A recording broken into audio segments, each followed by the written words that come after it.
Getting ready to stream some more here. Should be lots of fun. We'll be streaming GB Studio, Aseprite. I'm making a game called Demon Fish Dead Ahead for GBJAM 12. Give me a second to get set up and we'll get rolling.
Okay. I'm ready to get some work done here. I always think I'll be like, oh, I'm gonna shout myself out at all these places, and that when it comes down time to it, I'm like, man, I just want to go live. Oh, something started here. What's going on here?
I was muted. Sorry about that. Okay. Starting over. Wow, haven't done that in ages. Alright, so now that the audio issues are fixed, try to get some steam back here. I was trying to fix this earlier and I came back to it, and yeah, so now I'm trying to figure out the best way to do it, and the best way might be to just do a script and just like move all this stuff to a script that does this, because this is the player's turn and this is the enemy's turn here. So it might be a good idea to just like put this stuff in a script over here and then call that script, because a lot of these variables, well, this local variable, this is a RNG variable, so I could always just use a RNG variable that's not local.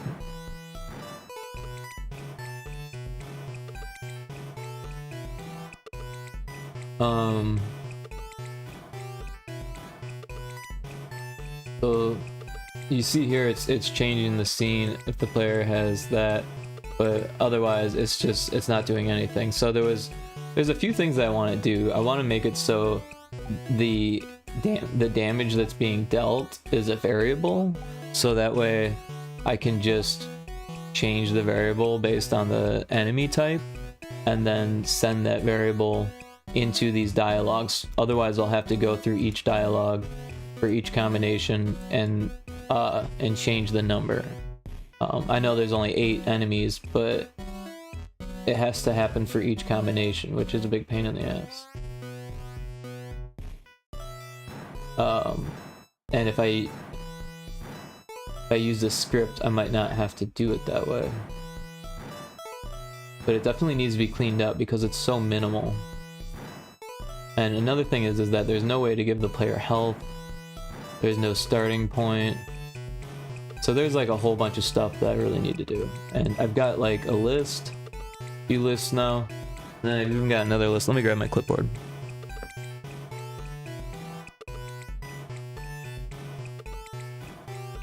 I've got this other list here. So I should update this programming list because I was on the exercise bike, so I couldn't reach the list. I was like, someone should make an app have sticky notes on both your desktop and your phone at the same time. Alright. So I'm just kind of looking over what I've got here to make sure I don't duplicate anything. So fish zones split in 4 types. Let's see. We got items in inventory, gold points. So drops are kind of covered, but I don't know. We'll put that in. Well, I guess that's kind of its own thing, isn't it? Enemy drops. I don't know. Some of this stuff is probably gonna have to get cut because there's only 3 days left in the jam. And there's not even a boss yet. I wanted to do exploration, and the level's not even finished. So like, there's a lot of things that might not make it to, or probably won't make it to the finished jam version. Let's see here. Enemy drops. What enemy gives XP? That's huge, but I think I might have already written that somewhere. Exploration, level the player. So yeah, well, it's kind of separate. So enemy gives XP. Track caught fish. That'd be awesome, but I don't know if I'm gonna be able to fit that.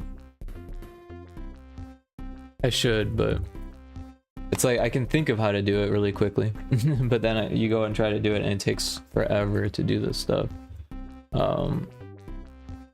Let's see. Save points, I think, already on here, right? No, they're not. Okay. Actually, you know, I think I was looking at the list when I was writing it, so maybe this is all new stuff.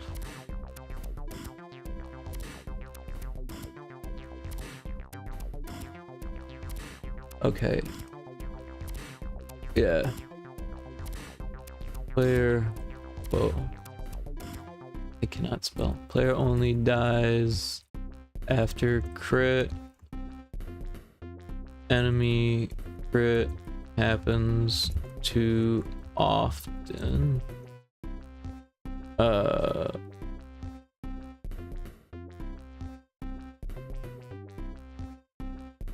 Did we write save points? Yeah, we did. Okay.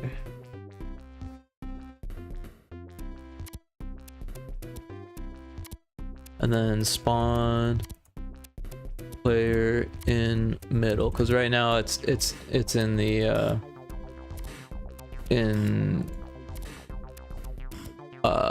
corner, which is, I don't know. It makes the world look bigger if it's in the middle, because it is a really big map. And then if you make it so the enemies like get harder as you get further away from the middle, it'll make it look even bigger, or make it feel even bigger.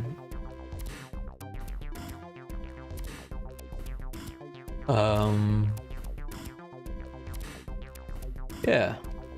Win condition. I think there should be a boss that you have to like interact with when you're like leveled enough.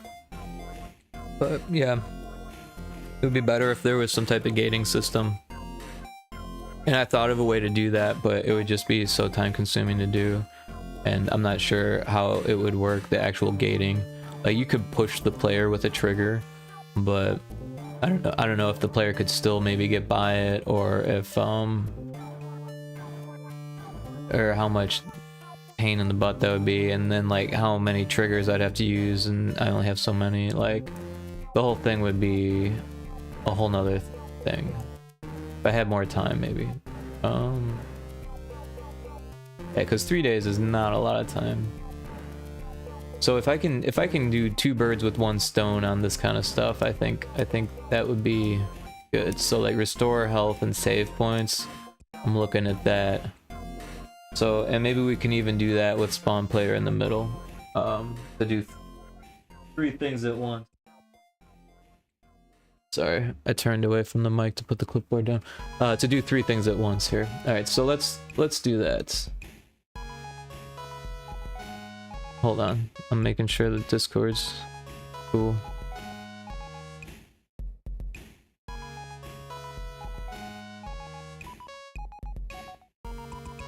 Alright. Back at it.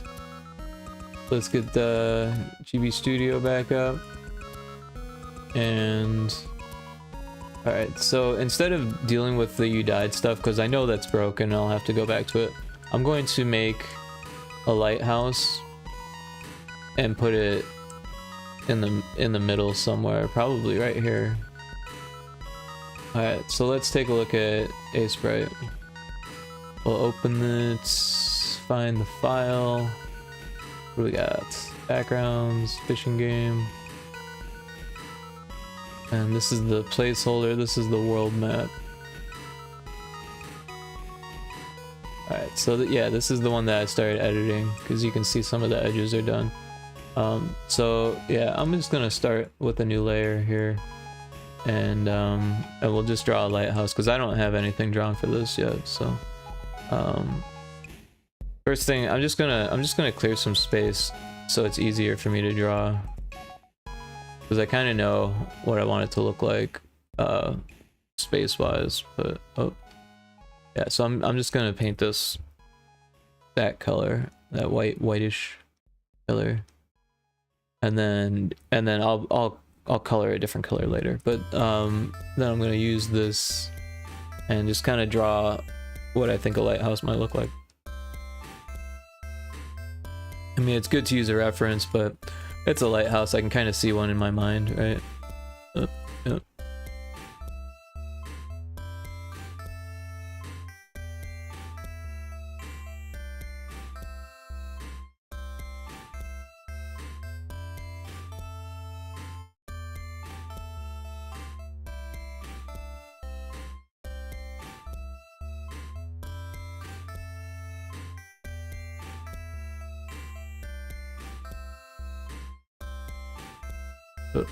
Let's turn off the symmetry, and we'll do like the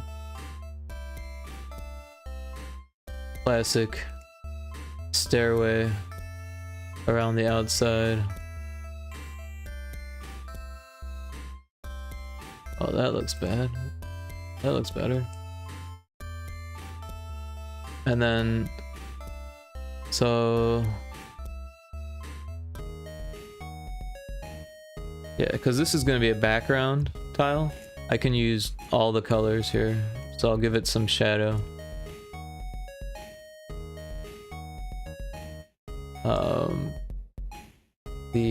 The background is going to be black, and yeah, so I'm going to attempt to see what happens when we try to pass the player underneath it, but usually it uses the white layer, so yeah, that won't really work, because when you tell it to do that, it'll put the player above the white layer but not every other layer, so it'll look like the white is transparent if I do that. So I guess I can't do that unless I make it not white.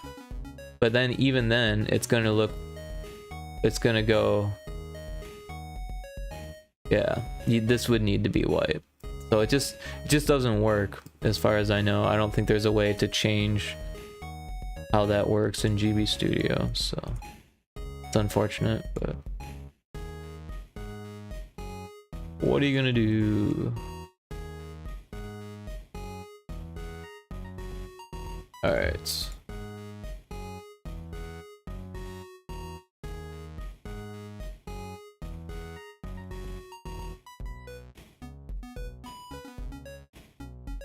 This needs like some type of beacon looking thing.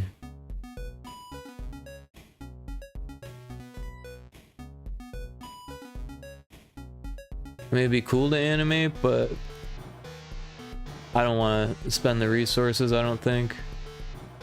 I'm trying to think of easy ways to do it. Maybe I could use a sprite over the top. That's not a bad idea.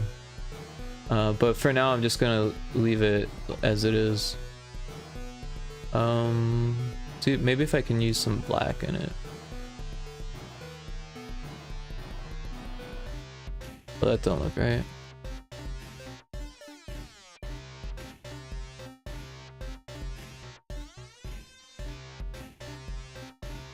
It looks better like that. I'm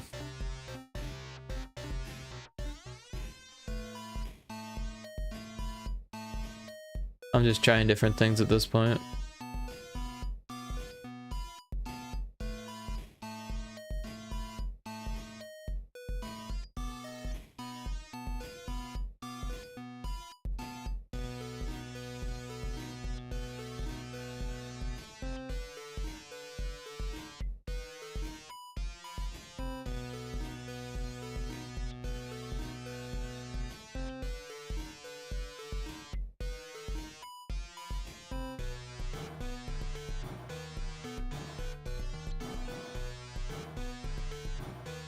I don't know. I think I'm just ruining it now. Sometimes less is more.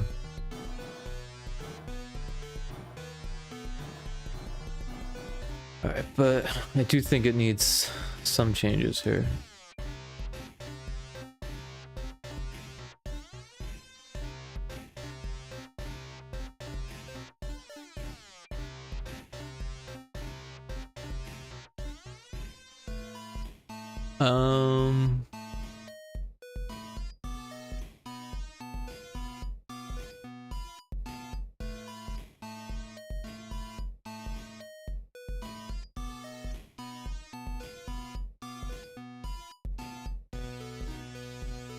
Yep, I think that's it. Alright, so at the bottom, we're actually going to change things up.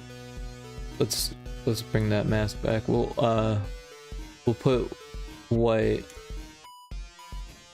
at the bottom because we want it to be like the ship can dock there.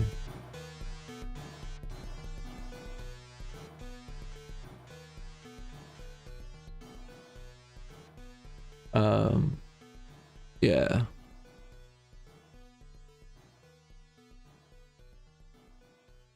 So I'm not exactly sure how I want to do the docking yet. I think it might be cool if you go over the background for that.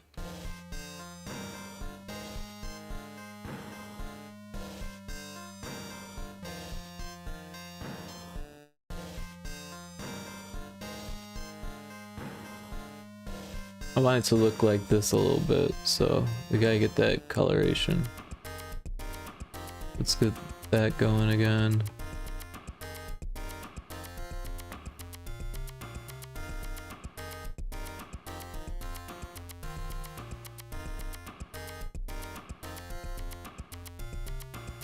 That works.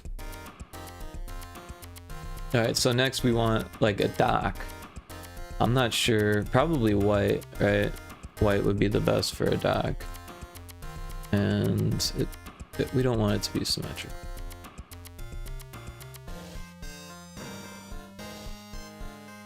But if we make it like really tiny like this, then it might seem apparent that you're supposed to dock there.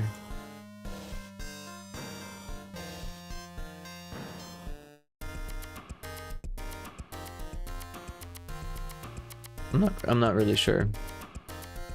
But yeah, we could also put some lines in it so it feels like a dock.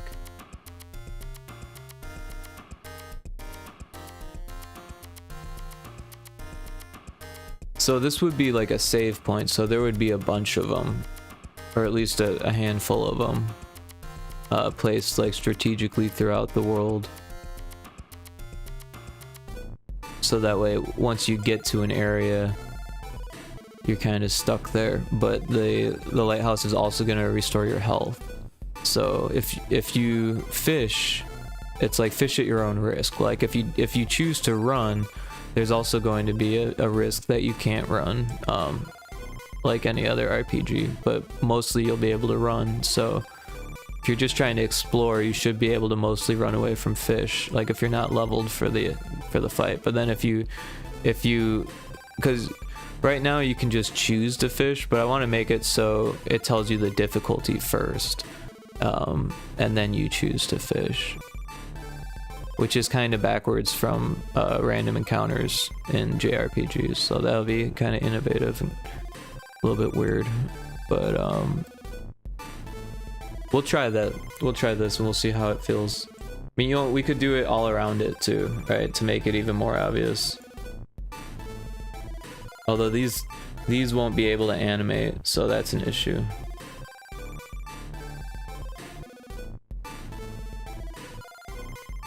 But that makes it easier to duplicate. Oh.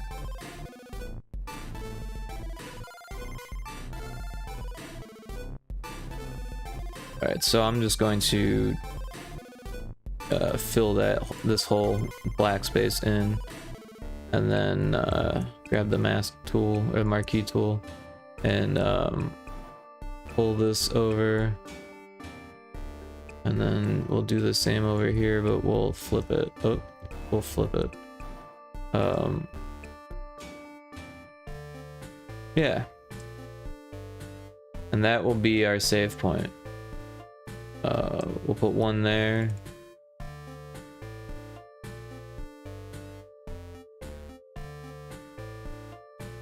Alright, yeah.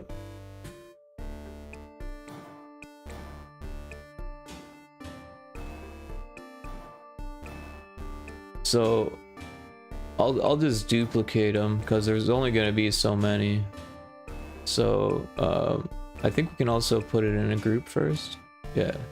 And then we'll duplicate it, and then we'll move it, the copy. So that way it's really easy to deal with later. If we feel like moving them again, we can just drag them. But we want them to be like kind of far away from each other. So obvious spot would be here.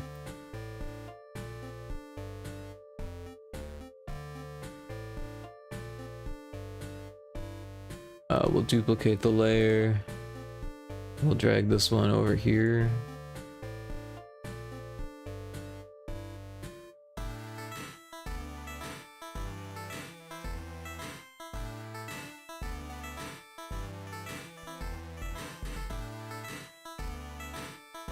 Duplicate the layer, drag it over yonder.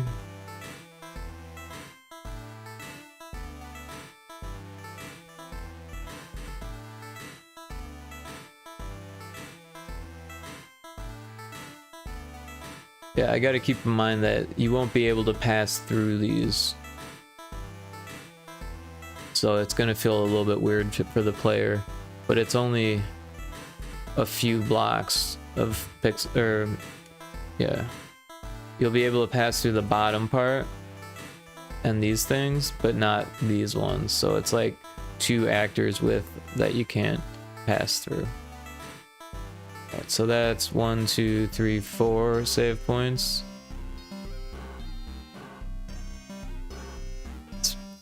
That's probably pretty good. You know, maybe this one should be here.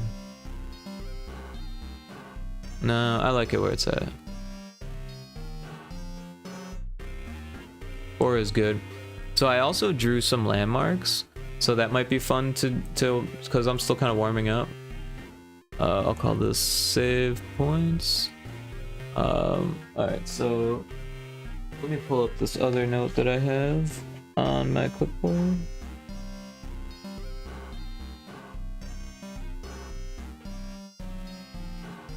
Okay, so we got the save points. Oh, this will be an easy, fun one. So I wanted to make like a face. So I'm gonna make a new layer. And then I'm gonna put it in a group like I did before. And then I'm gonna call it face. And this layer is gonna be called landmarks, or exploration points, basically. So face is just gonna be like a face. I don't know where it should be though. We could put it right here. That might be fun. Right in the middle of the maze. Alright, so let's try that. I want to make a circle, but I want it to be like, I don't know, not completely useless. Alright, let's, you know, I'm having trouble thinking about what I'm gonna do here. I'm just gonna draw a white circle to start off with.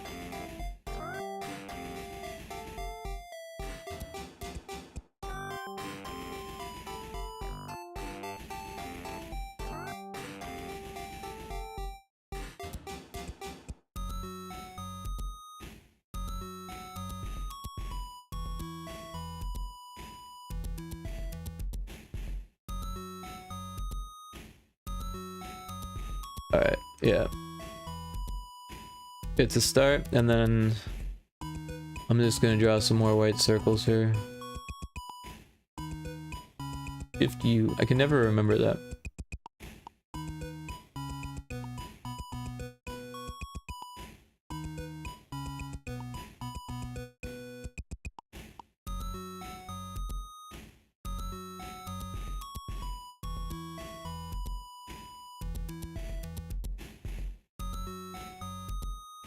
There we go.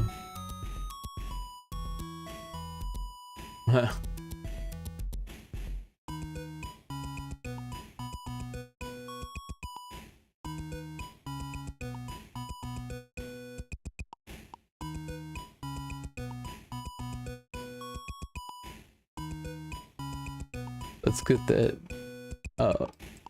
that symmetry out. Pull that over here. Let's see. Oh, yep, we'll zoom in.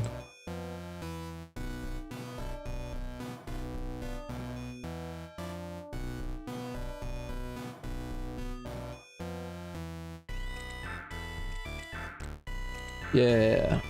Alright, so now we've got teeth.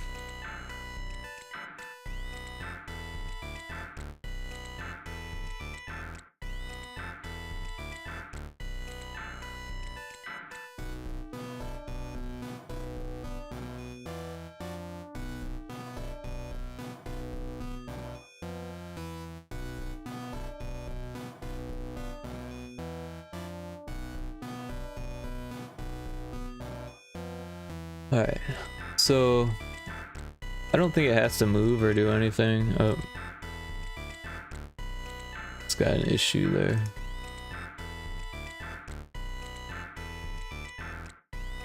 I don't know about the teeth yet. That kind of works. And then the eyes, like, I feel like that's not working. That actually works pretty good. What if I did another ring? Even better.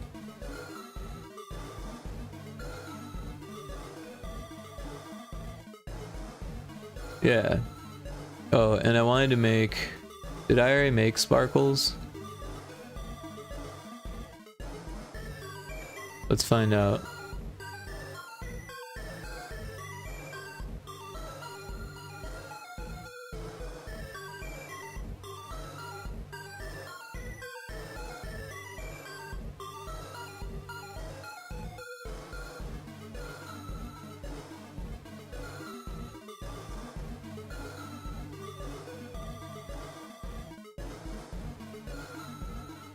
I don't think I did. Alright, so let's make some sparkles. 16 by 16. We want the background to be green. We'll make a new layer. Alright, so now we'll get the grid out and we'll draw some sparkles. Oh, that's not what I wanted. That's not what I wanted either. So I'm not sure the best way to draw sparkles, to be honest. Let's try something here.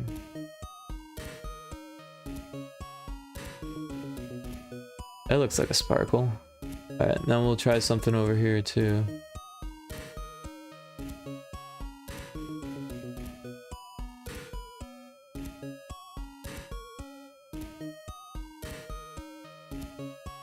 Alright, that doesn't look like a sparkle. Let's do it one over, half a pixel over. Oh, my phone's going off. Give me a second.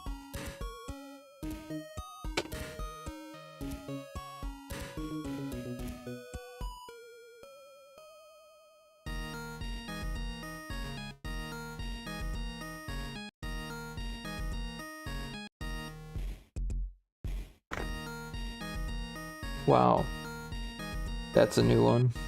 I'm getting a text that's telling me that I'm getting a snap sent to me.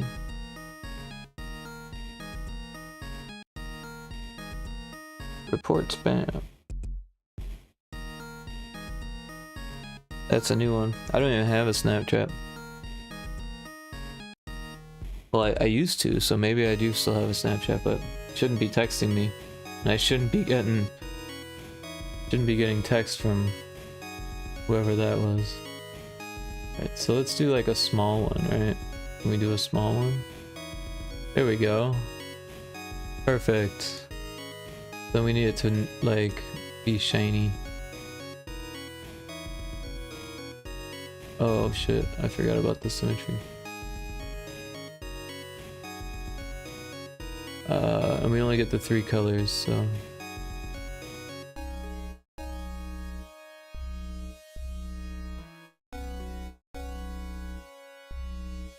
Alright. Now that is a sparkly. Alright, let's make a new one, new frame here.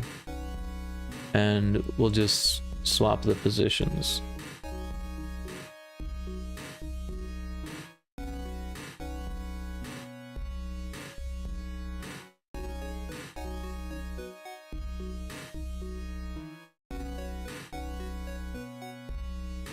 Of course, it's gotta fit.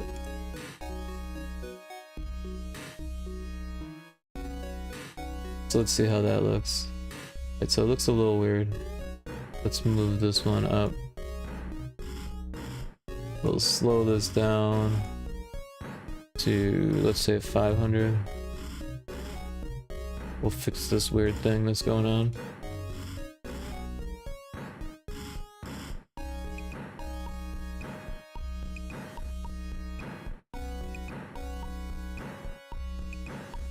Oh, I hit the button.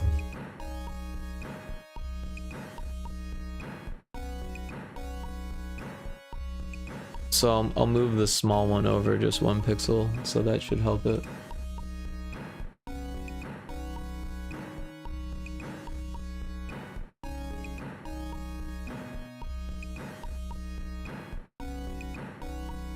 Oh, this one's off too.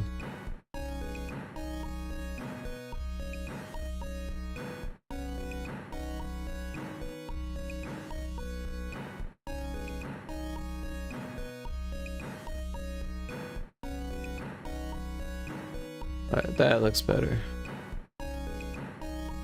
Although I feel like both of them could be moved down.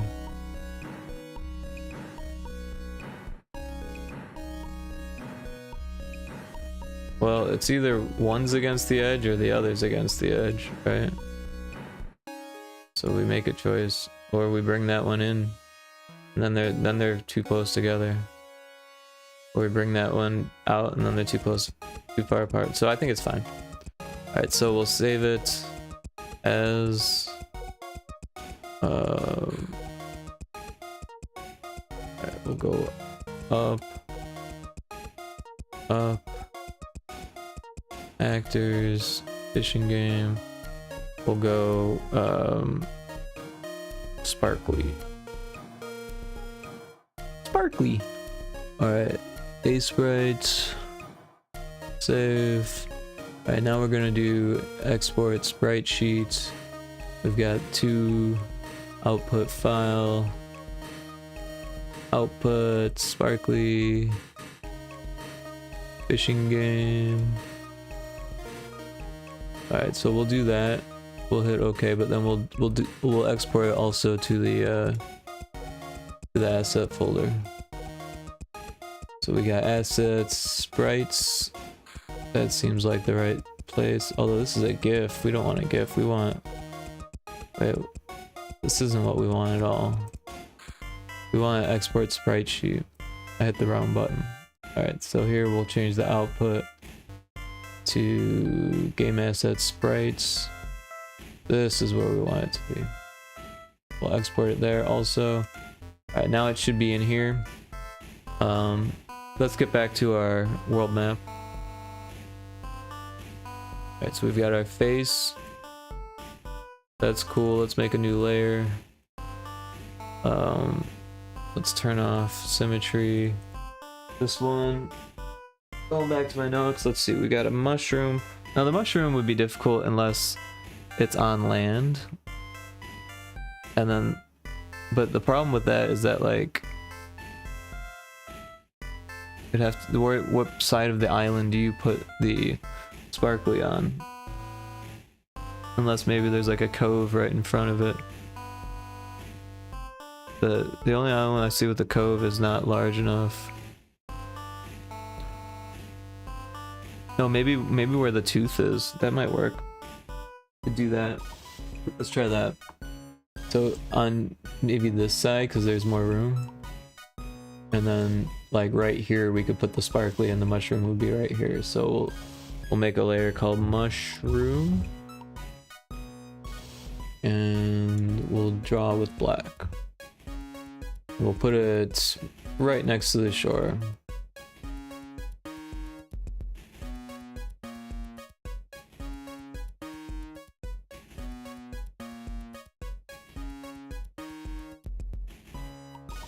Oh, you know what? Mushrooms have a symmetrical base, so well, they're pretty much entirely symmetrical.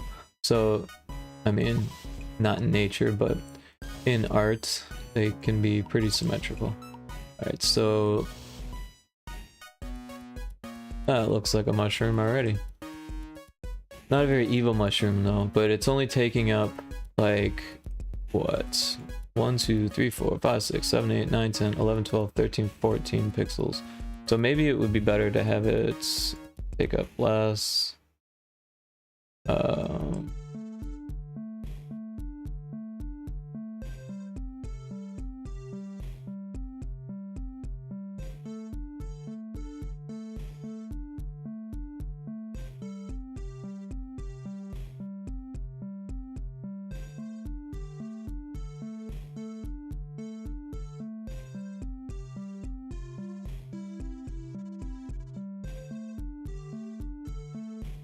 Alright, looking like a mushroom. We can bring it down close to the shore if we want to, so like you get like right up next to it.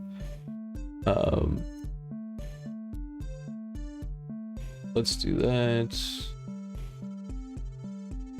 Alright, now we got the mushroom. We'll color it in the bottom with this color. Oh, look at that. That doesn't work. So we'll bring this up just a little bit. There we go. And then the top we'll do this color. And that's a mushroom. If I've ever seen a mushroom. We could make it more interesting. Oh.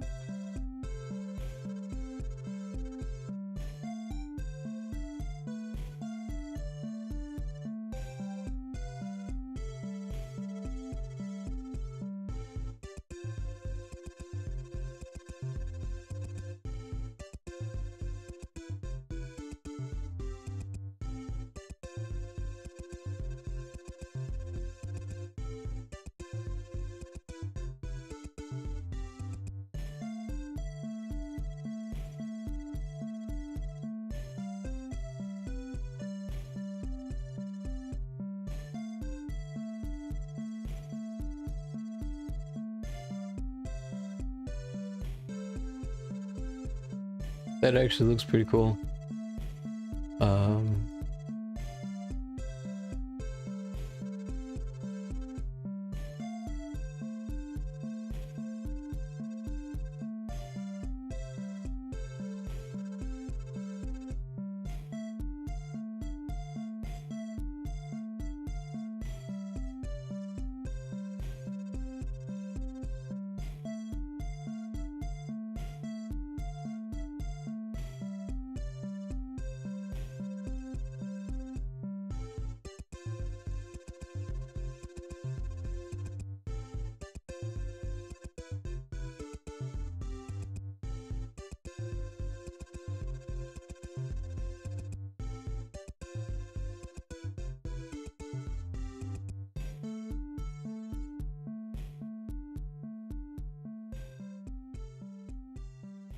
Well, we got a mushroom. We got a skull. Let's move the skull so it's further away from the rib cage. Let's see here. This is the button I want. Oh, what happened there?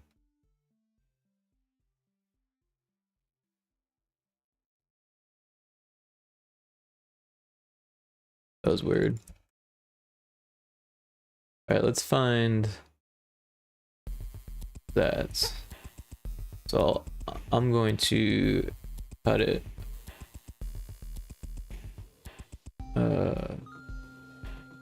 Was that not on the right layer?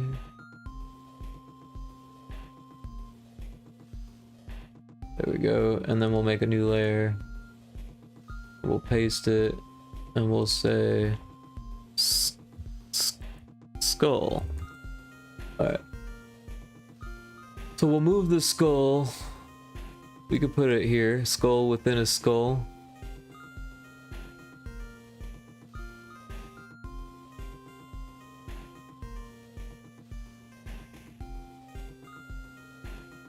I think that's a good enough spot for it. We do want to fix the terrain here.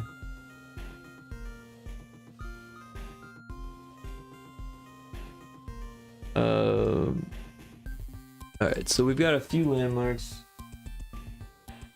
Taking a look to see what else I can do quickly here.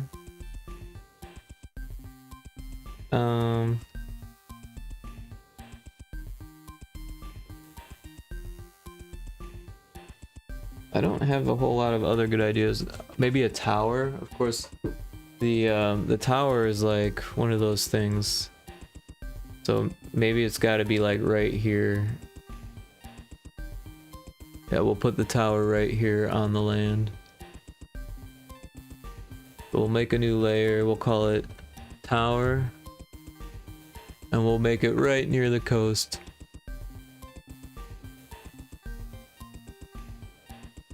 Let's get that symmetry going. Where are we at? Down here. We want it to be right here. Oh. Come on now.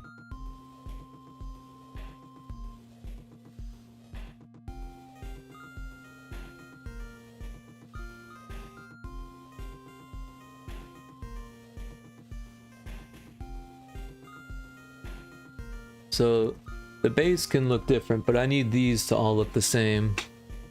Otherwise, it'll take up too much space on the game.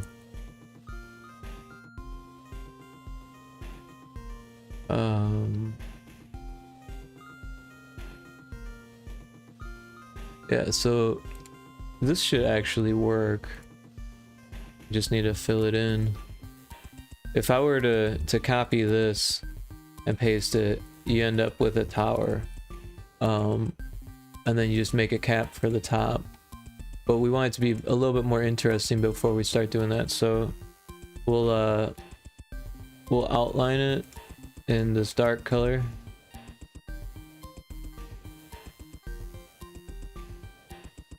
And then we'll do another dark outline. It'll be like a dark tower.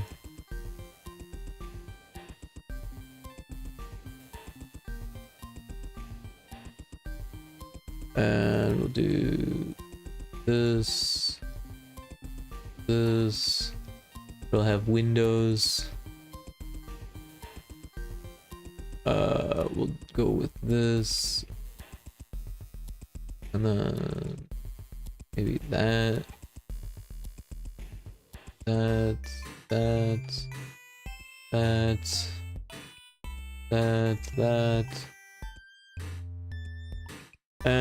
I think that, and that.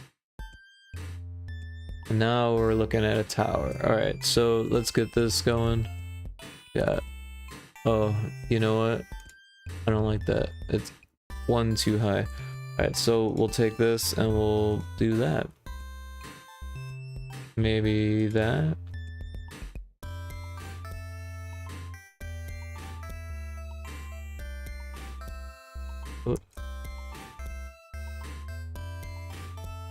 Yeah, that works. We want this tower to be fucking huge.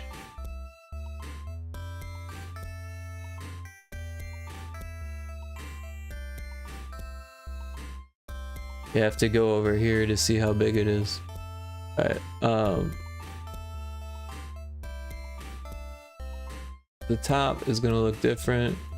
What did we say? Shift U for a circle.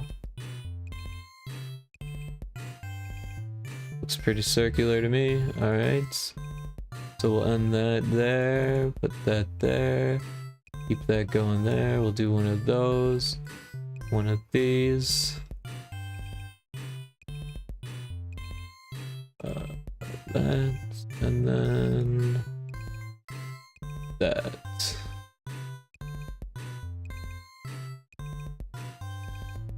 That. Alright, so I don't like this down here. Let's just make it all this color. And then we'll do this.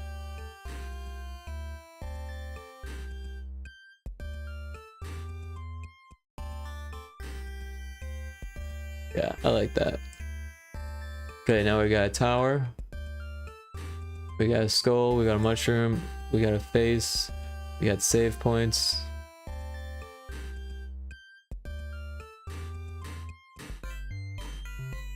What else is... Oh, I just lost everything from my clipbook somehow. It all slid out. Alright. Clipboard, not clipbook. I think I got too much in there. And I like grabbed it by the spring. Alright, we got the tower. Oh, I wanted to make a whale. I thought that would be cute. Like a really big whale. Kinda like Mario 2 or Doki Doki Panic. Here's a good spot for a whale.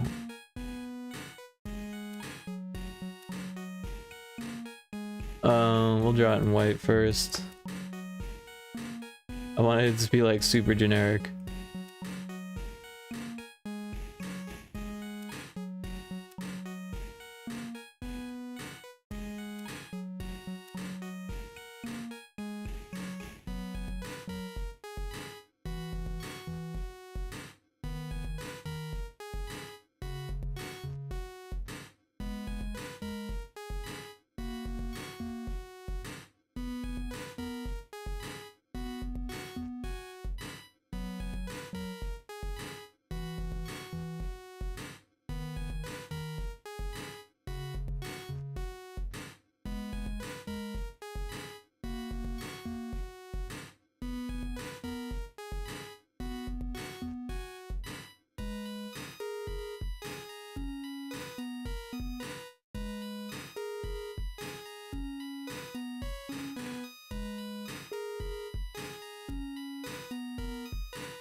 Maybe I can get the tail closer.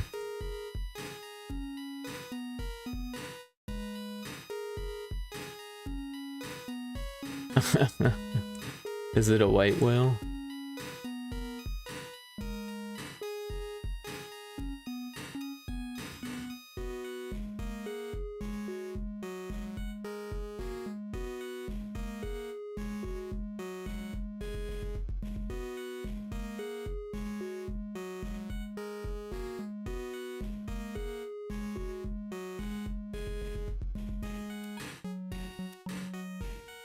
Boy, that doesn't look like an eye at all.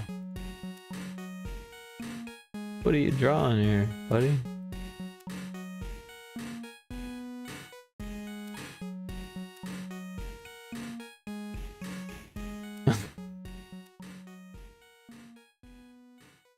It fits the theme.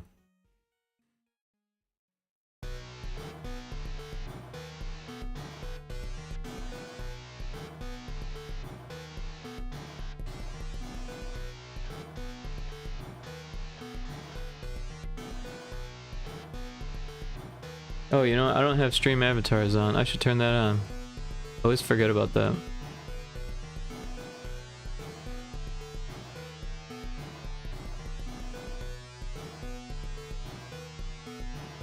Hey, Bard's here. What's going on, Bard? How you doing?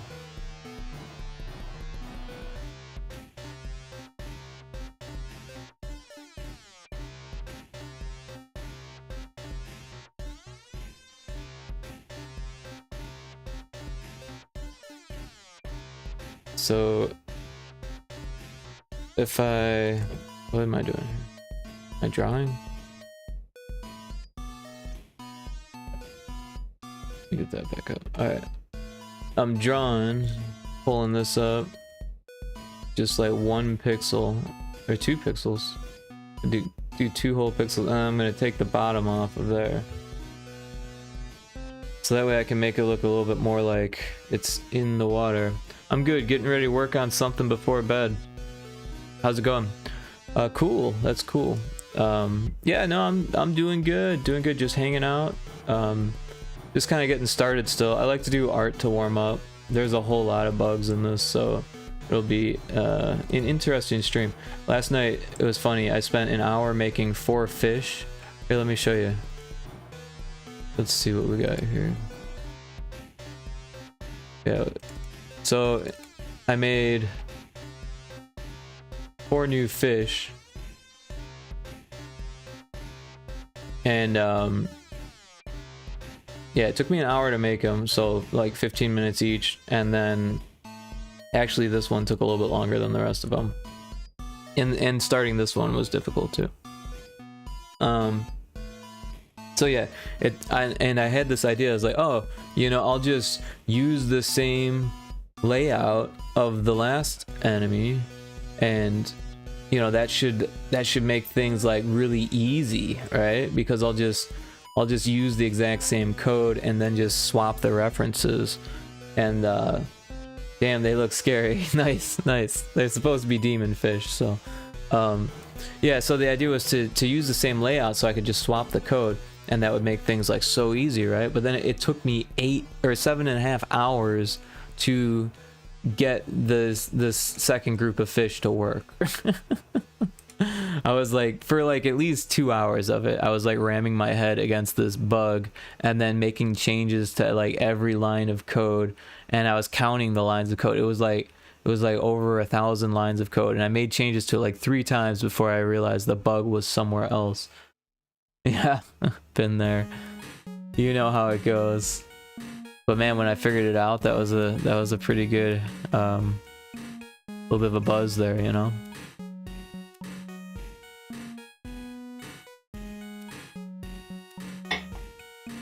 But theoretically, it should have been a lot easier, but for some reason, it was like the names were too similar, and like GB Studio, when you use the background tiles like that, it creates its own name for the tile set, and it doesn't change it even if you change the name of the files.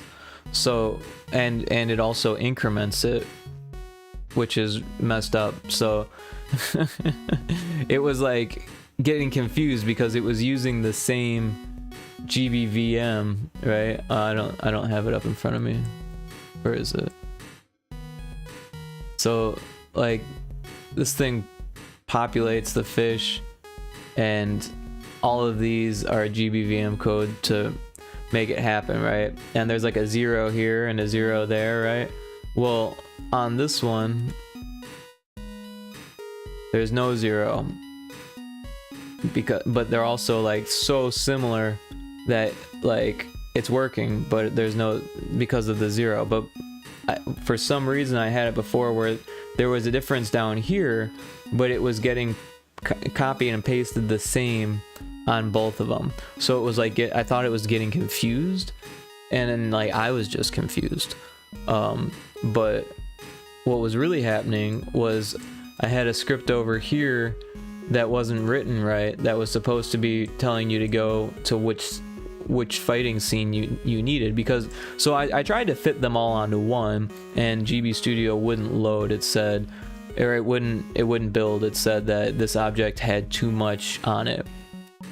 So I split it in half is what I did. I just copied and pasted it, and then just said, well, 4 fish for that, 4 fish for that, and now it decides which group of fish it's going to give you. So I figure that's better for the game anyway, because you have like difficulty that way. You have harder fish and easier fish.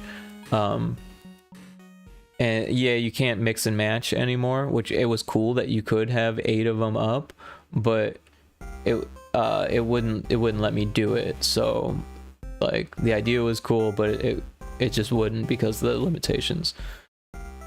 So yeah, I copy and pasted everything, and I was missing it. I was sending it to this one almost all the time, and then every once in a while to this one. But it was trying to load the data for this one onto this one, which it just wouldn't do. So it was just leaving me with this swap tile stuff. And I was like, what the hell is going on?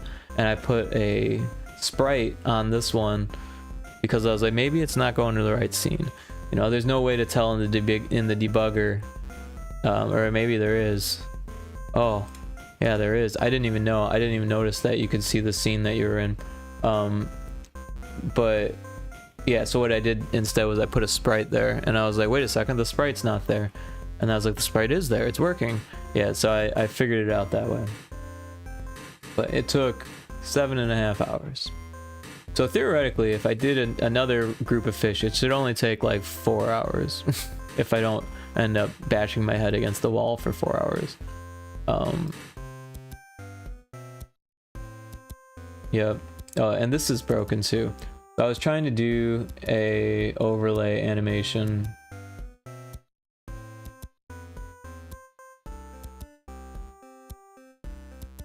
But alas, it wasn't meant to be. So yeah, because it's already over. It's like already a set to logo because it's already over. So if I added more to try to animate, it didn't work. Yeah, I'm not sure where I was last time you saw, but yeah, I made a little options menu with buttons. This button's too big. I need to shrink it because it keeps getting accidentally hit.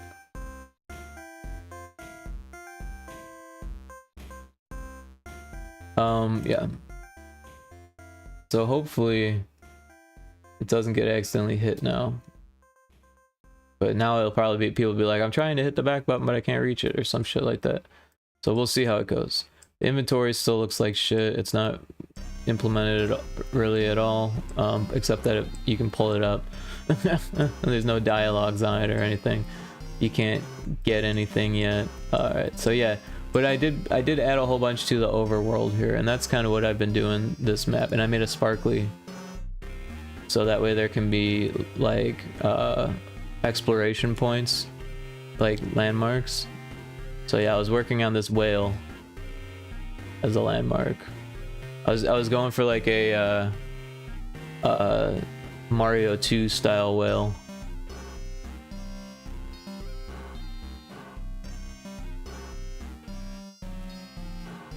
That's the blowhole. I don't know about the eye, but it fits the horror theme. I was thinking about putting Captain Ahab here, but that's not a lot of space to draw like a guy. I don't know if you're familiar with Moby Dick. It's not a bad book.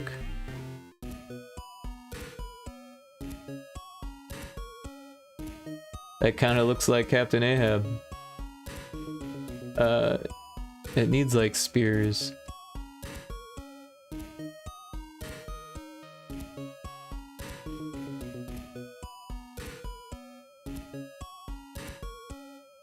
Alright, Captain Ahab is gonna stay.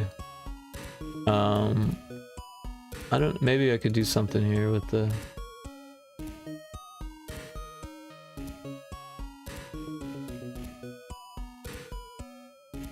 Not really. I mean, obviously know about the book, but never read it. It's a big book, so I don't expect a lot of people to read it. When I was in grade school, I was in 4th grade, I thought it would be like impressive to read it. Like I wanted to impress, like I wasn't really interested in reading, but I wanted, like if I was gonna read, I might as well like impress people with my reading, right? So I was like carrying around Moby Dick for like half a year in grade school. I did read it though, and it was good. What helped me was that my dad had the laser disc of Moby Dick, the film from like the 50s or some shit, and maybe it was the 40s. I don't know. It's an old film. No, maybe it was the 50s. But yeah, it was a good movie too. I mean, given that it's like a super old movie.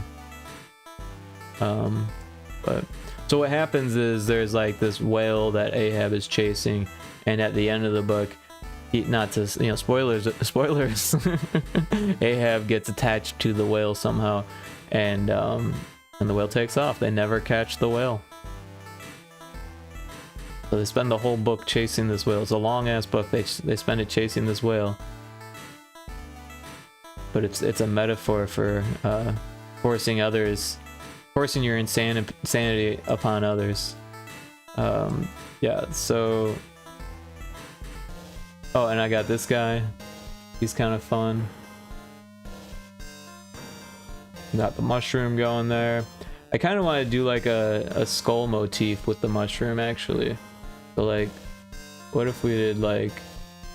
Oh yeah, that's not gonna work. Something like this. Where's my symmetry? Oh, it's probably all the way over there. It'll be quick to do this. We'll do that, and then one of these.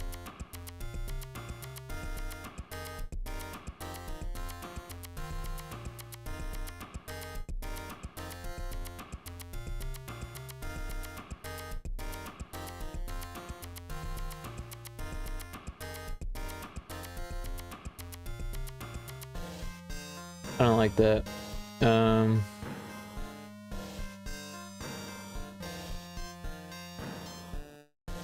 There we go. Starting to look like it. I don't like this double nose thing going here. That'll do. Alright, we got the scary mushroom, the skull cave within Skull Island. We got the mouth and the maze. We got save points all over the place now. We got the Tower of Babel or something. The Tower of Canned Tuna. We got Moby Dick. We got... That's all. Back to the clipboard real quick. Oh, an ice float. I thought that would be funny to do like an ice float with like a penguin on it, so that way you can tell that it's an ice float. But it's supposed to take place in hell, so it'd be like a snowball's chance in hell, or like hell froze over kind of thing. I thought that'd be cute. Here's a good spot for it, right? That's not too close to the other ones, is it? Maybe it is.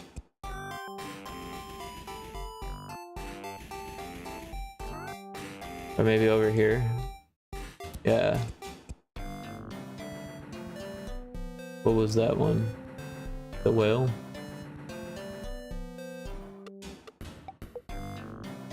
Ice float.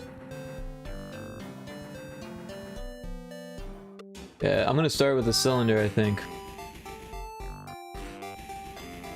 Or a circular. A circular. Circular. A circle. An oval. Alright. Here we go. Now it needs an outline. I probably should have done that with the circle. Oh, that's not a good outline.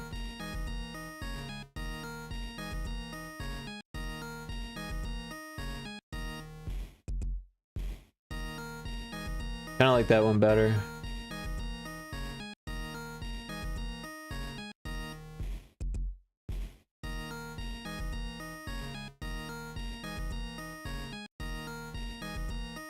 There we go. Kind of. I'll clean it up.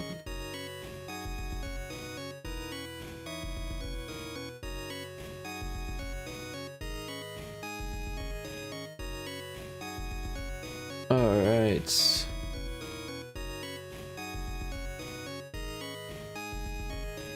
Yeah, my sleep schedule is all messed up. I should be getting ready for bed, but... Because I've actually got some work I gotta do tomorrow, but like I've got a meeting I've got to be up for, but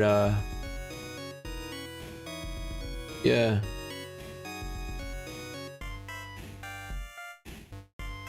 My sleep schedule is so messed up. We'll see how that goes. I'll figure it out. I always make it work.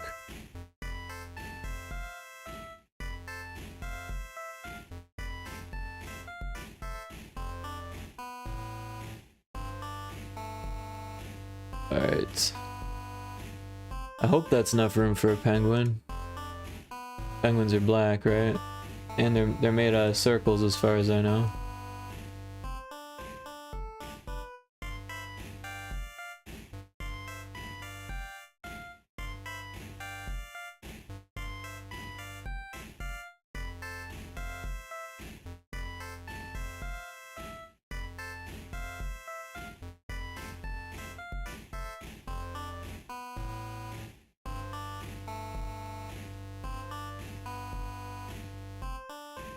It needs to be bigger, I think. I don't know, it kind of looks like a penguin. They have like a white spot, right? Or no, is it a dark spot? What kind of spot do they have? A white...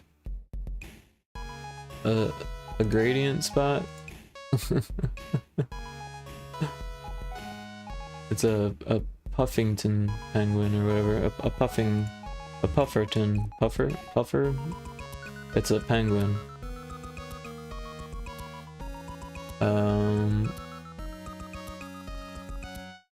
Bigger beak. Maybe a wing. Penguins have wings. There we go. It's a penguin.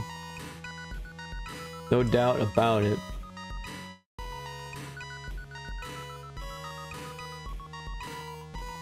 Alright, next let's do white for all of it. Alright, let's not do that. Let's do this color for that. No. No. Alright. There we go. I'm gonna fill in these because they're not gonna animate, so they'll look stupid static with the rest of them moving.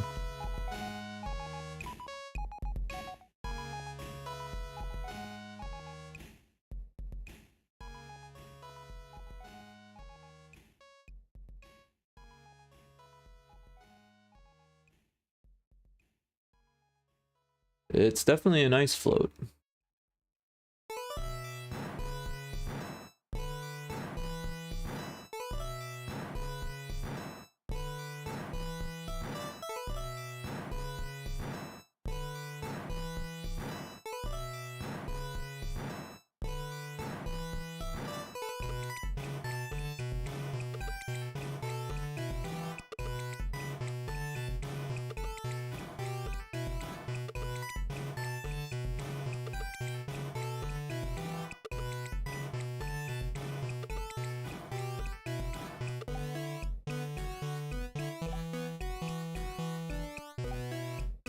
Alright, gotta see without the blue lines. Oh yeah. Yeah, it's looking good. Mr. Penguin on an ice float in hell. Hanging out.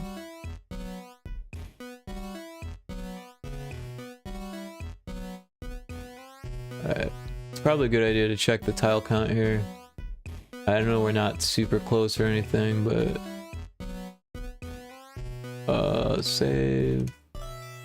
Export.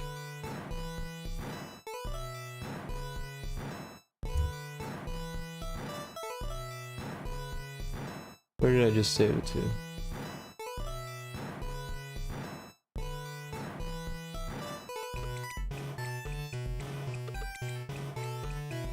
Oh, right into the assets. Whoops. Okay. I want it in this one.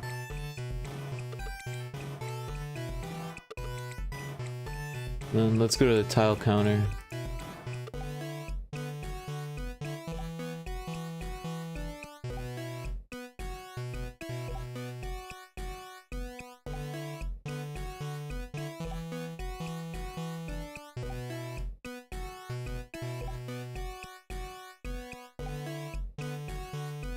Ah, losing track of my ship. Where is it? There we go. Fishing game, backgrounds, fishing game, world map. Here it is. Did that not work?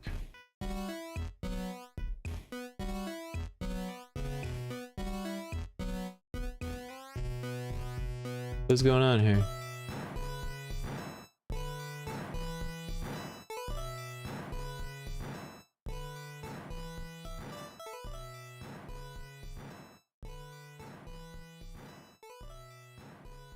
Is it having trouble because it's such a big image? I've done a big image before. Oh, now it worked. I accidentally hit 2 buttons, I think. Whoa. Go back. Go forward. Alright, let's just be patient with it this time.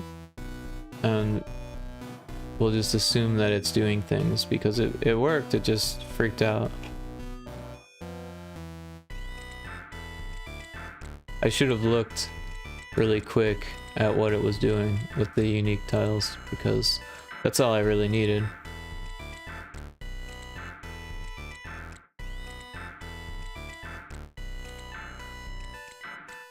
There it is, okay.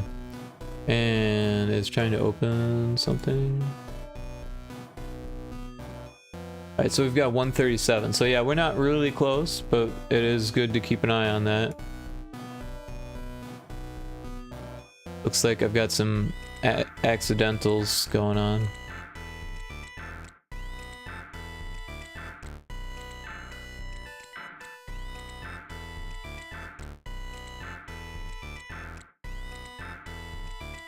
The whale.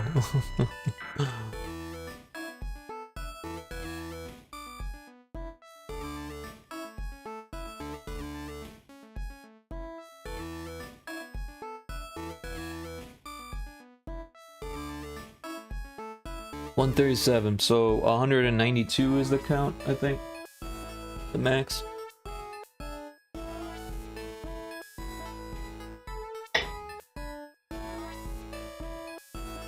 feel like I always have to like look it up, but I think it tells you if you like go over. So if I have a scene like this one that's already over, I should be able to just see, yeah, 192.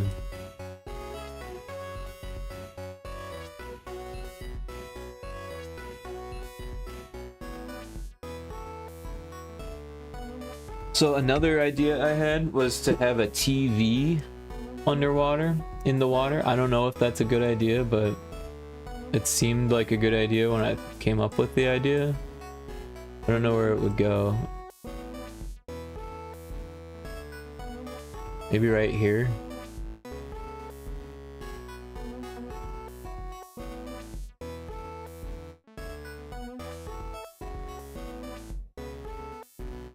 The whole point of this is that if you don't like JRPGs and you're just trying to have fun, then you can avoid the JRPGs and just explore. Because that was never a feature of JRPGs. It was always like, oh, you're not good at JRPGs? Well, have fun dying.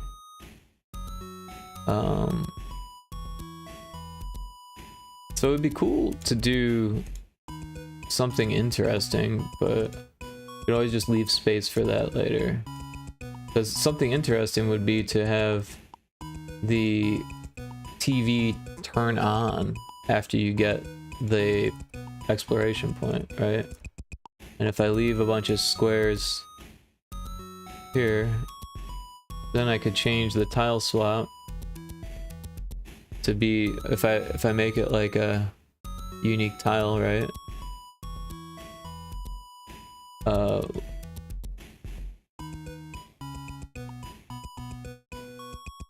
Something like that. Something I'm not gonna use. I could do the tile swapping separately on these tiles and then give it a boolean even to decide which tile swap Or I could just leave it black. I don't really know.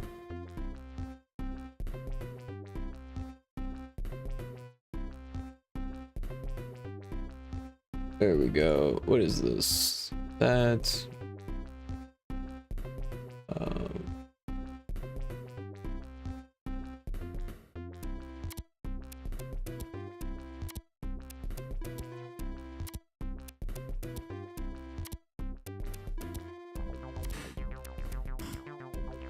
I'm just debating how I should do this.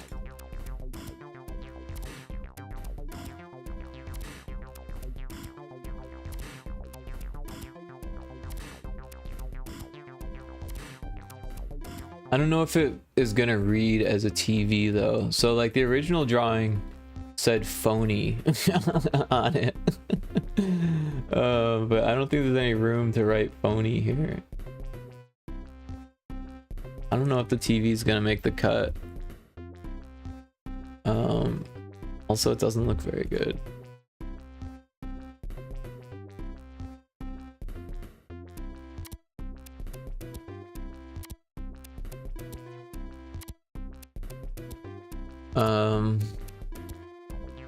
It doesn't even look like a TV. I'm gonna get rid of it. Alright, we're done with this. We're going to take off the tiles.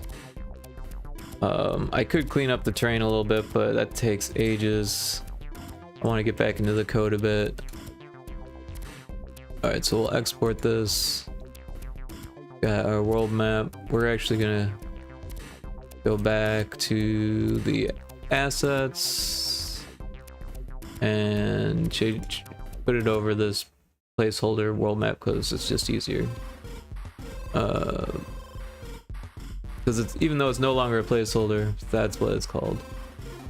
Alright, so now if we go to our map, it should already be there.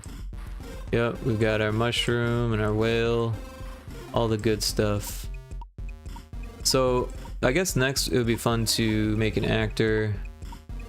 We'll put it by the whale. And it's a sparkly. Oh, alright, so let's go into the view, the sprite view, and take a look at the animation here. Looks like it's built ready to roll.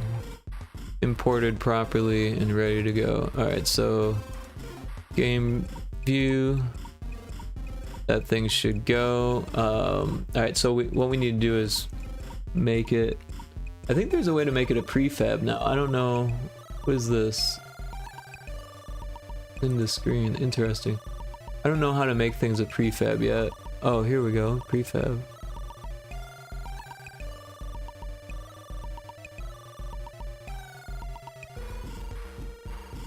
Huh, so this stuff is built from before.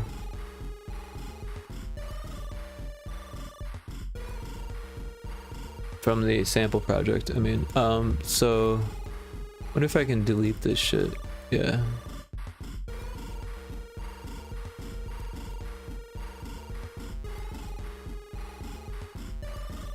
We'll just delete all of this. Can we? Can't delete folders?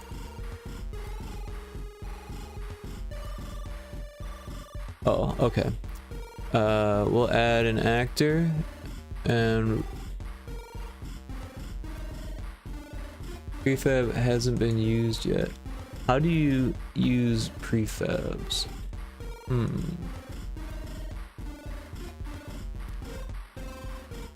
Alright, so if we get rid of this and then use this, we'll call it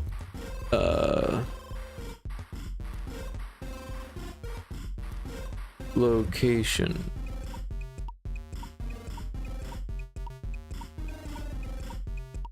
So I see, and then you add it.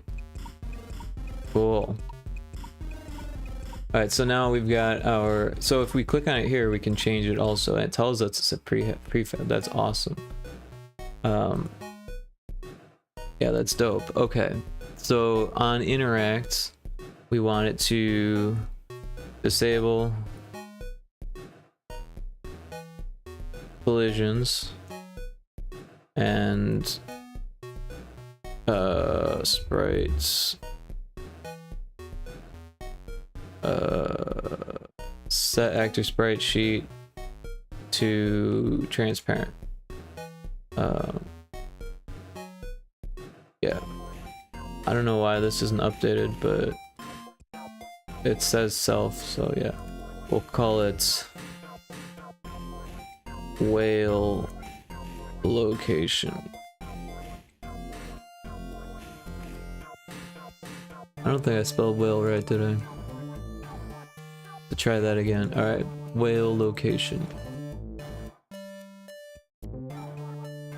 All right, so we also wanted to give you a point, so we'll go val var variable set to var val. We'll make a new variable. Where the hell is it? There it is, 33. We'll edit that. We'll call it explore point. Explore points.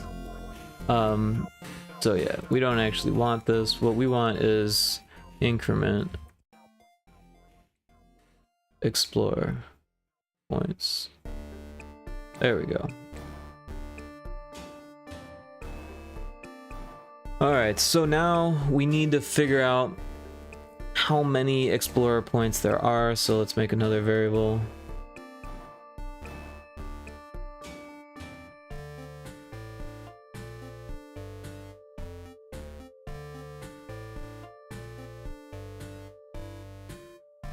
$34, we'll call it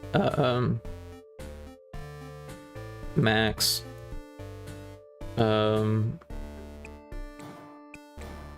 explore points. Yeah, so now we need to count how many we have. So I'll zoom out here. We've got 1, 2, 3, 4, 5, 6. Looks like 1, 2, 3, 4, 5, 6, 7. Oh no, 6. 1, 2, 3, 4, 5, 6. Okay. Yeah. So we'll set that to 6. Alright, now we'll do first of all, this should be set at the very start of the game.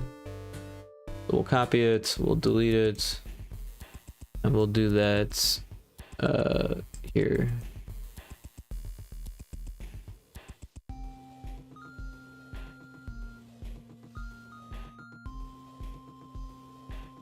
Yeah.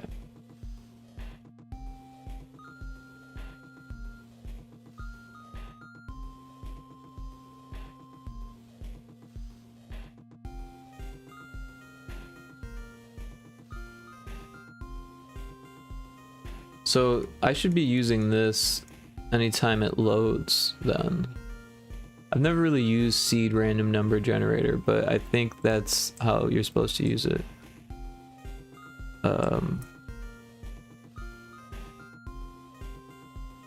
Or maybe I could do it here every time you enter this.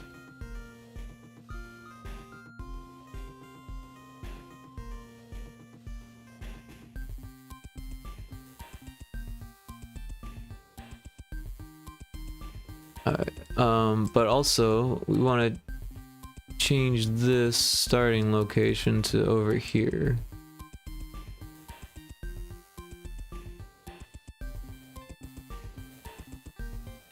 Let's make some walls here.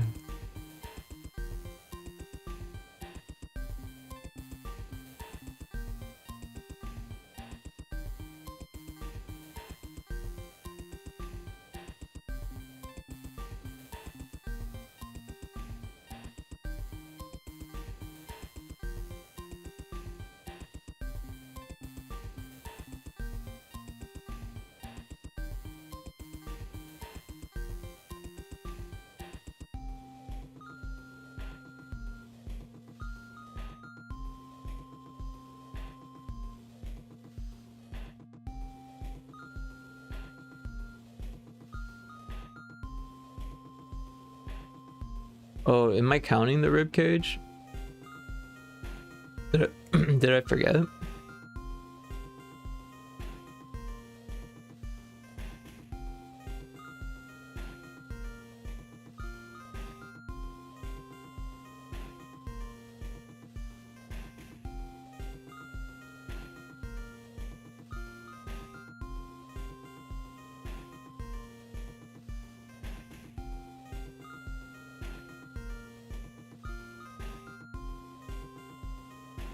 Just have to pretend about the rest of the short. Oh, we got the whale here too.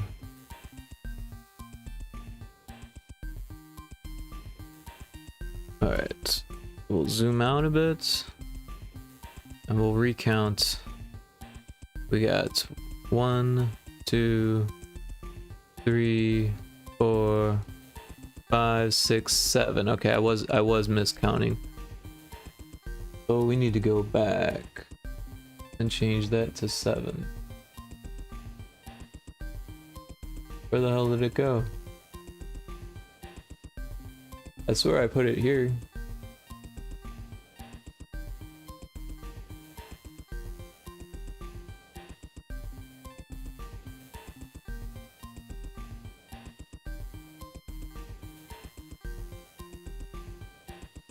That's weird, man.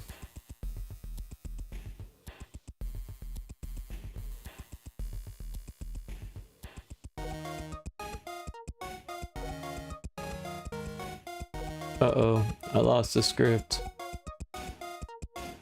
Or event. I know it's in here somewhere.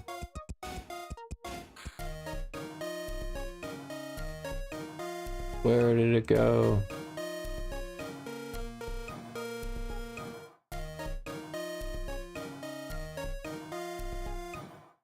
I'm losing it now. Alright, so what did I say? This thing had this on it. Increment explore points, and then maybe I just never finished what I was doing and just copy and pasted, and yeah, so let's, yeah, because that just maybe, I don't know.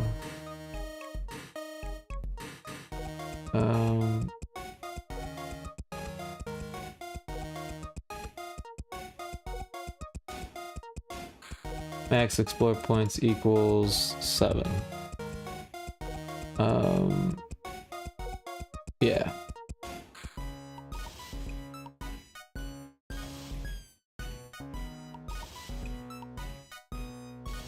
Increment explore points, and then we need to make a dialogue. Display dialogue, it'll say locations found. Locations found.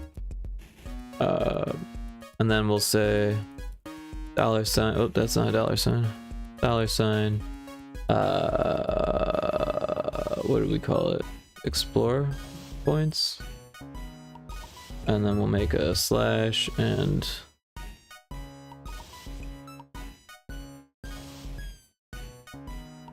hit the right button, damn it. Okay, and then max explore points. We can put those closer together.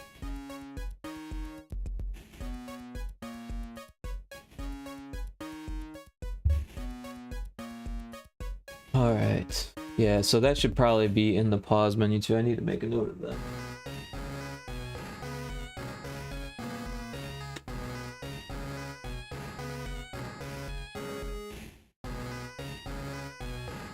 Alright. So that's cool. We can copy and paste this guy now.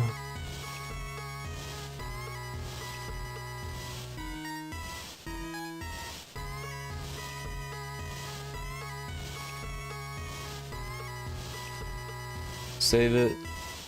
Test the game. Hopefully it builds. Hopefully it loads.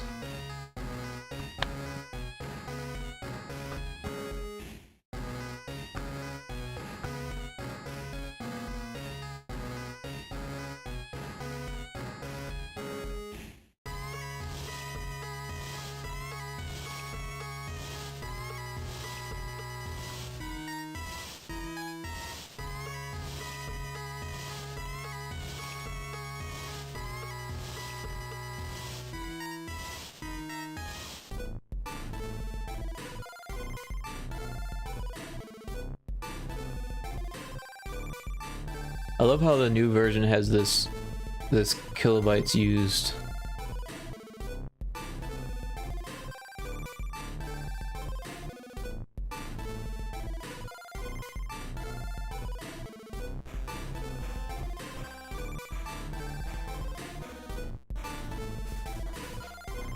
Oh shit. Things got broken because I put the lighthouse right where the tile swapping was happening.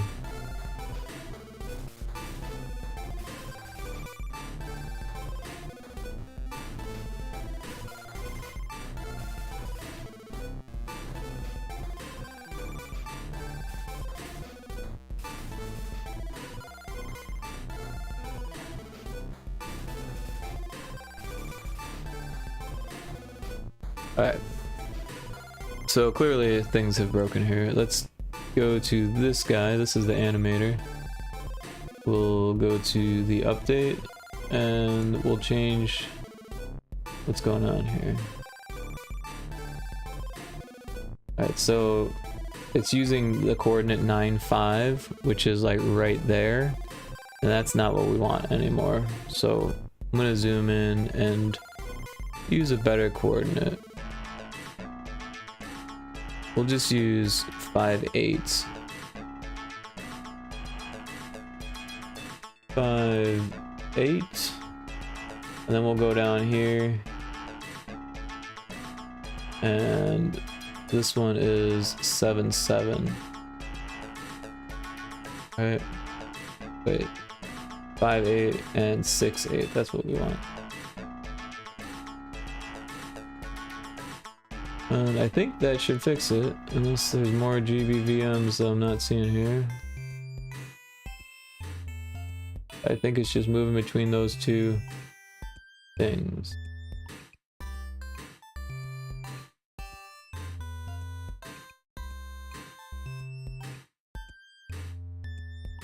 Yep, because the index is doing the swapping there. Alright, so that should fix that.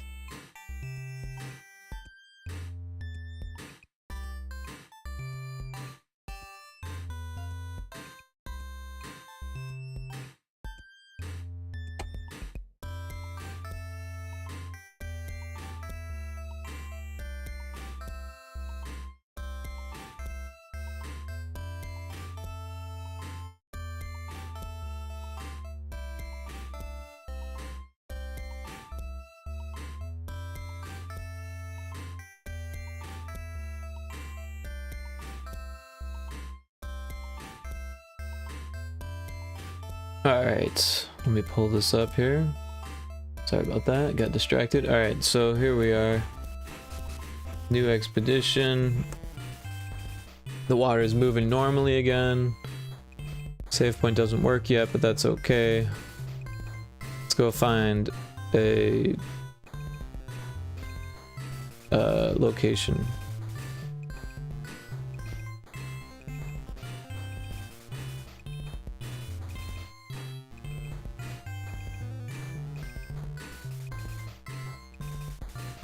Alright, so I can already sense a bug coming, because if you find the location then die, the location's gonna be there, but you're still gonna be able to increase past the max.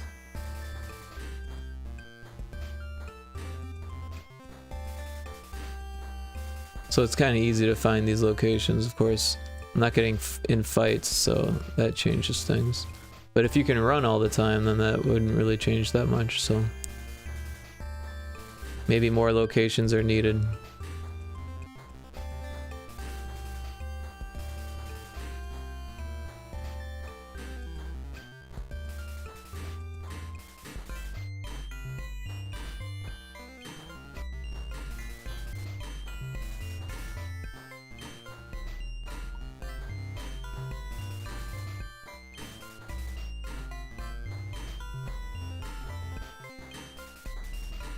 Oh, the tower never got one.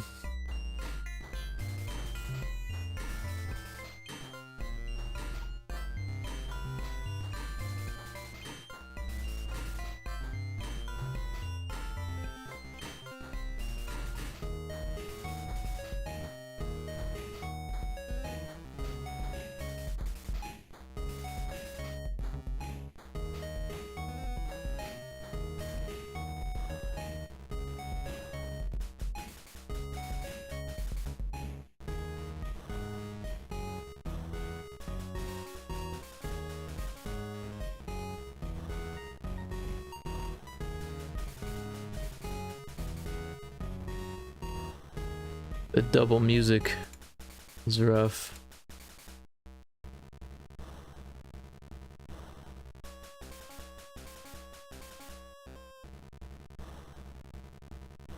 Alright, caught a fish.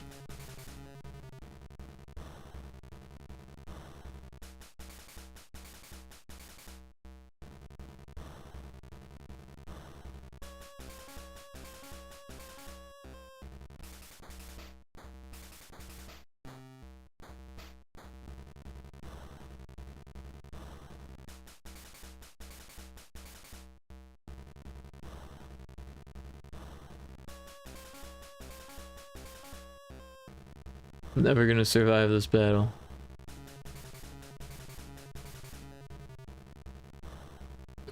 But I can take out one of them.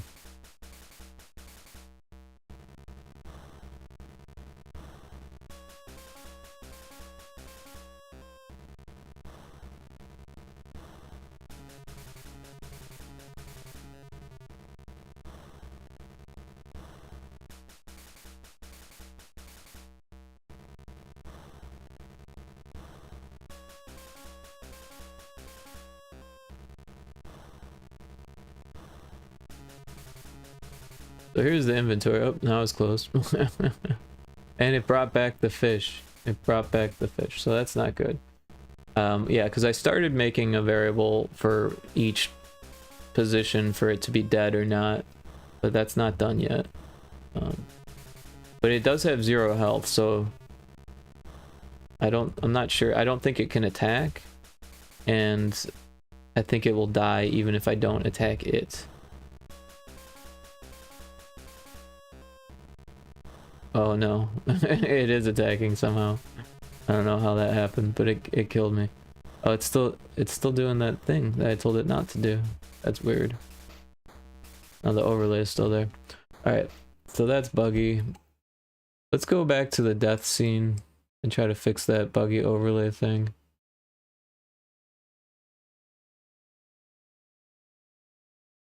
Get the music back.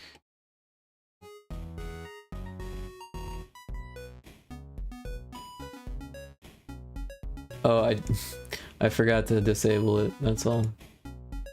Cause I like left a piece out, and then I had to like enable it to put the piece back in, because you can't open a group when it's disabled. And then I forgot to re-disable it. Cosmo the Shadow Cat, I see bug crushing time. Yep, I've been doing that kind of ish. I can't tell if I'm crushing bugs or making bugs, but what's the difference these days, right?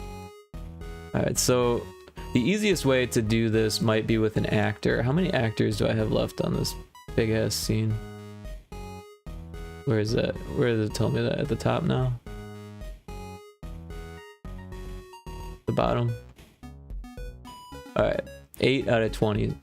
So 4 being used for save points, that's probably worth it. Alright, so let's see here. Zoom in. We should be able to put an actor on top of that and still be able to use it. But we'll just make it transparent, and we'll make an interact that says save game.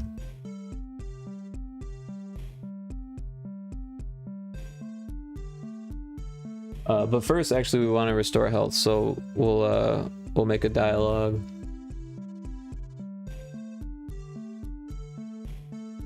And it'll say health restored. That's not how you spell it. Health restored. And then we'll actually restore the health. So value, variable set to value. We got player health. And I think the player starts at 50. You can always change that later, but that's what it's at now. It would be a pain in the ass to go and change things a ton. So maybe we'll make a variable for that. We'll say variable value. We'll make a new variable.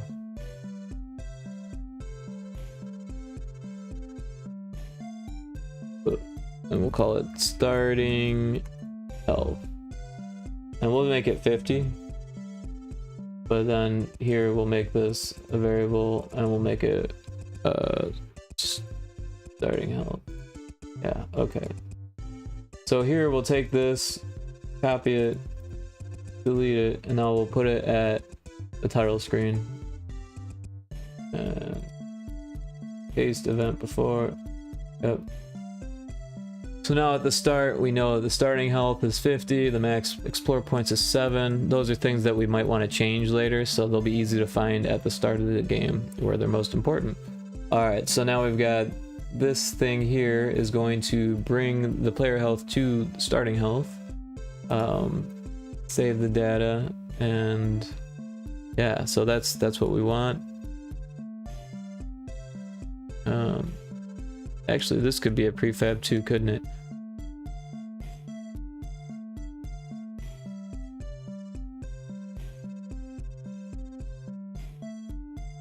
Let's do that. We'll make a group, and we'll put everything inside,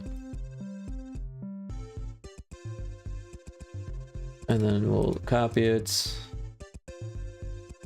delete it. We'll make a new actor. What is it doing here? No, that's not what we want. We want this new actor. We'll call it save point. Yep, and then we'll paste the event here, and we should be able to get rid of this one. We'll go to our save point. We want it to be transparent, and everything else should be good.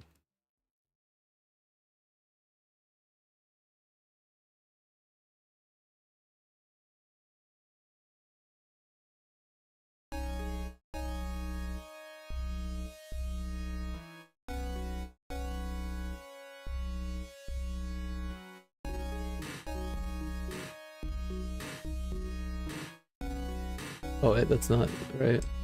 This is what I want. I want one of these. There.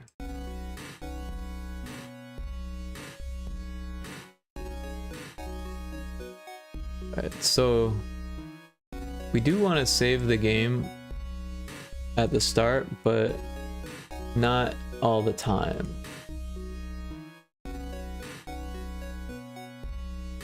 Or do we?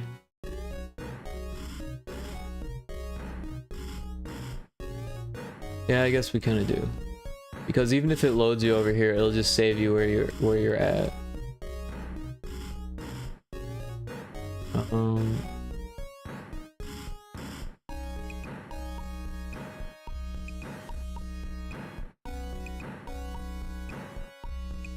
Kind of want this to be further in.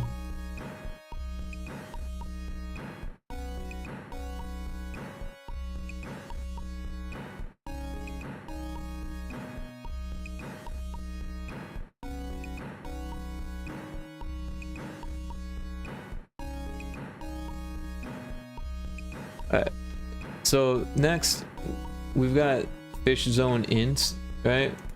We've got 2 of them. I want to make 4 of them, so that way we've got a variety of encounters. Like, it's nice to have 2 different encounters that have wide variety, but those, we could expand on that. We could make the easy zone only have 1 or 2 fish, right? So let's look for where it's doing that.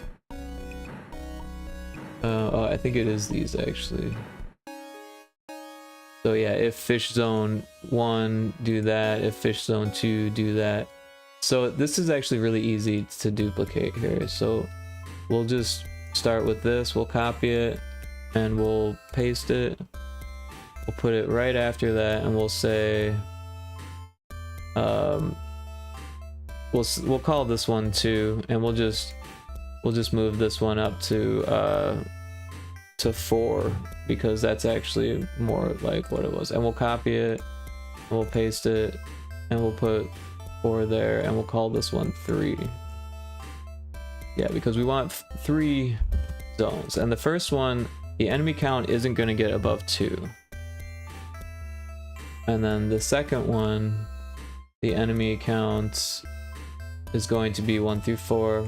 And then the third one, we've got 4 through 7, but we want the count to be 1 through 2. Did I do that right the first time? Yeah, I did. Okay.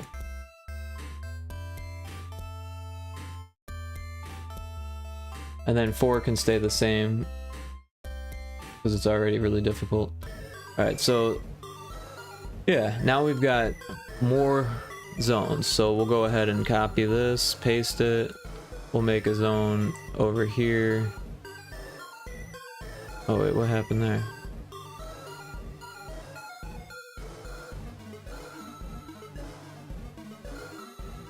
We'll make another one here. This one should be real big though. Oh.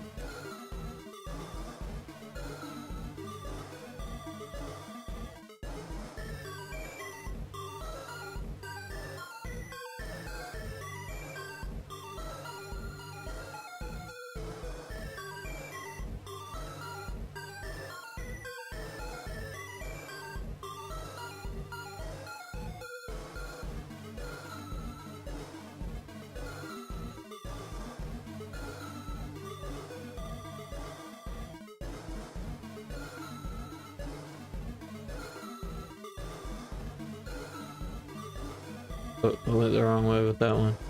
Alright.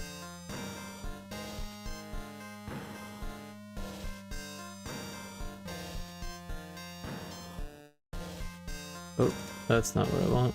This is what Alright, so those are the hard zones. Let's make some more easy zones.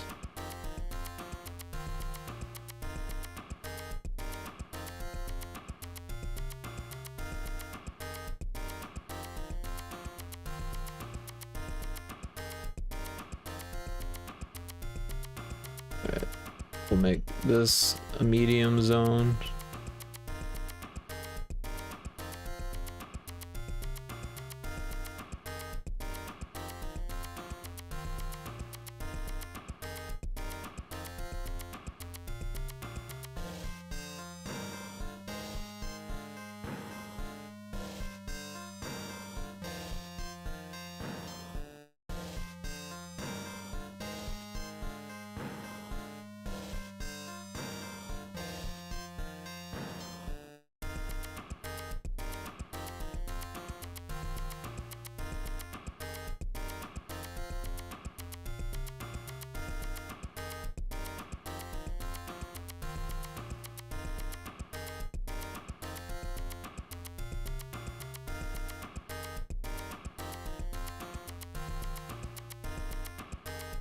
How are we doing on triggers? 8 out of 30, that's not so bad. Right, so we'll do some more hard ones here.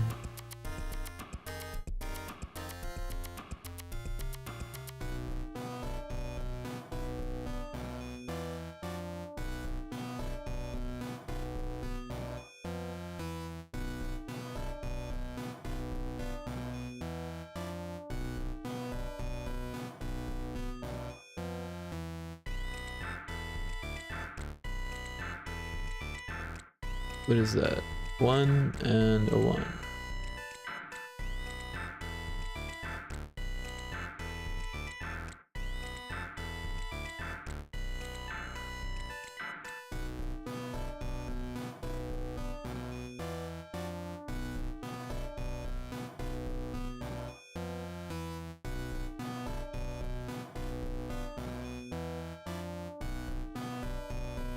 Make that a 2. Copy and paste, make another.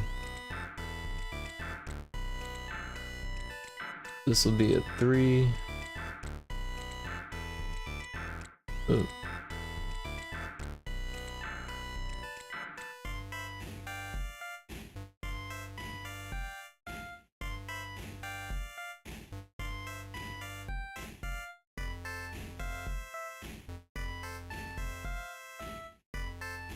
Alright, let's just get rid of this one and make this one huge.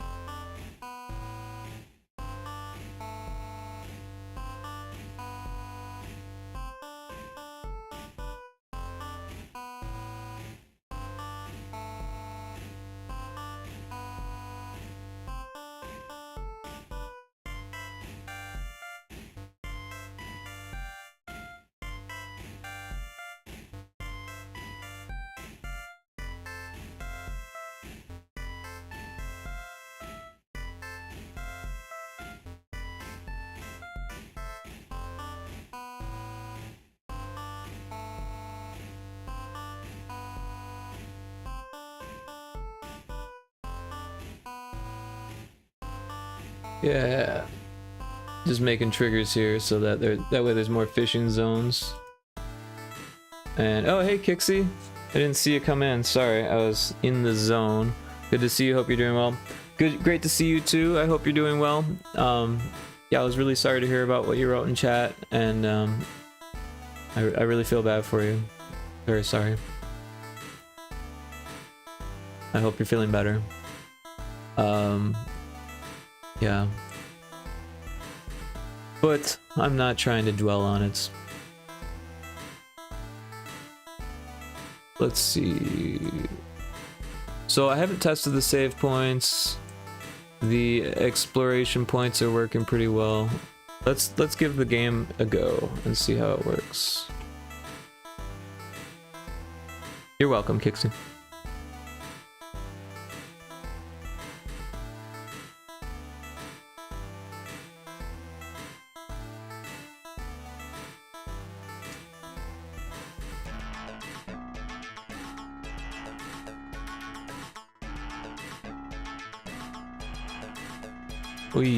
Alright, here it comes.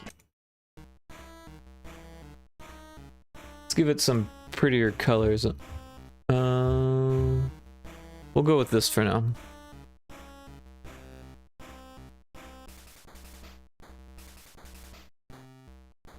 Health restored. Oh, it should say game saved also. Didn't think about that. We'll drive through some mountains or whatever.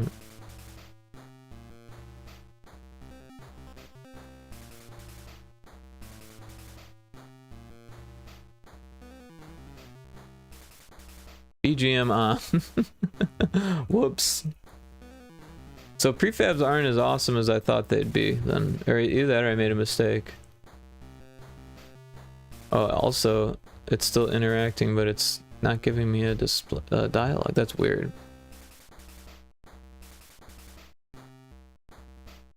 And I haven't gotten into a fight yet. I feel it going into zones because it slows everything down.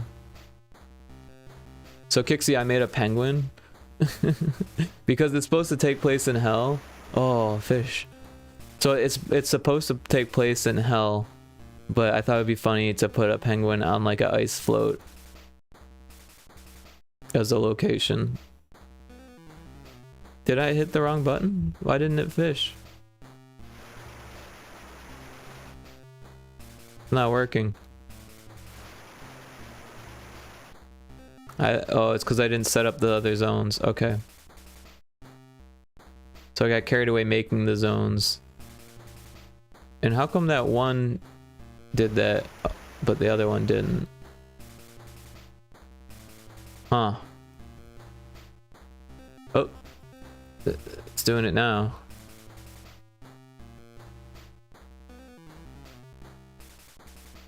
Alright, so what I did in Source Hack to solve that issue is I used a flag and a trigger for each actor, and it was kind of a pain in the ass, but it did work. So I might have to resort to something like that. But yeah, Kixie, I made a bunch of different like landmarks that you can travel to. Because the idea is that if you don't like JRPGs, then the game's probably not going to be that fun for you. So I made it so you can run away from battles that you don't want to fight. So you don't have to fight. And then I also made it so there's like save points that restore your health. But then if there's like a meta to the game, or another mini game within the game of finding all the locations, which are these sparkly things. So I made like a little face in the water because it's like a horror game, you know. It's gotta be kind of spooky. What else did I make? I think you saw the bones before. I made some bones there. Oh, and I made this mushroom.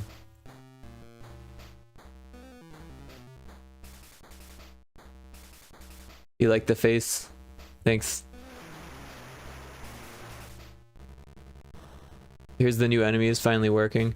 Yeah, so yesterday, Kixie, you saw me make 4 new enemies. Or actually, you came right after I made them, I think.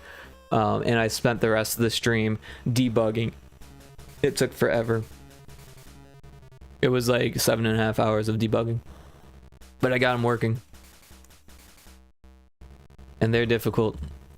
So I'm gonna run.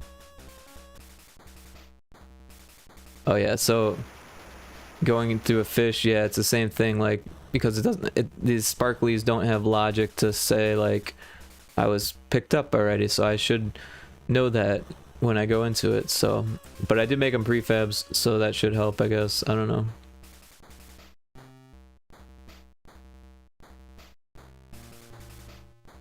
And then there's a skull cave thing over here, which I don't know. I don't know. Oh, and there's a whale.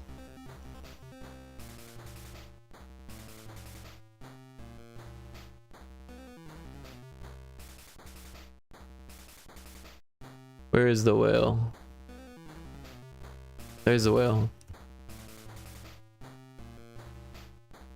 I don't know if you played Mario 2 at all, but that's where I got the idea for the whale. And then I put Captain Ahab on there because it was a white whale, and so it just made sense. And now we've got a whale with the dead guy on it.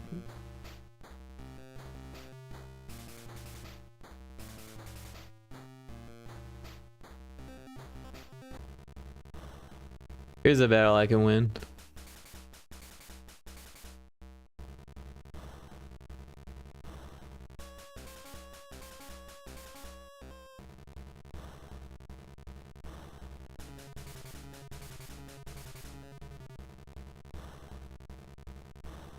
Takes 0 damage, that ain't right.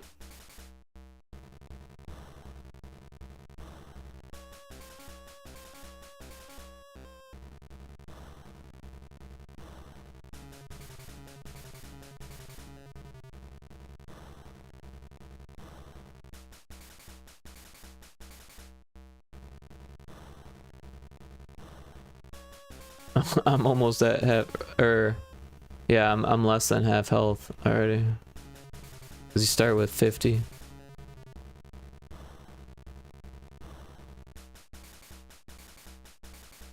I'm at 16 health.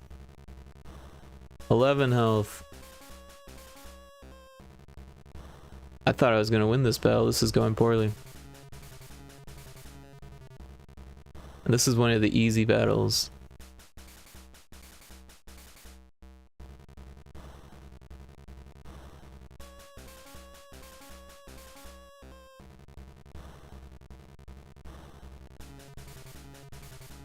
Cast was dodged. Oh, critical cast. For some reason, every time I get a critical cast, it tells me that it was dodged first. I died. And yeah, it doesn't kill me right when I die sometimes. I'm still working on that. It takes until I get a critical hit, and then it kills me. See, critical hit, and I died. But I like the death screen. I like how that turned out. Like the dithering. I think that's fun.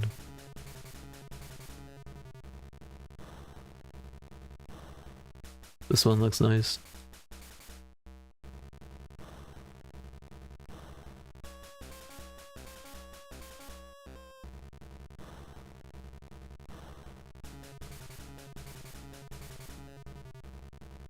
I like that one too. These are just palettes that GB Studio comes with the engine. Or the emulator that it uses. I think this one fits the game the best. It turned out well, thank you. I appreciate that. Alright, so the attack zones are not working. These things are still interacting after they're gone.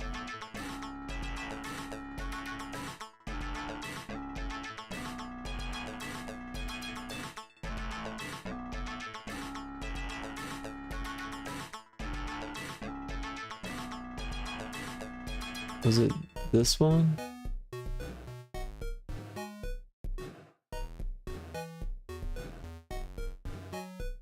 Okay. Huh. That's super weird that the dialogue's missing from it too.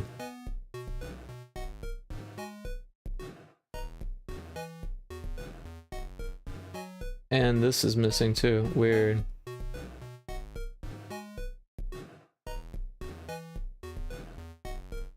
The ones that make the sky look like a sunset seem fitting for the a death screen.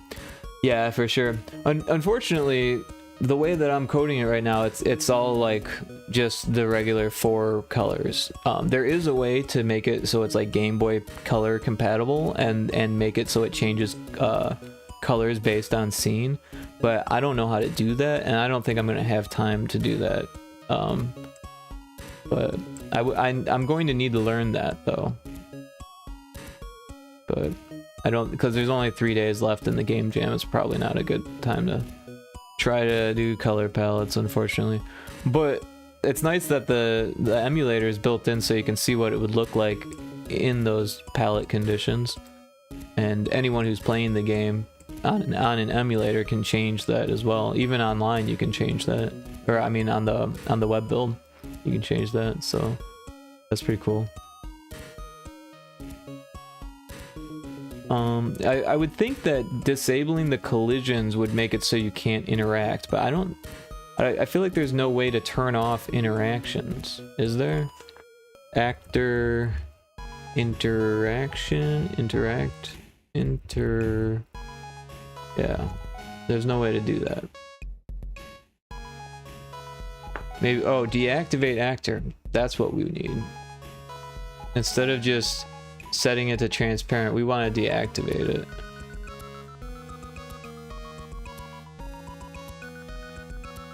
And that should have worked across the board then? Yeah, okay, cool.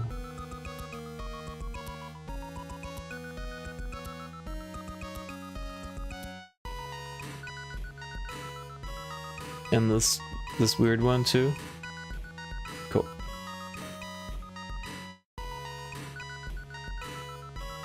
That is relatable.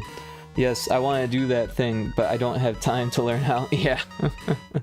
that is life. But I will learn actually, because this project that's coming up, that he's gonna want me to do Game Boy Color stuff, I'm thinking, so it'll be fun to learn.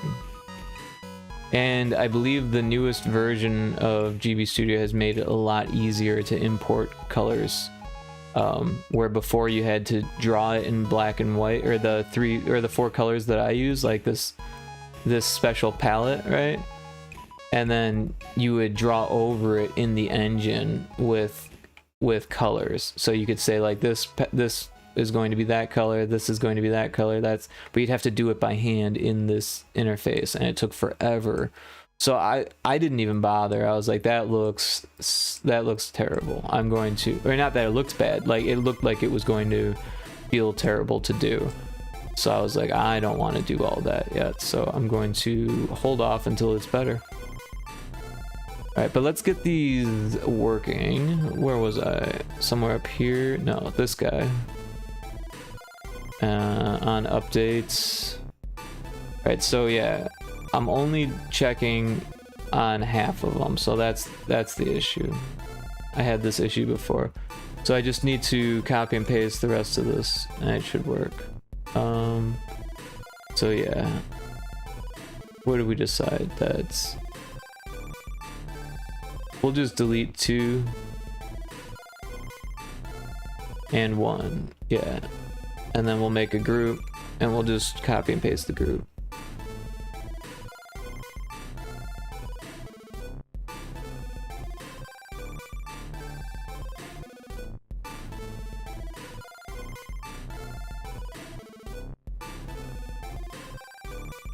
Check fish zone int.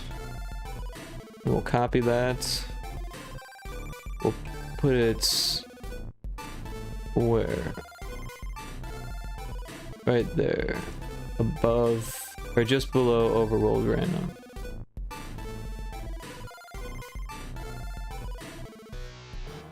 Yeah. Right?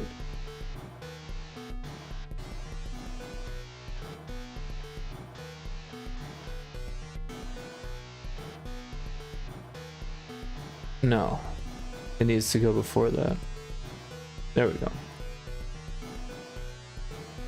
Yeah, so now it should say, yep, 1 to 2 in zone 1. We've got 1 to 4 in zone 2. 1 to 2 in zone 3. And then 1 to 4 in zone 4. So we could actually even make even harder zones if we wanted to, but that should be fine for now. Let's see if that worked.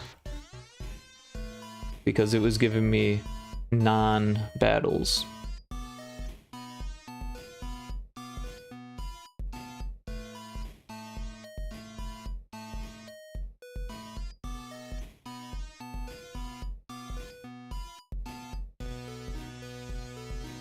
Yep. So I'm pretty grateful for everyone hanging out. It's definitely more fun when there's people around. Yeah, last night I was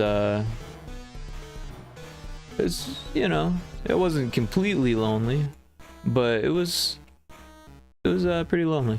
Not a whole lot of people, and I got a lot done, but it was kind of a mess because I was debugging so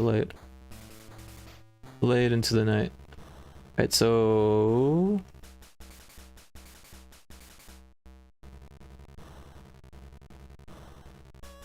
we're getting a bug.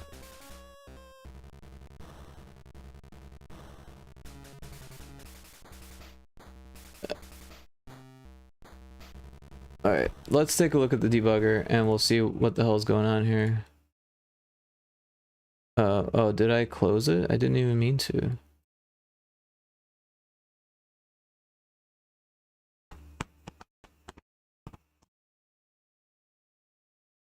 Yup.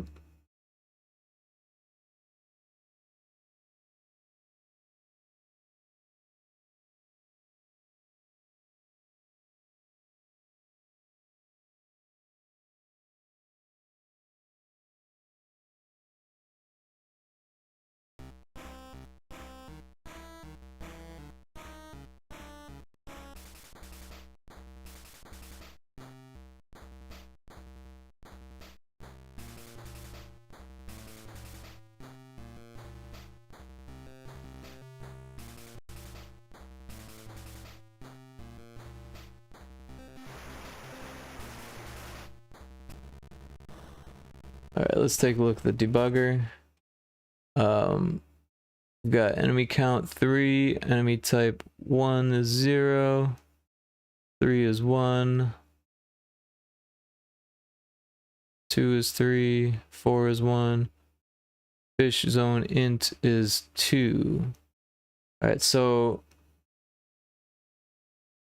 yeah, I made all those changes, but I didn't really take a deep look. So let's do that. We'll look into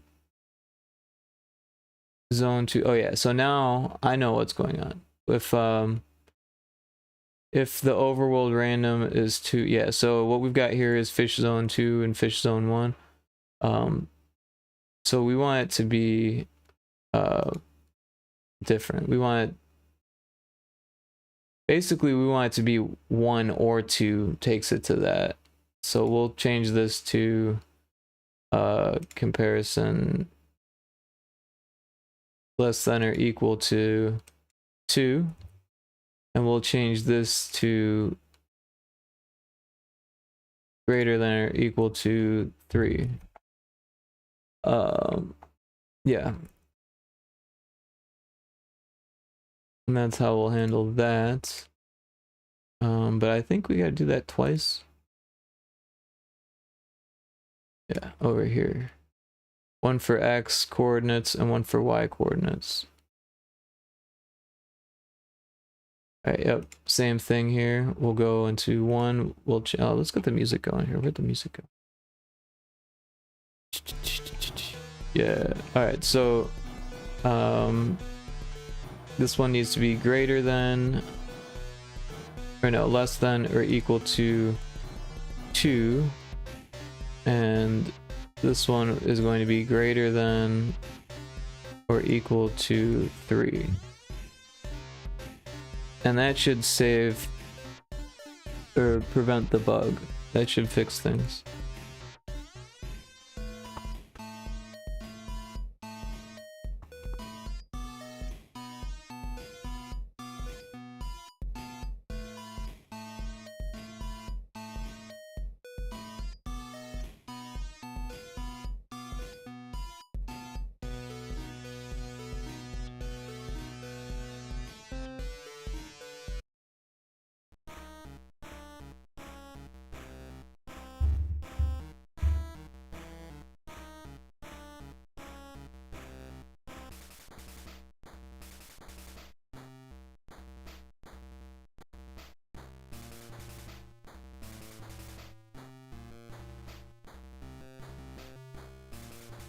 So yeah, where it says fish, I want to make it so, oh yeah, so see there's 4 enemies, so this must, and they're weaker enemies, so this must be a zone 2. Of course it's still too strong for me because there's no way to level the player up yet.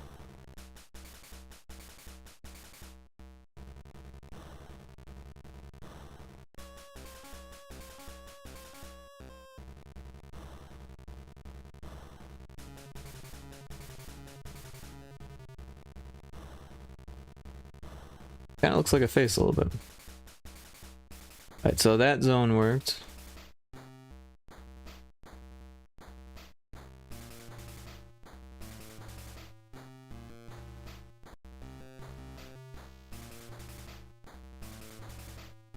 Isn't this the zone? Oh, because I cheated, it didn't work.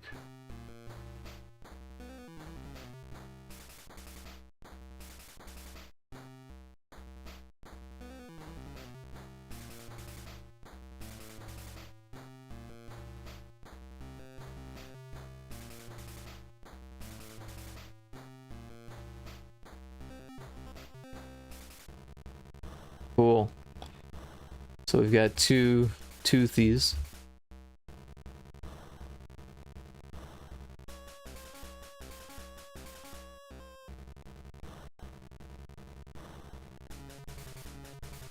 Awesome. Uh oh. I was inside the location. That was funny. Alright, yeah, so those should know if they've been picked up or not.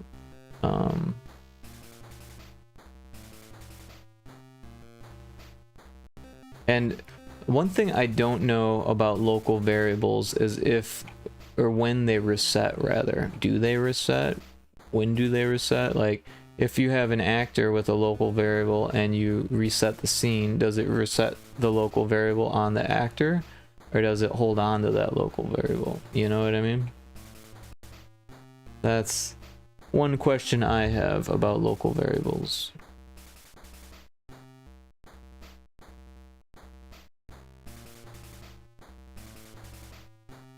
Let's go check on our penguin friend, see how he's holding up.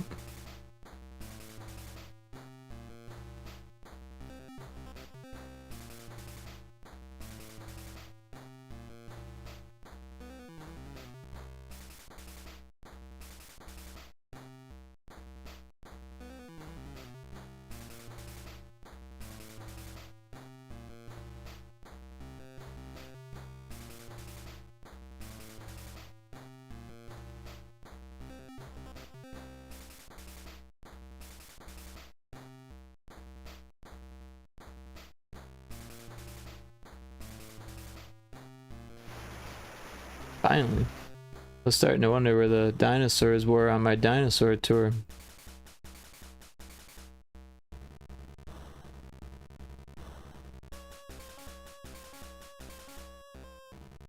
I should have got some health because I'm gonna die.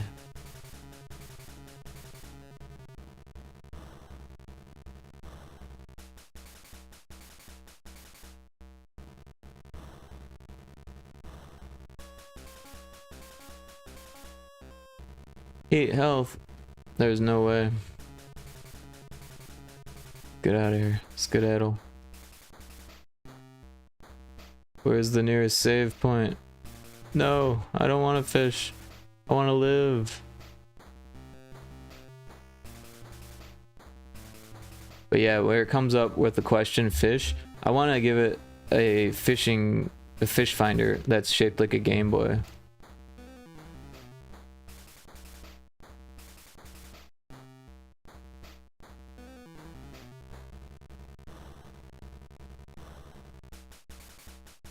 Alright, so that's cool that I got those working. I'm pretty excited about that. Yeah, so I do want the fish finder. I think that would be dope. And then I also want to level the player because otherwise the enemies are just too tough. But there's room for growth this way, so that's good. We've got 3 days to do that. And also, if I put a boss in, with the leveling and the boss and the fish finder, the game could be complete, basically. I mean, I'd still need to do all the audio and stuff, but that'd be like the minimal viable product kind of thing. So I should probably try to focus on those things. I do really want to do the Game Boy thing, so like I'm gonna see how difficult that's gonna be right now, and we're just gonna make a new file. Let me get some music on here. 160 by 1. Whoa, I'm on the wrong program. 160 by 144 as usual. So now we're gonna draw a Game Boy. Now I actually have a Game Boy drawn, but they want you to make all the assets for this jam separately. So, and also the one that I have isn't really exactly what I want. So maybe I can use it even though it's not what I want, and then change it so that way it's not like I'm reusing an asset. I'm adapting an asset. See, this isn't what I want, but it's close. So we'll open it, and I'm going to take this and just this there, copy that and paste it here, and then just zoom it in big as I can.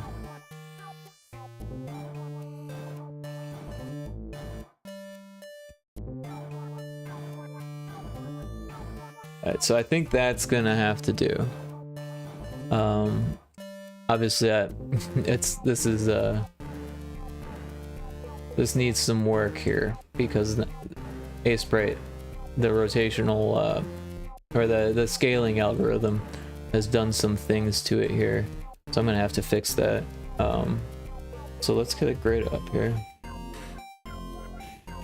So most of the lines are 2 pixels wide.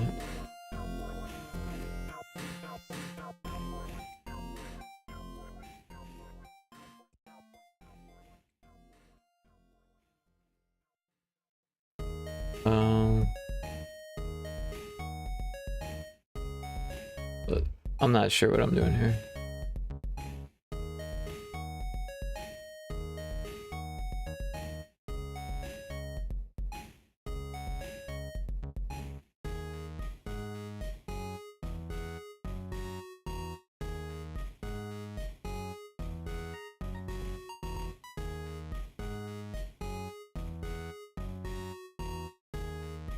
We don't need this text that says exit anymore.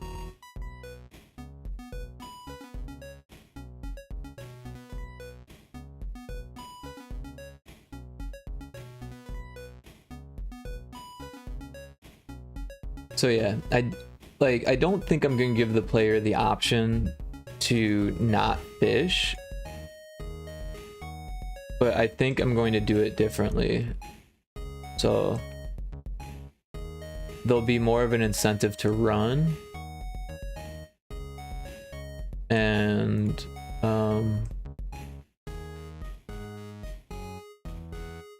that just looks weird, doesn't it?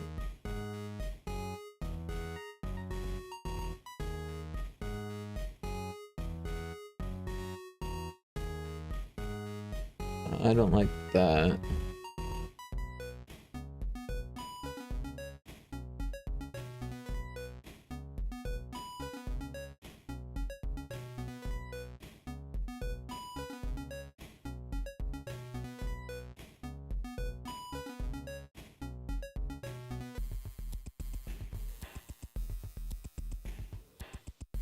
Oh.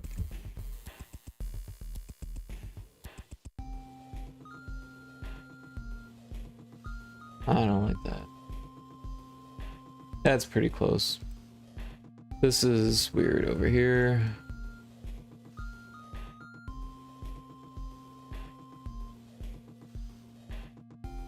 That looks better. This is weird over here.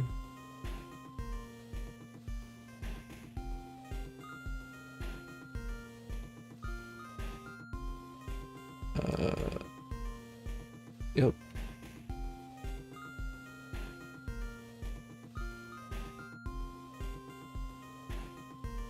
Yeah, that's too big now.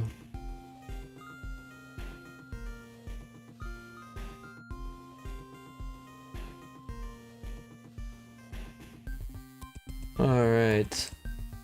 So we've got our fish finder here.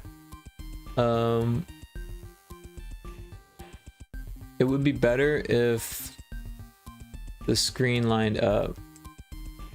So let me see if I can't pull that up. Well, actually, it doesn't really matter, right? Wait, how do I want to do this? So there's a few ways I do this. I could make there's 4 different zones. So I could make 4 different Game Boys that have 4 different backgrounds, and then just pull up the one that we've been to. That would actually be pretty easy. Or I could use one and tile swap, and that would be a pain in the ass. So I'm just going to use 4 different ones. All right, so I'm gonna make a new layer, and this will be easy.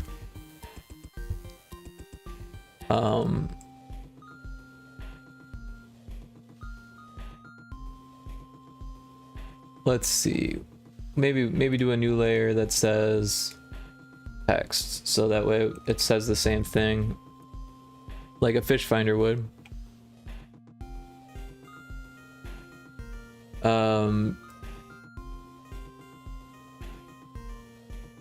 We'll say,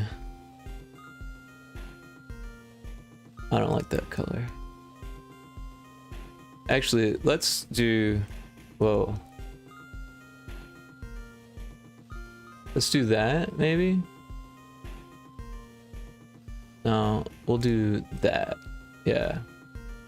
And then we'll do text. It'll say in black. Maybe I'll just type it. Fish.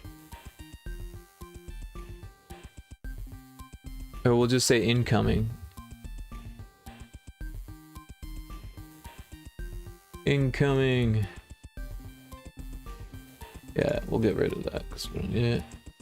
We'll scooch these over because they look like shit like that. So that's good.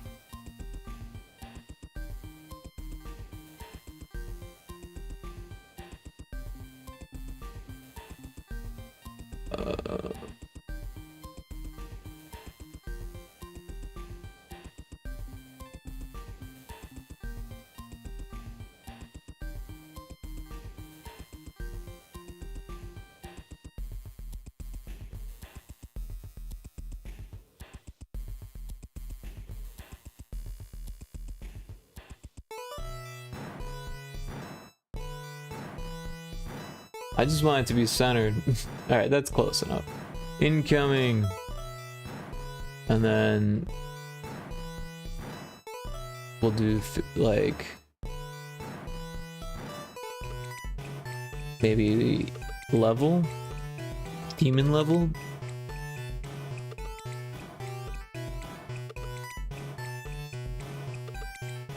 There's a pixel missing here. There's a pixel in chat. No, I'm just kidding. Oh yeah, I want to get Pokemon in my chat, but I don't know how to do it, so I'm gonna have to learn how to do that. But I'll do that after the game jam. For now, there'll be a pixel in chat.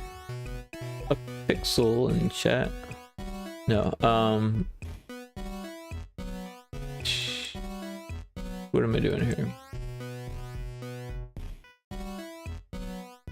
Pixel chat. Pixel catch. Pixel catch. If you want to catch a pixel. I don't like how this looks. Why isn't it square?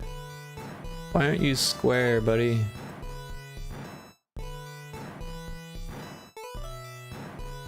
Why you gotta be not square? There we go. Incoming. Pixel catch.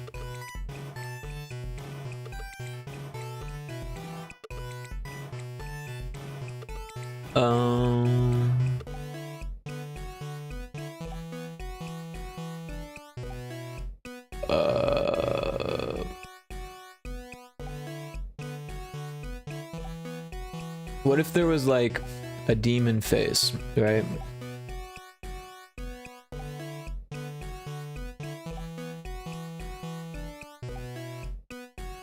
Like a generic devil.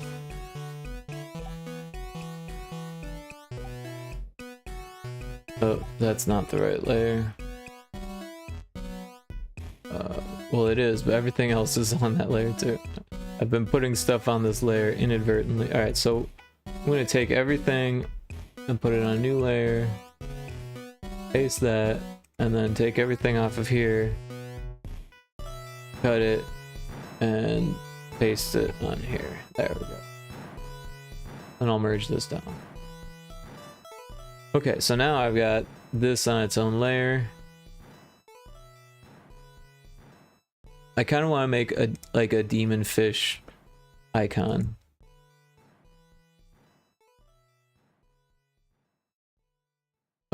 That should be symmetrical.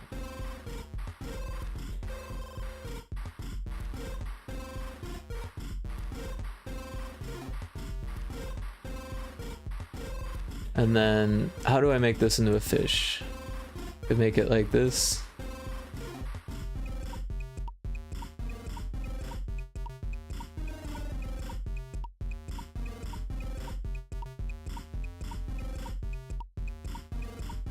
Yeah, that's what we'll do. We'll do a happy face for easy, and then we'll make it more and more angry as it gets harder. And at the bottom we can say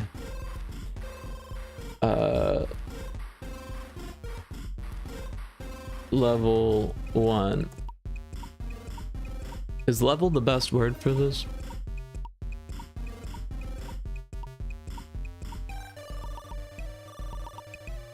What if we do aggro lev 1?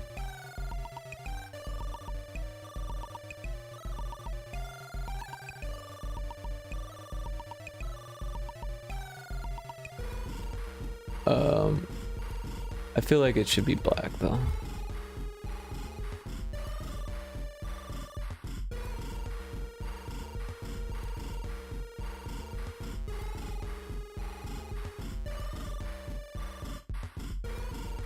Oh, what if this is black too? Nah, that was better. Or gray, darkish.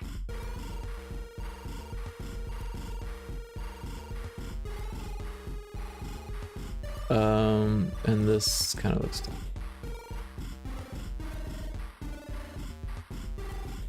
Alright, try this again. Oh, too far. Alright, so if we just get rid of the chin?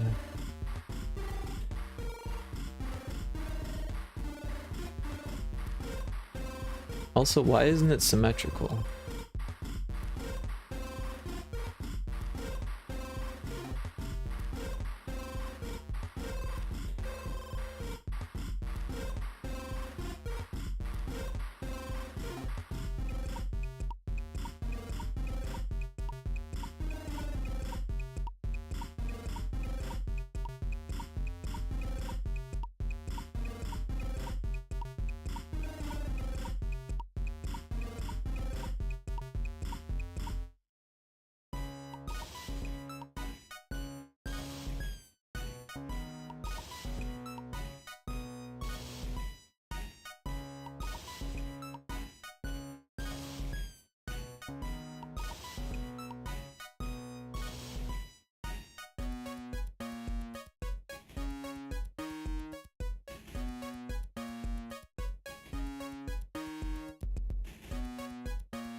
Yeah. What if he had like white teeth? No. There's just not enough room.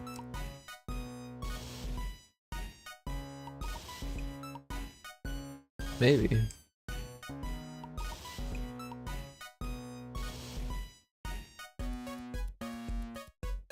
That looks pretty cute. I don't like this not being symmetrical shit. Why is it not symmetrical? It looks like it's symmetrical, but it's not.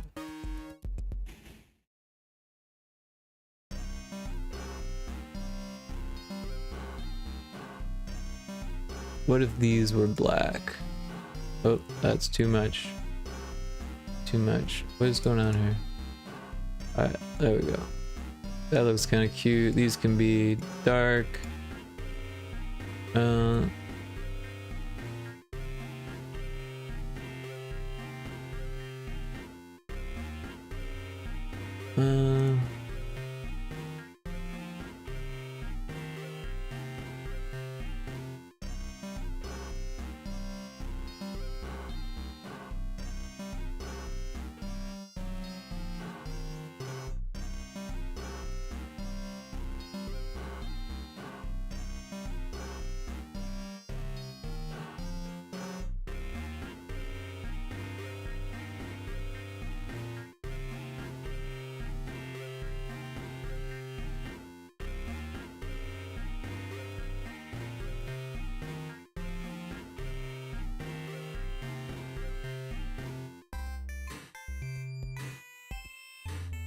yeah, incoming will work. I like incoming. Alright, so we'll just leave this as is for now. Oh wait, no, we need more. We've got easy, we want medium, hard, and yeah, whatever. Aggro Love 2 is next.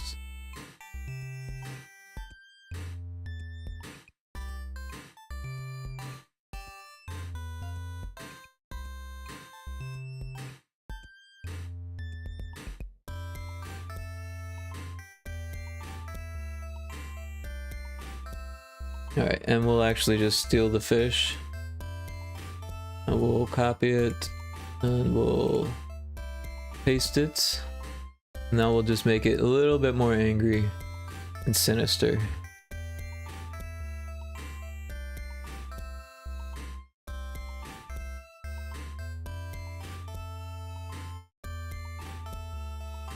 How did I do that before?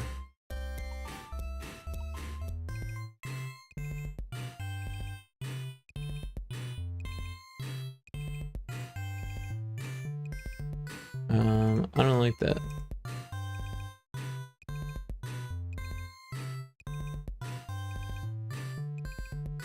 Evil.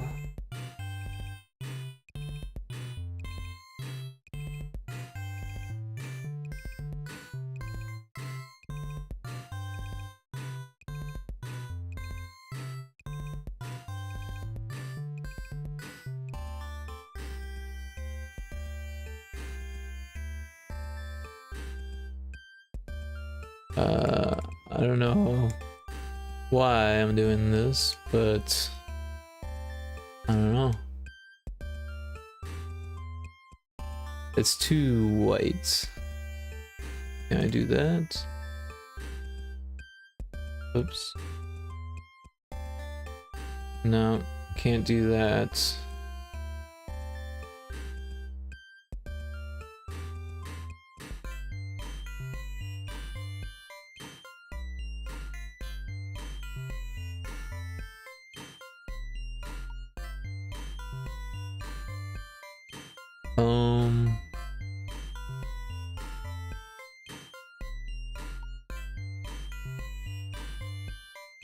Nah. Alright, so I mean he looks pretty angry already, right?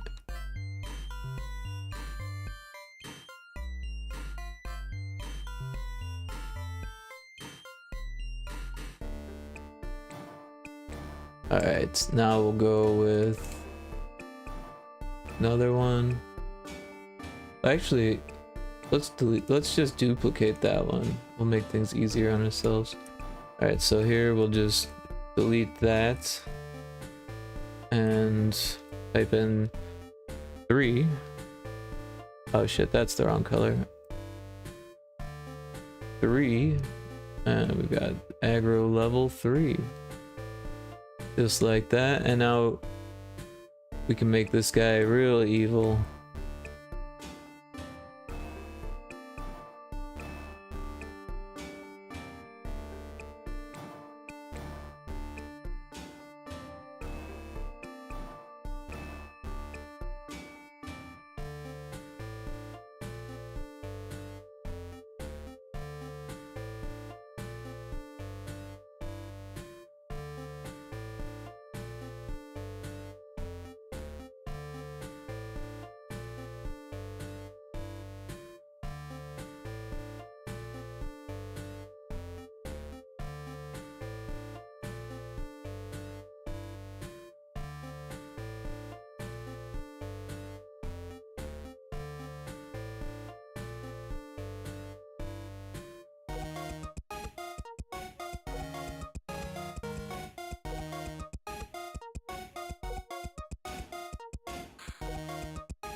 Evil fish.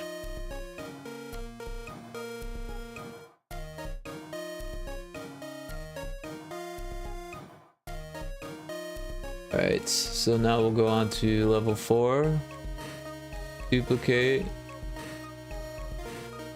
Remove that layer. Oh, we got symmetry. We got movie sign. No.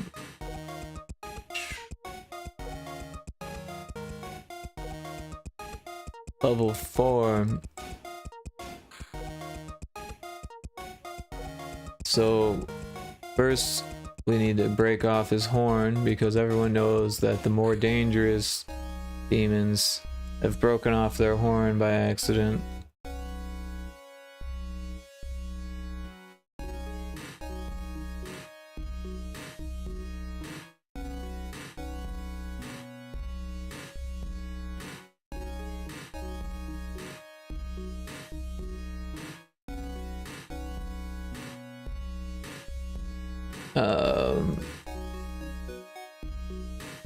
I don't know how we get more evil than this. Alright, so we can give him a pitchfork. That's always evil.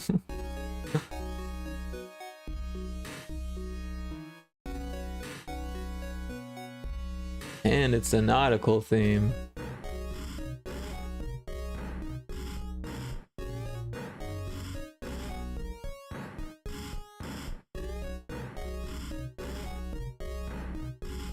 Oh, that looks terrible. Oh. Come on, what are you doing?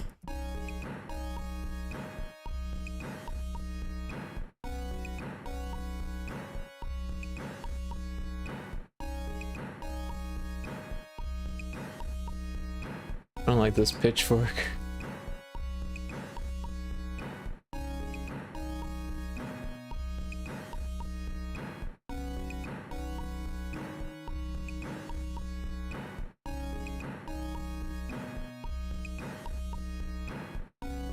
It looks so bad.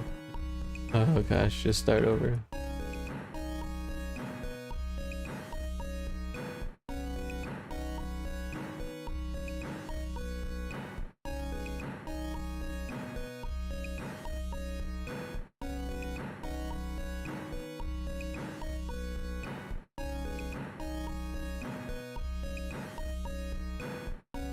I'll just leave it like that. Or maybe I can do like, yeah.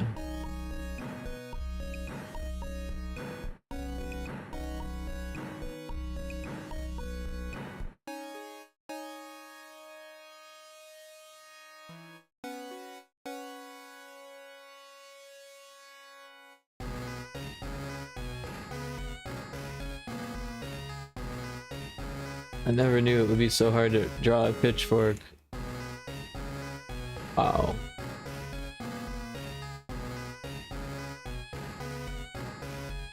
Alright, so those didn't look bad. It's this right here that looked bad. Okay. But this just needs to be there. Okay. This. That reads like a pitchfork.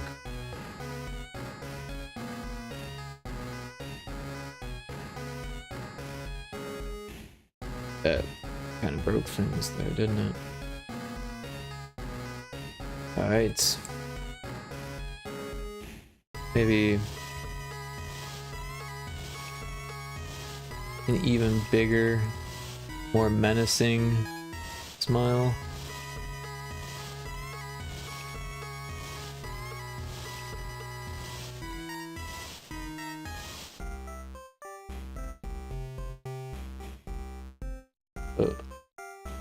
Oh, that's not what I want.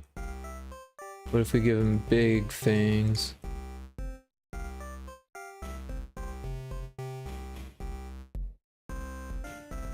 Those don't look like fangs at all.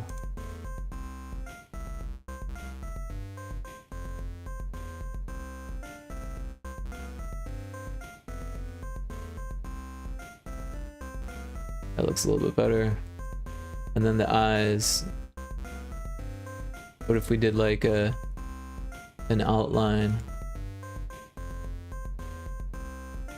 Like death metal makeup.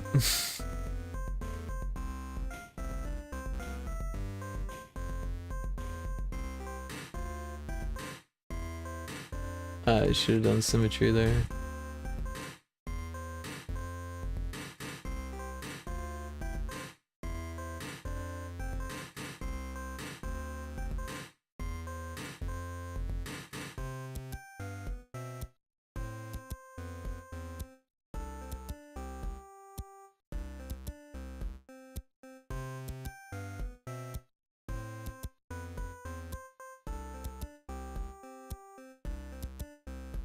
There we go.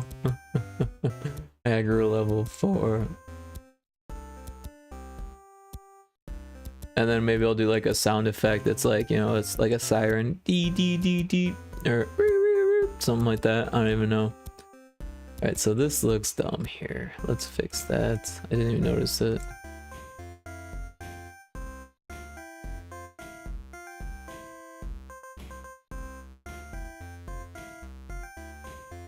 Again, we got the single pixel and everything's double.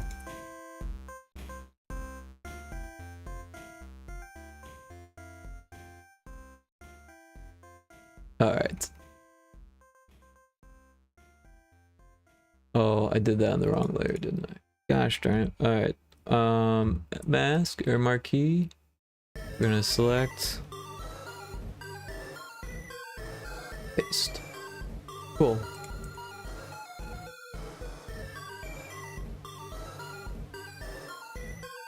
Alright. Hard. Medium hard. Medium easy. And easy. Alright. File, export as, sprite, backgrounds. Why are you in the wrong game?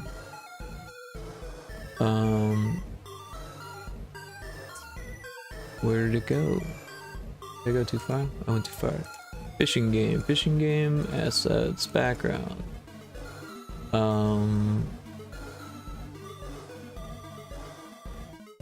Easy fish found. Easy fish found. Paste that, export, and then export medium easy fish found.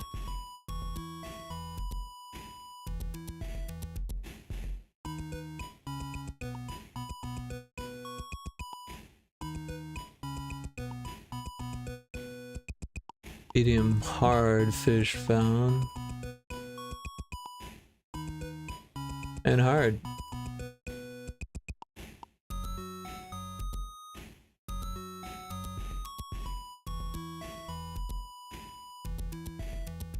Alright. So up in the corner we got the, whatever this is called, the overworld manager. And it's got the fish zone int stuff here. Alright, so in this, it loads, oh, somewhere in here, it loads the scene. So instead of loading the fight scene, we're actually going to do something else. We're going to load the fish scene. Yeah, so we're actually going to change this around. We're going to go back to where it was, how we had it before, where it was just equal to 1, but then we're going to change this to a new scene that we haven't made yet. So we're going to make that scene. And alright, so now we want to bring in the art that we just exported.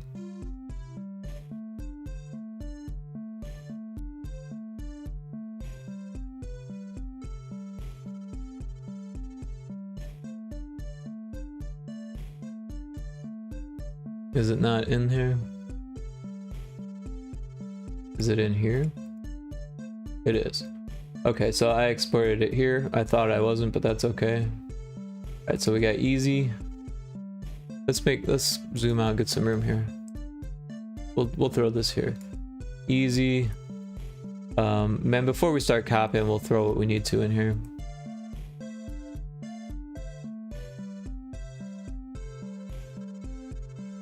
What we need, button. Oh, if button held. I didn't know about that script. That's interesting. What we'll do is attach script to button. We'll do all of them. And then change scene. Yeah, we don't want to store this one on the stack because we don't want to go back to it, but the last one is still stored on the stack.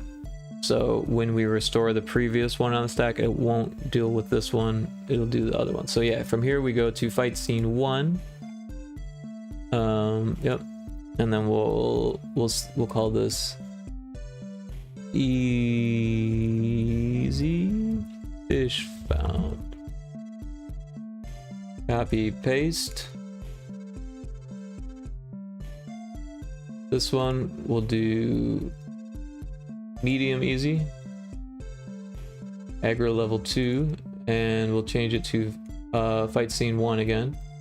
So that's going to be the same, and then copy this one, paste it. Now we've got medium hard. That one's funny. Yeah, so these things also, we want these to be not there.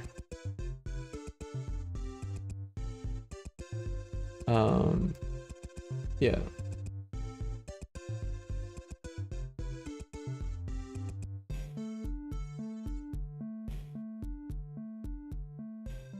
But this is going to be fight scene 2 now. And same with this one.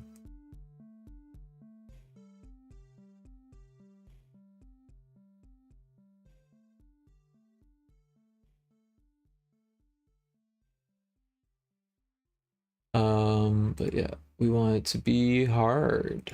All right. So yeah, we'll say hard. Medium, hard, and then medium, easy. All right. Cool. So that should take us to this scene first and then to this scene. Let's see if it's doing it right. No, it's not. Alright, so first of all, we no longer want this menu. So we'll just remove this menu. Or disable it for now. And the switch, we want this stuff from within the switch. So we'll make a group because we're gonna have to duplicate this.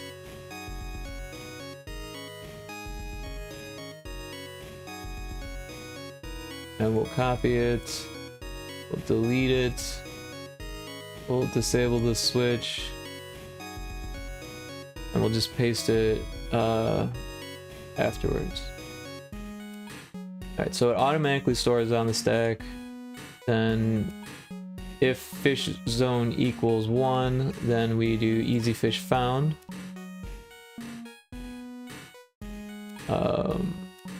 We're gonna just delete this and we'll copy this, paste it. 2, we'll do medium easy, copy, paste. 3 is medium hard.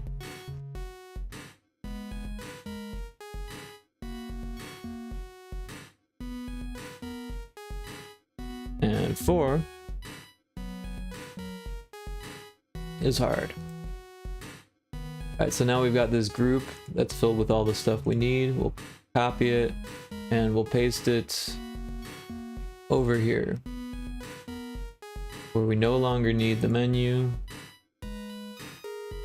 and we no longer need the switch.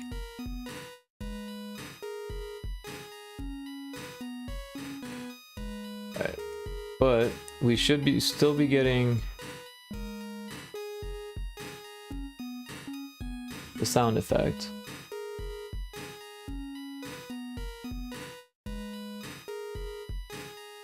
Why is it only doing the sound effect sometimes? That's weird. Let's fix that.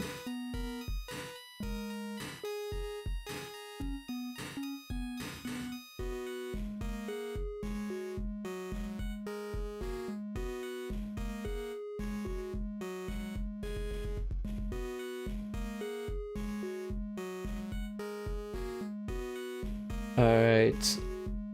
So it'll still say fish, but then it takes you directly to the screen. Alright, we'll hit save and we'll see how broken it is now.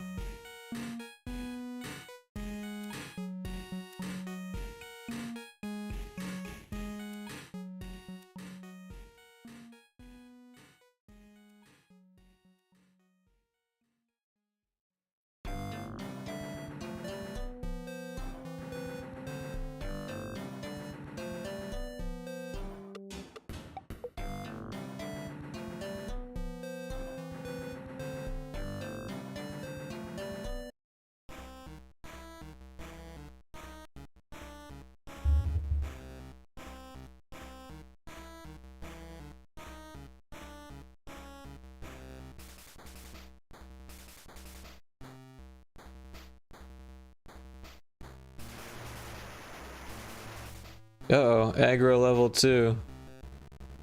I like it. That's better. Now you're forced to take some damage because they got the initiative. And we're gonna run. Uh-oh.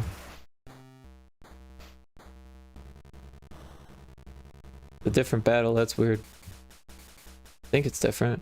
Anyways. Run again, see what happens. So that time it didn't. That's weird that it did 2 fishes in a row.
I can take this guy.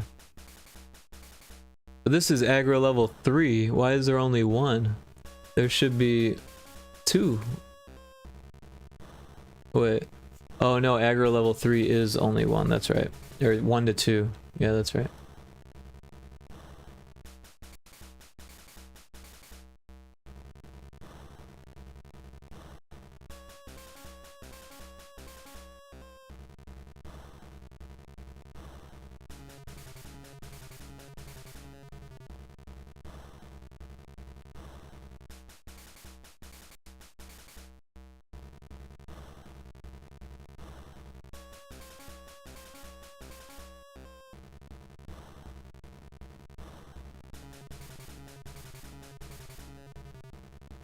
Nice.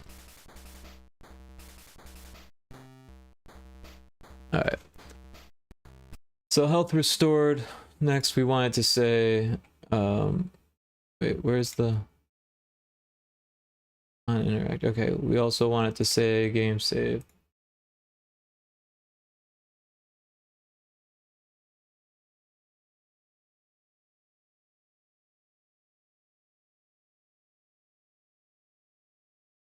Health restored, status saved.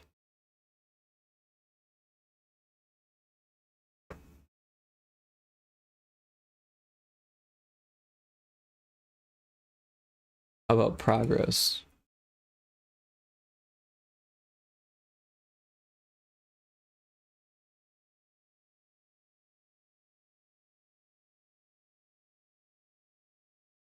Nice. Alright, and that should work across all of them because it's a prefab. But I want to double check. Where's the next one? Here we go. It didn't. It didn't go across all of them.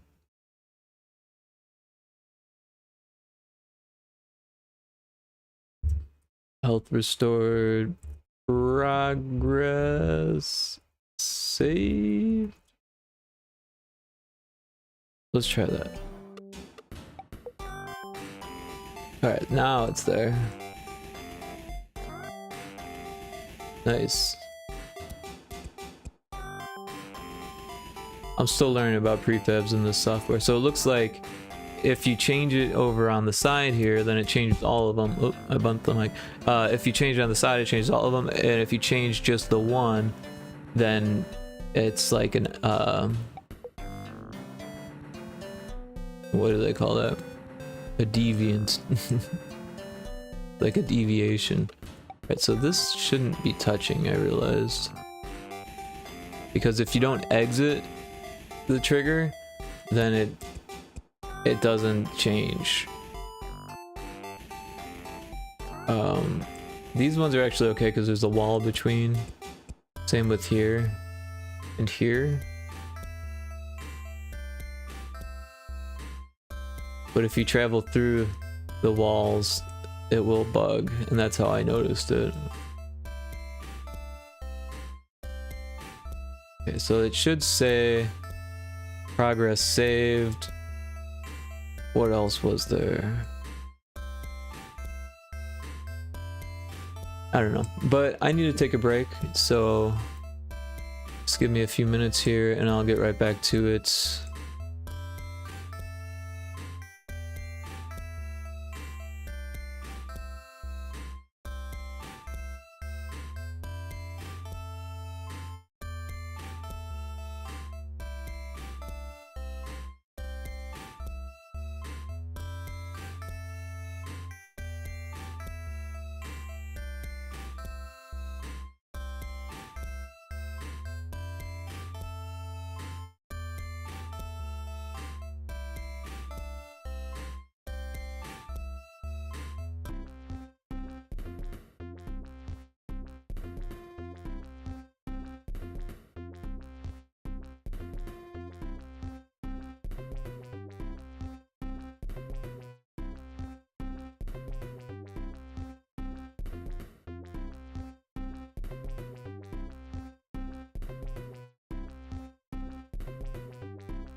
Okay,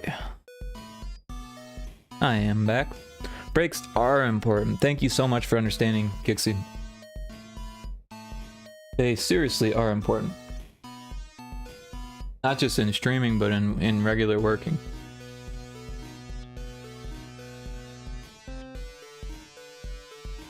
And essentially that's what I'm doing here, is working. So, yep, gotta take breaks.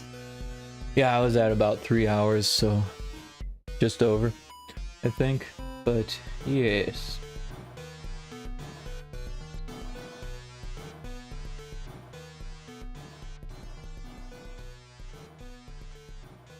I had to take a little 10-minute break, and I'm feeling refreshed. So I really want to get into player leveling. And I've actually done this before in Source Hack, but then I took it out because it was pointless in Source Hack. But I mostly just wanted to learn how to do it. So I'm glad that I did. Alright, so let's see here. We got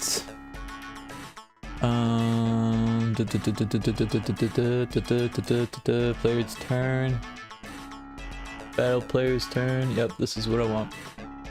So we got these variables here. Attack position. We'll probably need another variable. Does RSB have an option to be in windowed mode? I don't think it does.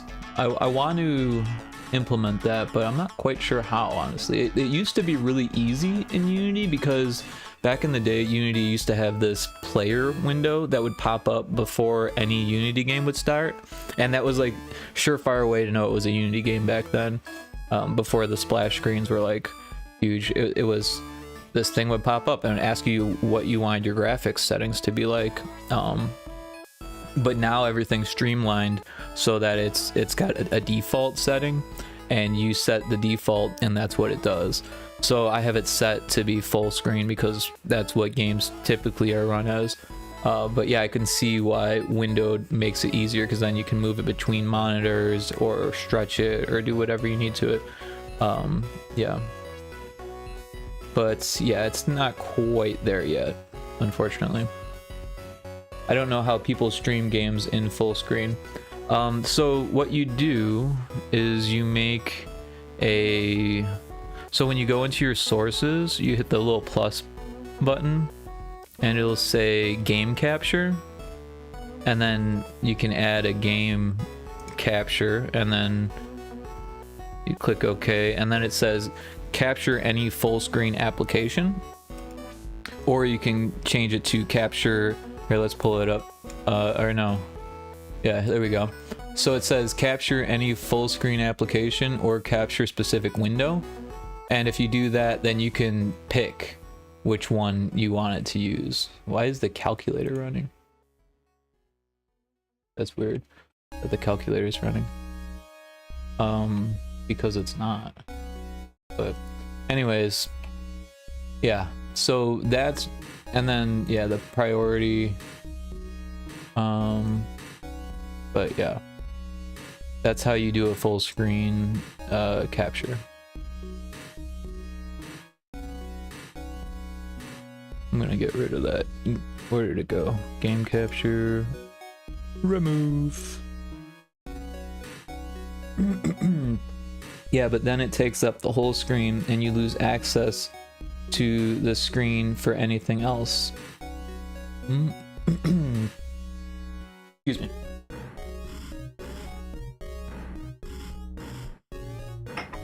So I haven't actually tried it, so you could be right that there's more hurdles than I'm addressing here, because that's not something that I've tried to do really. I don't think so anyways. Well, a lot of times if you've got your windows set up to extend, then it will play full screen on the main monitor, right? And that can be kind of a pain in the butt to like have it, because I don't think there's an easy way to decide which one is the main. I think when you start the computer, it decides which one is the main. With a laptop, it's always the one that's on the laptop, I'm pretty sure. Unless there's a way to change that. But yeah, so if I were to run like Sons of the Forest, it would pick a monitor to run it on, and then that's where it would be, and then I would have to set my stuff up around which one it picked, I believe, unless there's a way to change which one it picks, right?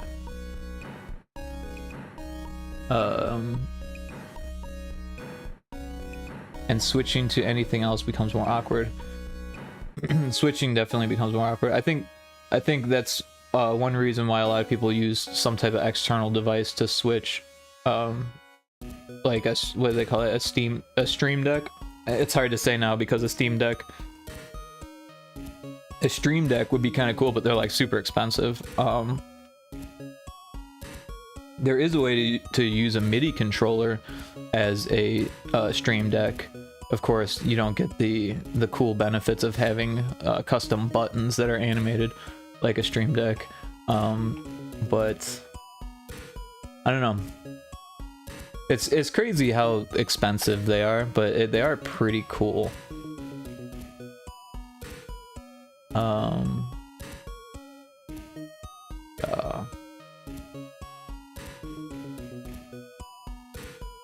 Or maybe I'm just not good at managing it.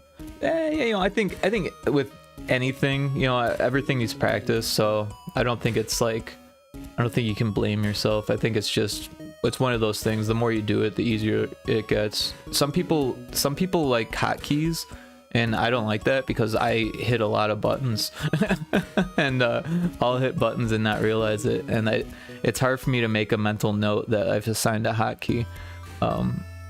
If someone else assigns a hotkey, then it's easy, but if I've assigned it, that's like, I don't know.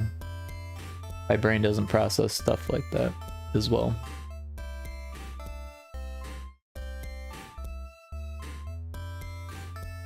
But yeah, I honestly don't switch either, so that's another thing. I pretty much just have, I only switch when I absolutely need to. I try to make it like, you know, like I have a big screen, but I barely ever use it because I don't really need to. But also if I had like a camera, that would make more sense, I guess. I don't know. But, or if I didn't have anything to show, but I do, so. and I just use a mouse because I just have it open on a window. I honestly have 4 monitors right now though, so I mean that it's kind of cheating, I guess. Because I have a older computer that's just running browsers with chat and YouTube and whatever else I need to see with a mouse to click and a keyboard underneath my other setup, which is like a laptop and then like a TV on the wall behind it. So I'm actually working on the big TV behind, and then the laptop in front of me has OBS in front of me. So that's how I do it. It's just easier when you have a lot of monitors, I feel like.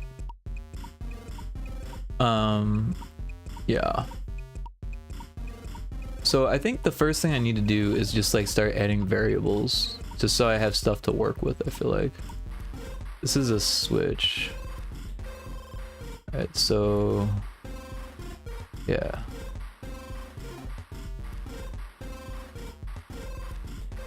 When one, okay.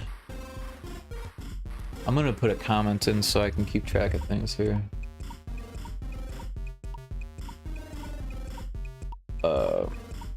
Attack menu. I'll put that there. Attack menu, and then I'll put another comment down here.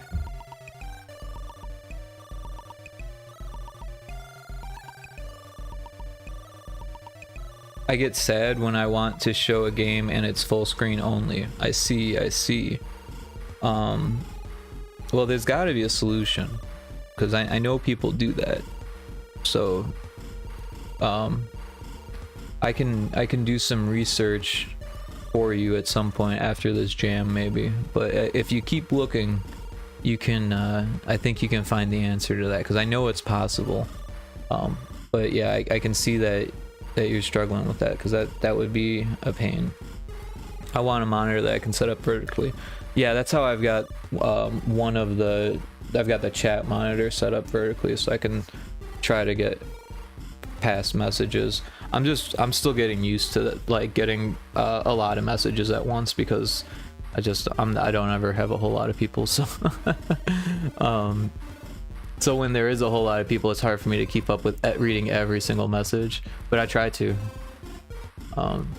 Yeah, the same thing kind of happens to me on Discord, unfortunately. It's like I don't even have a big Discord, but like sometimes messages just like they hit me at a time where I see it, but I can't, like I don't have time to respond, and then I'll be like, I go back to it, and it's like, and that's mostly on my Discord, but also on other people's Discord too. Like I'll see a conversation that I want to get involved in, but I don't have time to get involved in, so I just like watch it unfold without me. And then I go. I was like, oh, that was a conversation I almost could have had. Of course, not in your Discord's a little bit slower, so it's a nice speed, really. Hey, Indy's here. How you doing, Indy Maniac? Good to see you. Thanks for dropping in. Am I always Luigi when I spawn in? You are. It kind of just chooses an avatar for you. So there's an extension down underneath, and you can choose whichever you want. Like you can set it up to be like points and stuff like that, but I just made them all free. So you can just pick whichever you want. And then the cat is just there to keep me company when no one else is around.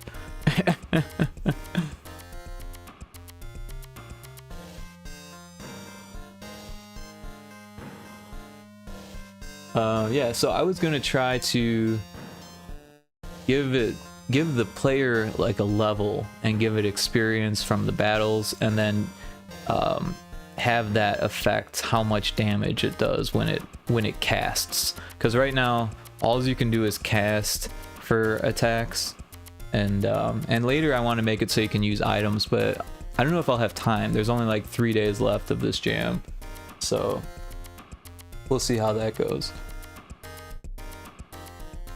I'm a burp. Yeah, dude, I saw that as an option. I was like, holy shit, that's fucking hilarious. You can make the what is it? I don't even know what it's called. It's just it's like sole purpose was to teach you how to use the mechanics on in Super Metroid. I need to learn how to be social on Discord better. It's really hard for me to be social on my own Discord, but it's a lot easier for me to be social on other people's Discords. But honestly, it's for me, and I'm not like trying to like brag or boast or anything, but I get quite a few DMs from people just like randomly, like a lot of different sections. They come from all over, and some of them are like important, and some of them are like just social, and some of them are like, you know, work or whatever, and then some of them are like for my studio, and then some of them are like for my podcasts. Like, so there's like a whole lot of Discord DMs. So like for me, I just spend a lot of my energy on DMs, but it's a lot easier for me to like let some of that energy overflow into other people's Discords than it is on mine for some reason. I don't know. Like for mine, I feel like it just ends up being like a record of things. Like anytime some type of press picks up Retro Spaceball, I put it in the press channel. You know what I mean? Anytime I update the game, I try to make sure I put it in the update channel. And it ends up being kind of boring that way.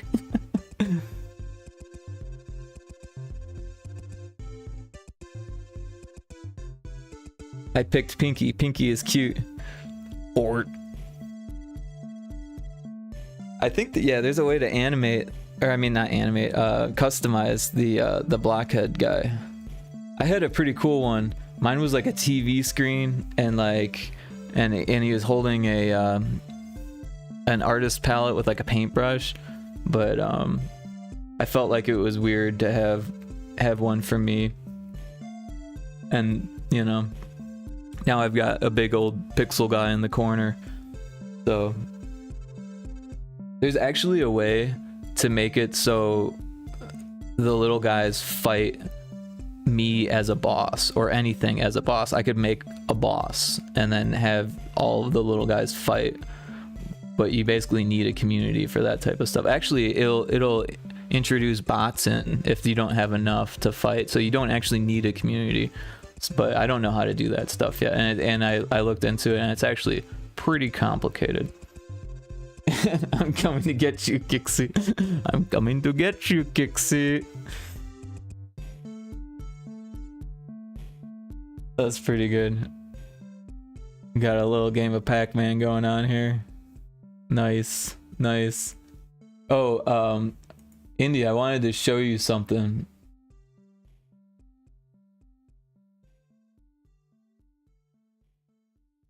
It's in the game though, so I gotta let it boot. Waka waka waka waka. I love it.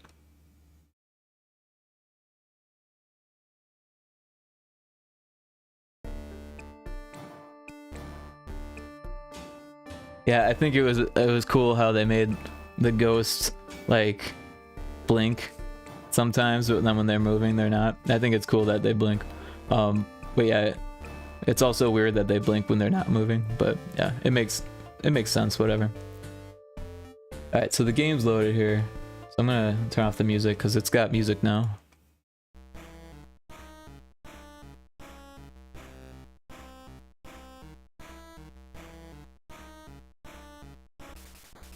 Alright, so I'm gonna go fishing here, Andy. So pay attention while I go fishing, because it's gonna say something, and I want to see if you recognize what it says.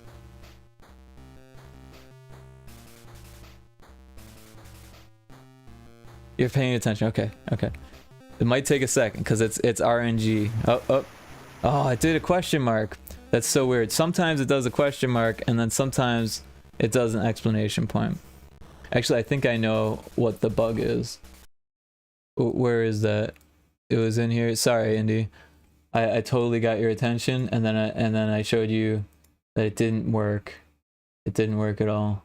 So there's two parts where it loads the scene. Where does it say fish? I wish there was like a way to just search it, like fish. Yeah, no, it's gonna search the whole scene. It's not gonna search this stack. All right, here it is. So yep. This one says question mark. So I'm ruining the surprise here, but I was hanging out, and Cryptic started fishing in my channel. I don't have the fish set up, of course. So now when a fish happens, now it says fish, but with the exclamation point beforehand. Just like in your channel. Now the joke is just completely ruined now. There we go. There's the joke.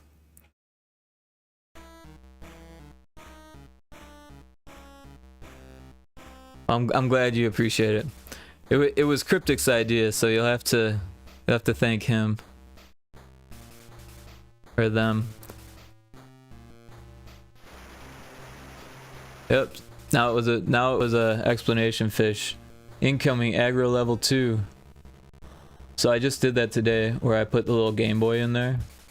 Cause technically the game jam, the theme is Game Boy and spooky. So those are the only two themes. Is that it has to be Game Boy themed and spooky themed. And it is also rated on a few things. And one of the things it's rated on is its quirkiness. So I feel like the landmarks help with the quirkiness, which is something that I also just made today. So if I can run, then yeah, you can see. Oh. Well, I'm not getting very far anymore. I can actually kill this guy, but I'm gonna run again. So you can see there's a tower there, and there's like some sparkles over there. And if I haven't put the collisions in yet. I put some collisions, like there's a collider. So I can pick up the sparkles, and now I found one of 7 locations. Yeah, and there's fishing zones all over now. There's 4 different types of fishing zones, and there's save zones, like a lighthouse here. Health restored, progress saved. So I hope that's apparent enough, intuitive enough. Those toothy guys are tough. I'm out of here. So the player is just not strong enough to fight off these guys yet, even though the guys are kind of easy. I love the way Game Boy games look, honestly. I'm right there with you. The way Game Boy games look is just so amazing. And it's so weird because it's like forced to look that way in a lot of ways. Like there's not a whole lot you can do with the limitations on the Game Boy, but there is also. It's really weird. There's a whole lot of tricks that people use to make it look cool too. And I'm still learning a lot of those. Hydrate here.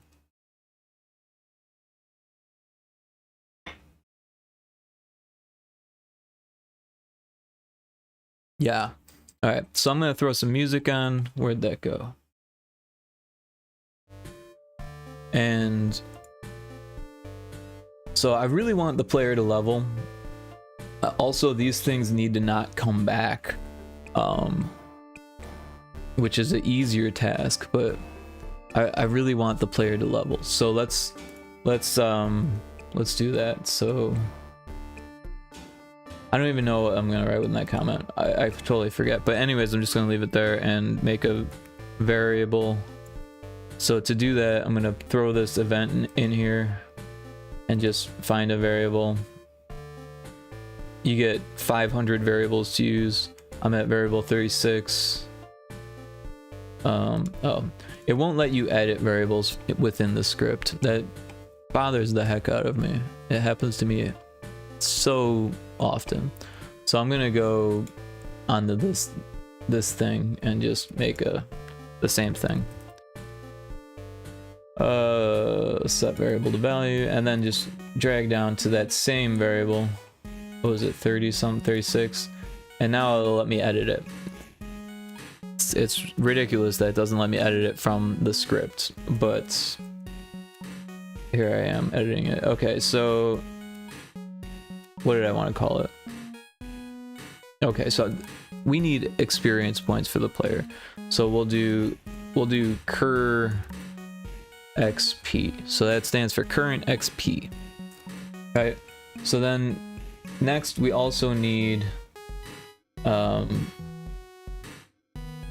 like next level XP. So we'll do next lev XP. Alright, yeah. And I'm pretty sure they extended how many numbers you get out of an integer now. It used to only be 255, but I think they extended it to like something in the thousands or something like that. Which like makes it so you don't have to worry about things breaking when it gets over it, because people are less likely to get there. But 255 is pretty easy to reach, and if it crashes the game when it gets there, starts overwriting memory, then like, yeah, you need to come up with some type of cap or some type of system of logging that you've been over 250, which is what I did in source hack. But that was actually kind of a pain in the ass. So let's see what we can do here. We've got our next level XP, and all right, so we also need our player level. Right now I'm just writing variables here. We've got current XP, next level XP, and then we'll say player level. I think that's enough to work with, to start working with. I'm not sure if we need anything else, but we can start with that. So we've got oh,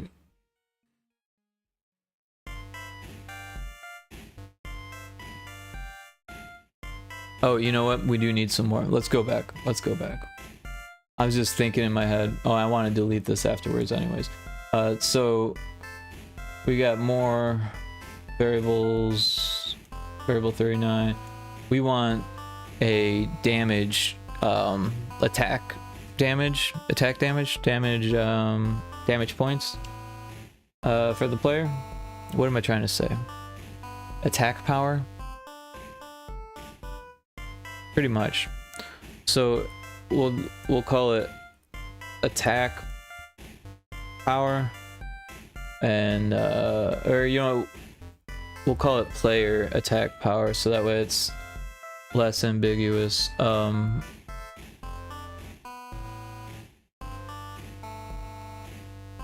Yeah, so if player attack power is 0, then we do what it does now. If the attack power is 1, you know, actually I don't know if we need attack power, because we are, what am I thinking? Oh yeah, so this is gonna end up being damage. This is gonna convert to damage in the battle, right? So we'll take the level you are and the base number, and then we'll multiply it to come up with this number, and then if that base number is 1, then this number is the default value, and then it's like it never happened, but it still works as we add that multiplier to it. That's what that is. So maybe I need a better name than attack power. Player attack power,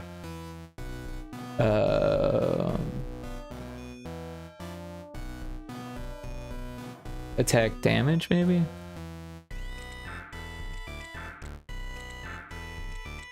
Player attack damage. Yeah, let's do that. That's easy enough to read, and it's right next to the level stuff, so it shouldn't be too difficult for me to understand if I have to go back to it tomorrow and I'm like, what the fuck was I doing? Because that's half of game dev, is like trying to remember what the hell you were thinking. Because sometimes things can just get so abstract in game dev that you just like have to like think really outside of what you would normally think. You gotta like stretch your brain, you know? And then I don't even know, what is that? I got a mouse over on that. It's a fish. Oh, I see it. I see it. I see it now. Nice. Nice. Fishing. Yeah. But since this is like a JRPG, there's not actually any fishing meter or anything like that. So it's like instead of fishing, we're fighting. Fighting demon fish. And yeah. Should be fun enough. I don't know. They're like really dangerous right now. They're like kicking my ass. So I think that's why we need the player leveling here. So let's go to, what was it, this thing? So this is this is your attacks, right? So we go to 1, we can see the enemy count. Oh, this is to cast at which, and then enemy count 1, call script damage gen. All right, so it actually calls this other script to generate the damage. So there's like a cascade of scripts that happen here. So sometimes it dodges your cast, which happens way too often. Let's see here. It's somehow it happens way too often, but it's 0 to 63 chance. All right. Oh, I remember why. Because there's like this. If it's greater or equal to 60, then it's critical. But if it's greater than or equal to 60, cast was dodged. Yeah. So that's why it's doing both. So what we need to do is if it's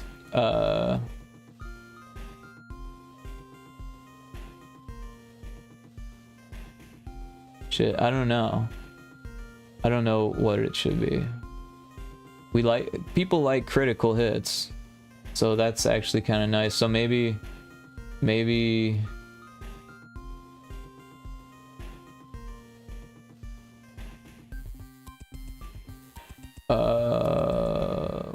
well, what's a regular hit? So if it's not greater than, maybe we should just get rid of missing.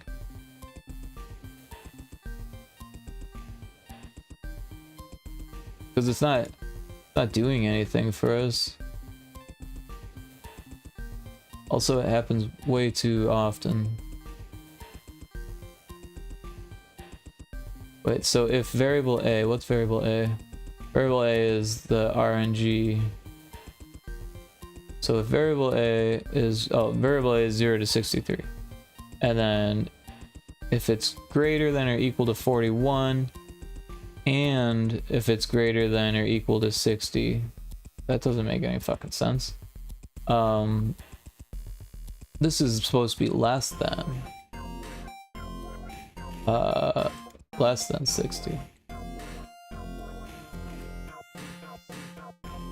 But then this is saying if variable A is greater than 60,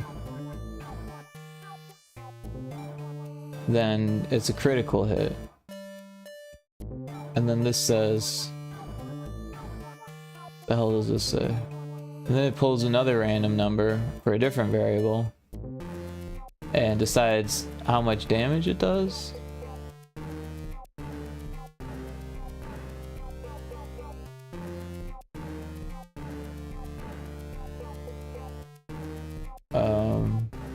Oh, it looks like there's there's a variable critical hit is what it is. So you can get a high crit and a low crit. That's what's going on there.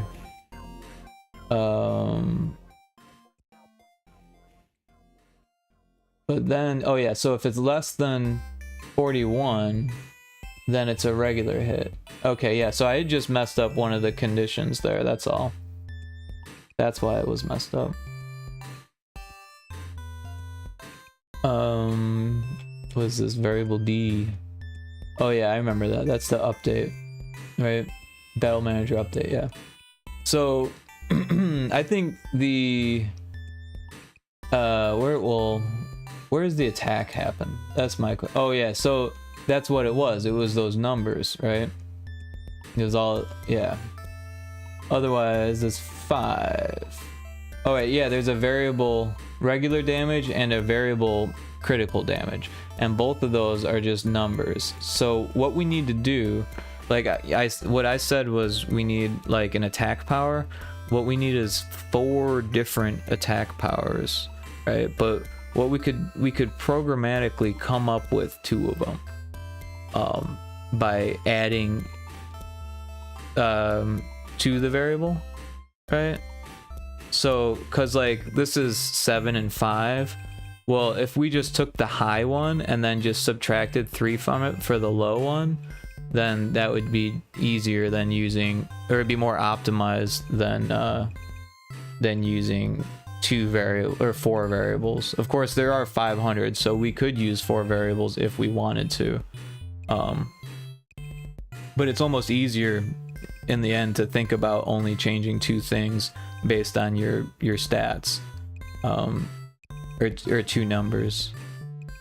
And actually, we could furthermore replace one of those variables with another, just like kind of math function, right? Just to make a crit, we could just add 15, and then to make a high crit, we could add 5 more to that. So I think we will be okay actually with just the 1 variable. All right, so now that I've done a full circle in thought, let's start here. So we got battle damage. What we want instead is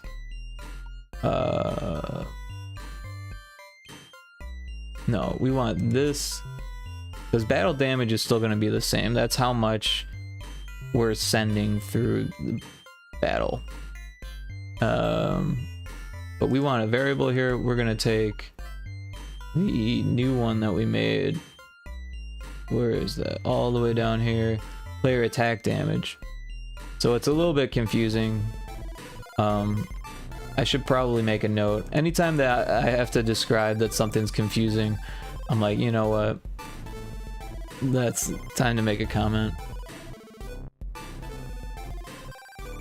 So, battle damage.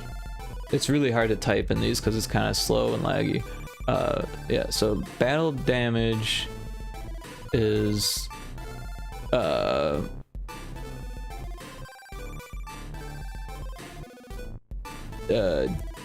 generated battle damage from script, and then player attack damage is generated from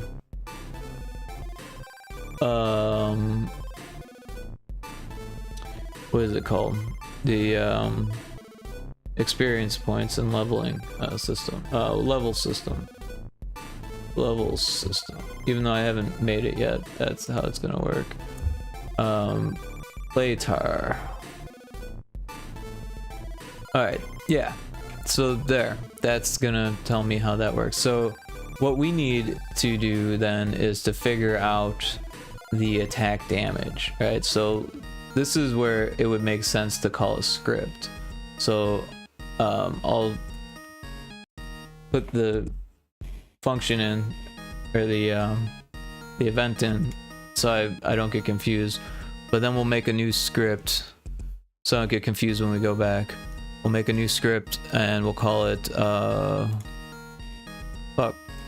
we'll call it, shit, I lost my train of thought.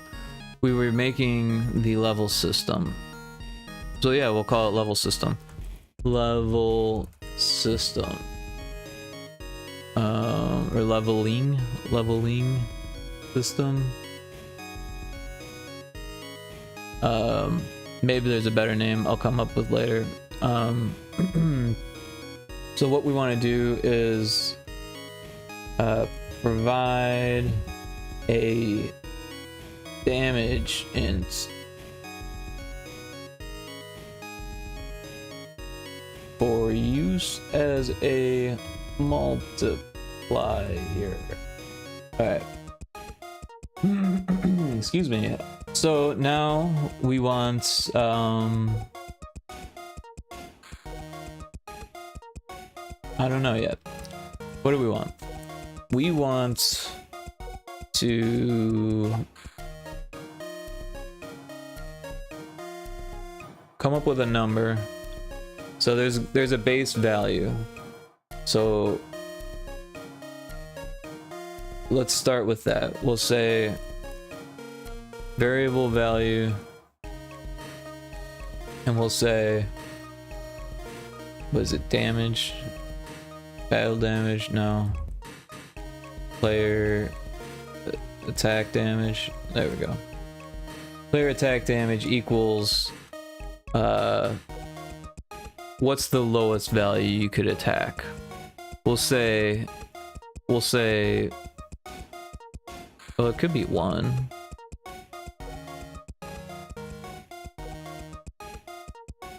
I guess we'll start with 1. Alright, so battle damage is 1. And then, you know what, that's too low. That's just gonna take too long. We're gonna make it 3. So that way, even if you have a low regular attack at the lowest level, you still do 3 damage. Of course, you could still miss, right? So there's your 0 damage from missing. And it would be cool to make it so you miss less as you level, but whatever. Alright, so attack damage is 3, and then so we need to do some math now. So we'll take the math damage and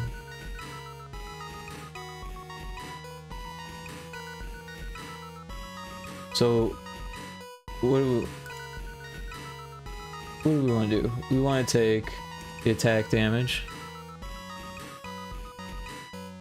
and we want it to get multiplied by a variable.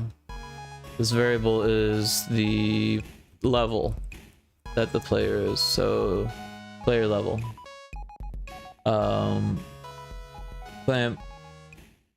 Oh, so maybe they didn't update it, the number, so it's still 255 it looks like. Unless there's some other thing that I'm not sure about, or maybe they just didn't remove this, or I don't know. Or maybe they didn't update that, I have no idea. Alright, so we're going to multiply this by player level. So we want to make sure that player level is at least 1, otherwise we're multiplying by 0 and then we're gonna end up with 0. I know at least that much about math. So we want to go here. So what I'm gonna do is I'm just gonna copy this event and paste it and bring it back up and then rename it and change things, because we don't want it to be 50, we want it to be 1. And then we want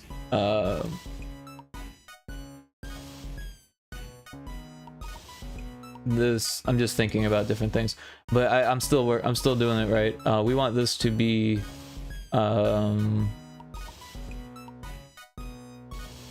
level, player level equals 1.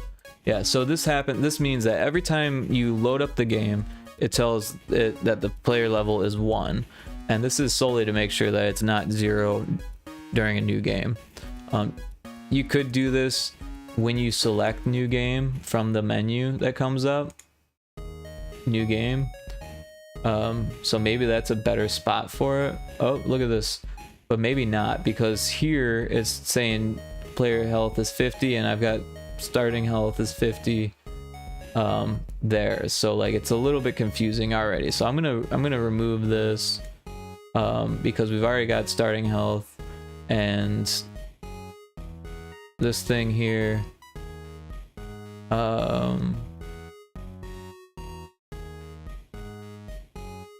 somewhere I thought it gives you, well, it can't be here because,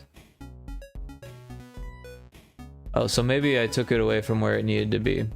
Control Z that shit. All right, so but instead of being 50, I'm gonna change this to be variable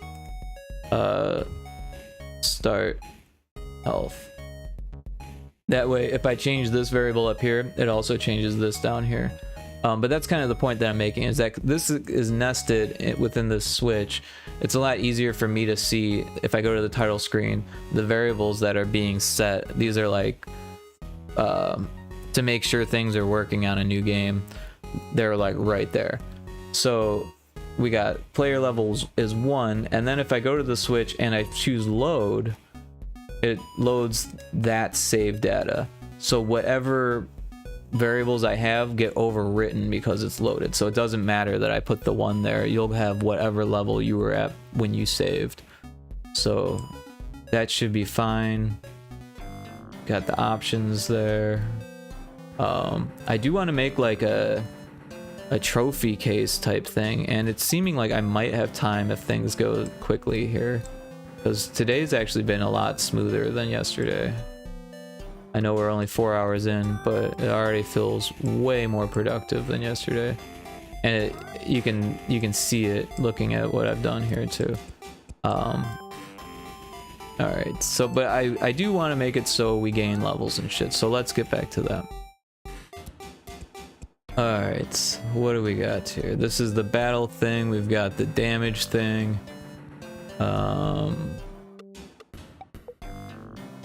Cast was dodged. Call script. And then I made a new script. It was the leveling system. We'll say level system. There we are. Yeah, so every time this script gets called, it's going to generate a number from scratch, depending or based on your current level, and that number is going to be how much damage you do as a base value. I'm half explaining this to chat, and I'm half explaining this to myself. Basically rubber ducking, which is what saved my ass last night. So. Yeah, I was just butting my head into a wall last night. It was crazy. All right, so what is this? Current XP equals 0. We don't want that. Let's get rid of that.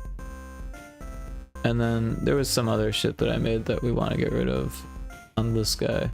We don't want that. That's just gonna fuck us up later.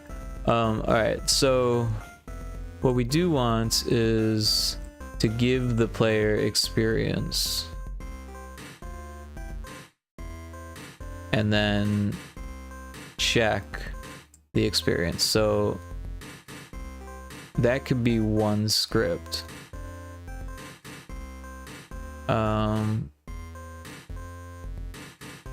Yeah, we'll make a new script for that, and we'll say give XP. Alright, so we're going to give XP based on enemy type, and then check level.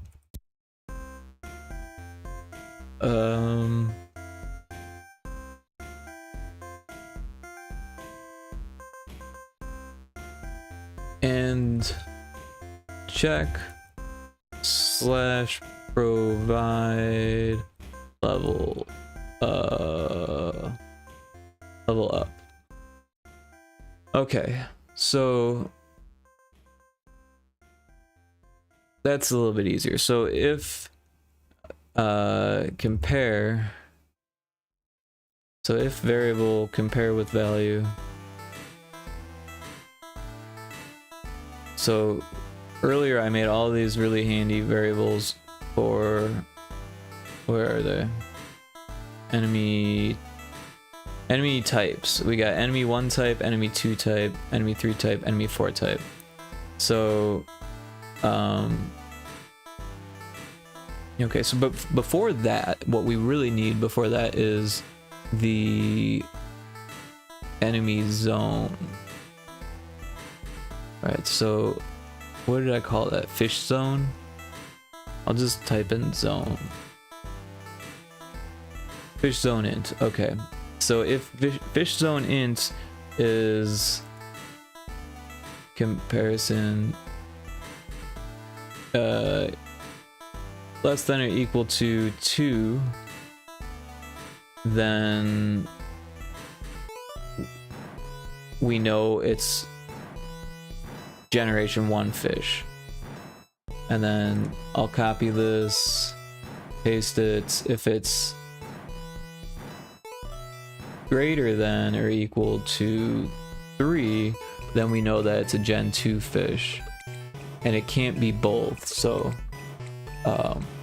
it's one or the other. So it's only gonna run one of these when we run this script. So we'll start with gen 1 fish. Time for bed. Thank you for the stream. I hope you have a good night. Thank you so much, Kixie, for hanging out. I really appreciate it. I hope you sleep well. Have a great day tomorrow.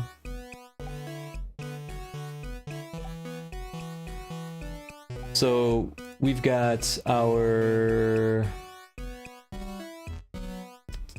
what do we got? We've got our fish zone int is less than or equal to 2, so we want to compare a value. Let's see, if type... You're welcome, Kixie. Type 1 is... what? 1? If enemy 1 type is 0. That's what we want. Cool. We want to give... how much XP should we give? Probably just 1, right? For the lowest value fish, we'll give 1 XP. That makes sense. So we'll increment value by 1. That's exactly what we want. We'll go with XP. We'll go current XP. Alright, so now because we gave an XP point, we need to check to see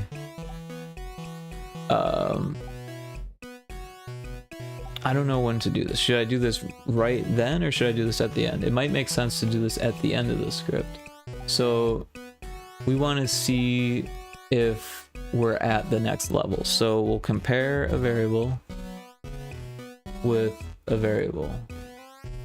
So if XP, current XP, is equal to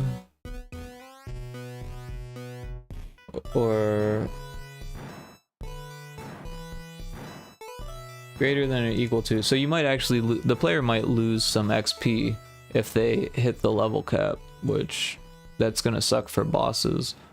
But since there's only one boss and it's not even in the game yet, and it's gonna be like the end of the game boss, I don't think it's gonna be the end of the world if you lose some XP after a battle, after leveling.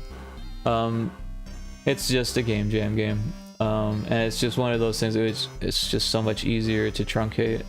I could do each individual XP point, but that means that it would run really slowly as I give you more XP.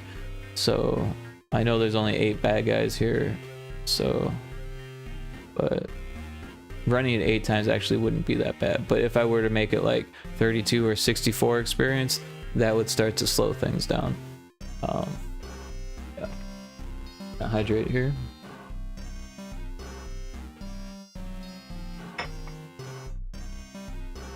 Alright, so we're going to increment the XP.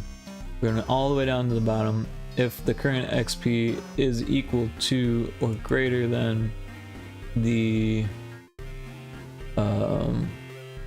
level cap, right? What did we call that? Next level XP. Then we want to increment variable by 1. And that's going to be the actual level. Oops, player level, yep. Yeah, so that's how that's gonna work. If the current XP is greater than or equal to the next level XP, then increment the level, and then also we need to reduce the current XP. So variable value is set to 0. Current XP equals 0.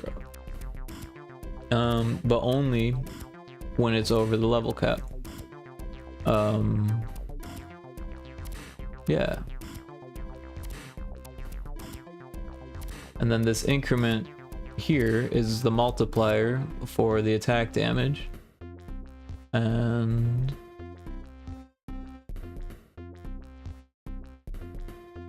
so we're pretty close here. All we gotta do is finish the rest of the damage. Alright, so we've got the menu here with cast, brace, tackle, belay. It's a switch statement, so we're gonna dig into the first one, which is cast. Display cast at which. This is kind of messy. But yeah, if the enemy count is 1 and the attack choice is 1, then we call the damage script.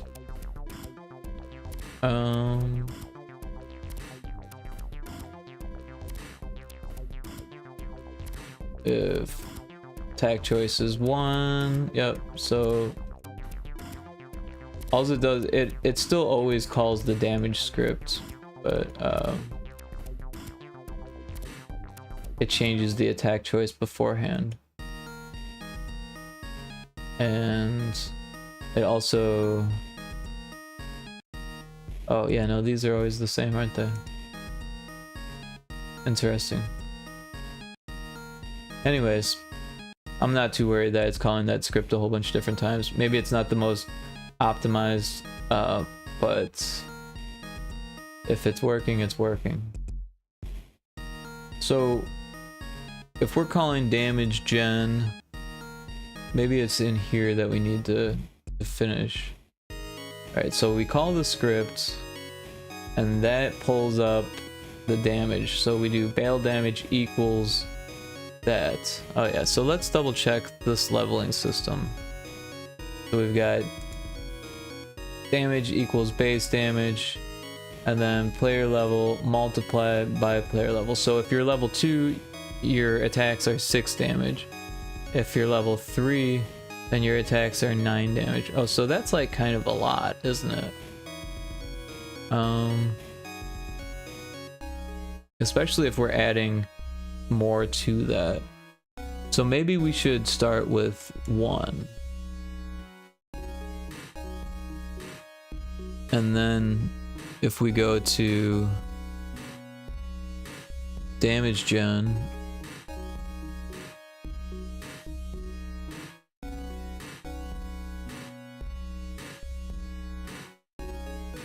alright, so yeah, it's still kind of convoluted here, but we'll get this figured out. We got dodge here, so I need to make some comments. So insert event after comment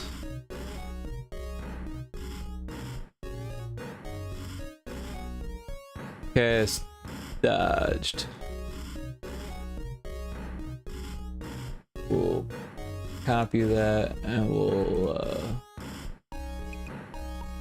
paste it after, but it's not dodged. What it is here is critical. So critical. And then this one is regular.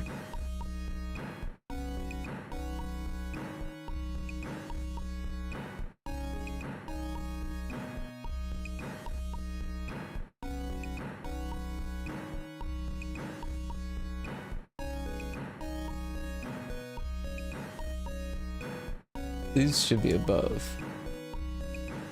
And then this one, paste event before, and it's gonna say regular attack.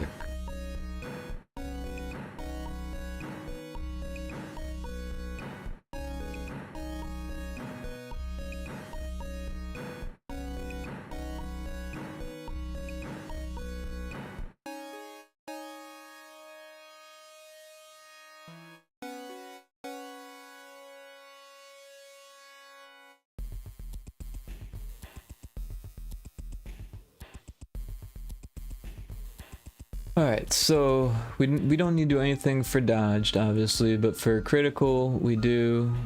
We've got battle damage is 20. So what we want to do is make 1 feel like 20. So how do we do that? We can just multiply it by 20.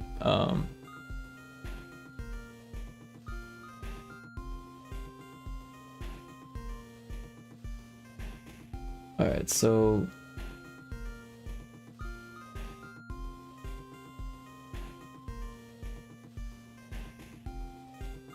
let's do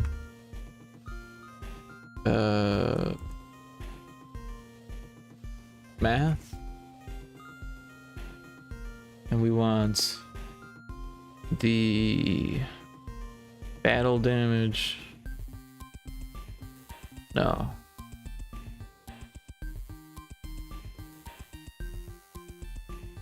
Alright, I know what we want to do. We want to add 20 to the DMG, right? We want to add, actually we don't want this, we want math. Wait, I don't know what wait, add value. Oh, okay, I messed up. DMG, and then we want to add 20, and we'll clamp it. Battle damage equals 20. What we want that to be is battle damage equals DMG. Wait.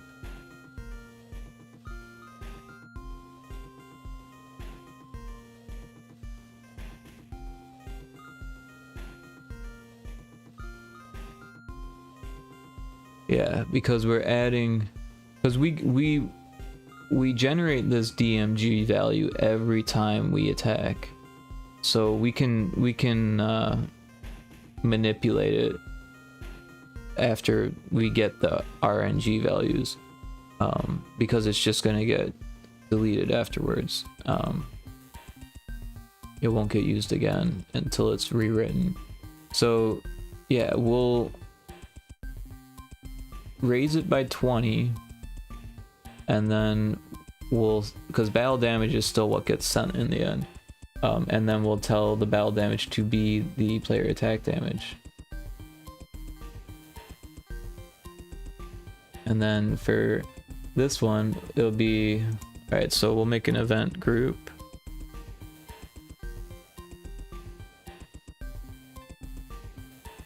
We'll throw those in there and rename it.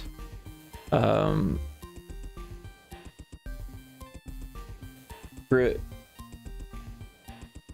DMG. Alright. Copy. And we're gonna paste it down here. And we're just gonna remove this. And we're gonna change this to 15. And there, now we're adding 15 damage for your crit damage, because it's a low crit. So we'll actually write that.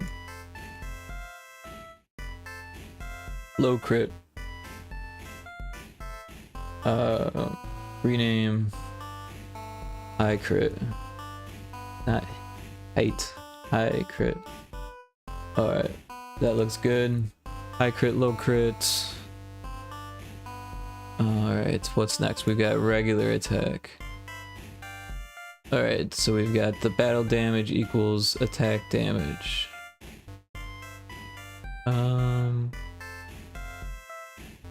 Okay, so we've got the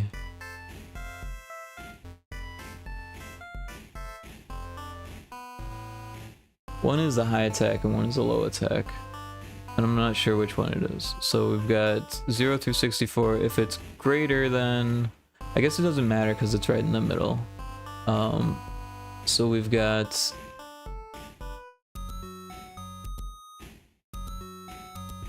so this would be 1, So we'll go ahead and give it a plus value because one is still really small by itself, but if we add to because like exponentially things will get larger, right? So if you're at like level 50, then you start with 50 base damage, then and if we add 2 points of damage to it, it's like negligible. But if we add that to the base damage of a 1 damage attack, then that's like 3 times as much, right? So we'll add some damage to the attack just to prevent it from feeling like you're not doing anything at level 1. Alright, so we want math functions. We're going to do DMG set to add value of 2. We'll clamp it, and then we're gonna copy this, paste it, battle damage equals variable DMG, because we've already told it to become 2 plus what it was before. And then we'll do so this is 3 and we want this to be 5, so we'll add 4 on this one. So we'll just delete this and copy paste. All right, so we're gonna add 5 or 4 here, and then that should be good. So that's a regular attack, and this is a weak attack.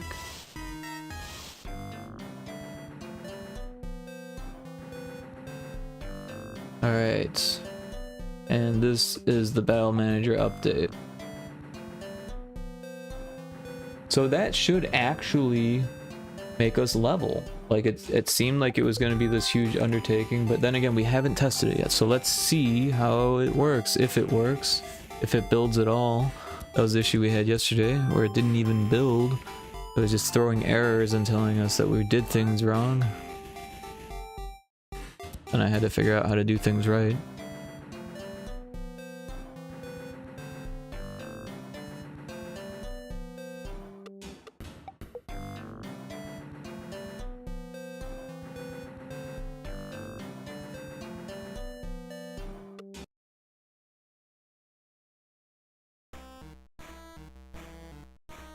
Alright, new expedition.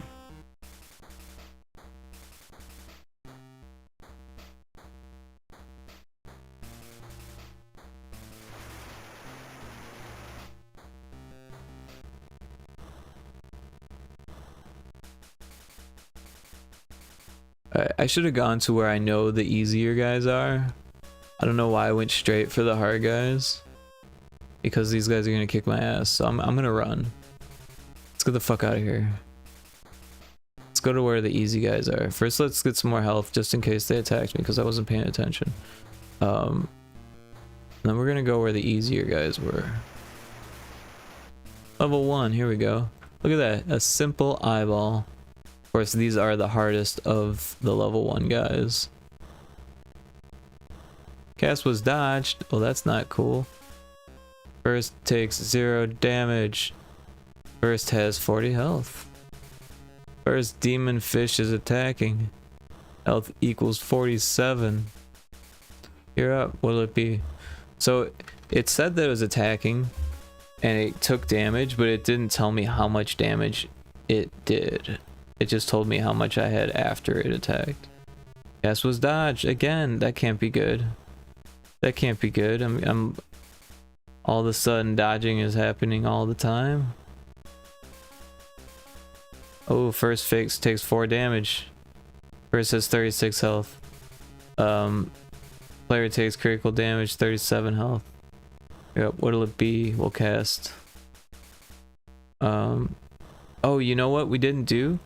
The enemies don't actually provide you with XP yet, so that would have been a waste. Even if I won that outrageous battle, it wouldn't have mattered because the enemies don't give you XP yet. So let's figure that out, because they die on this scene. With the updates, let's see here. Yep, see, fish is caught. So let's check this out. If we go to, well, let's throw on some music. We go to this. We've got the fish going away.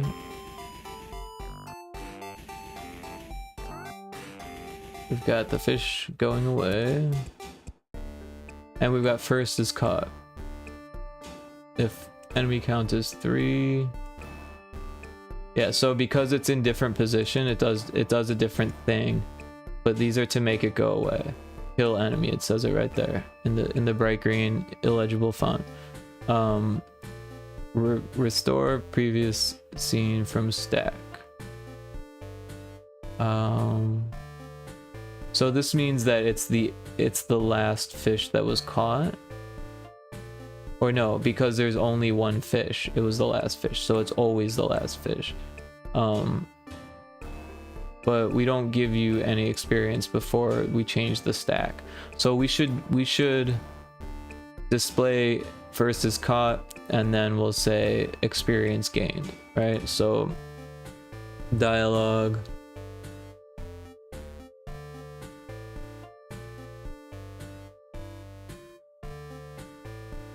XP up, and then I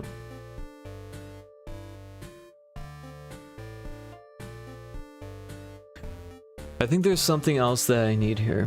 We need a variable that is given to the player from the enemy, and we'll change it for each time that there's a XP that's given.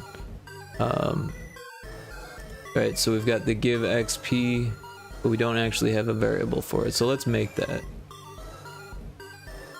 I'll go ahead and just do it, make it here. Variable value. We're going to go all the way down here to 40. And 40 is going to be called XP to give.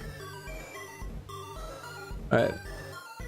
XP to give is going to be based on the fish, right? So we'll go to give XP script, and actually we should put that there. We should call script,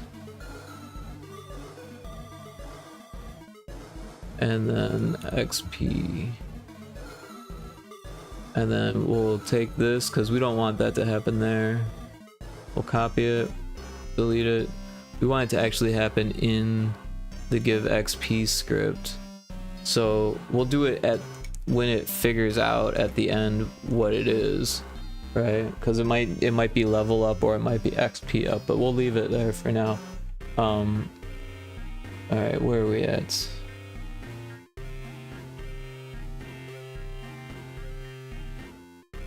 Okay. We get some water here.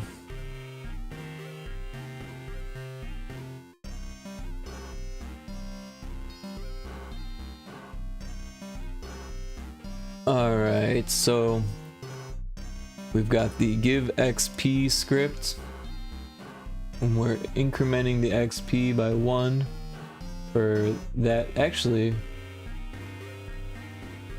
we don't even need that variable.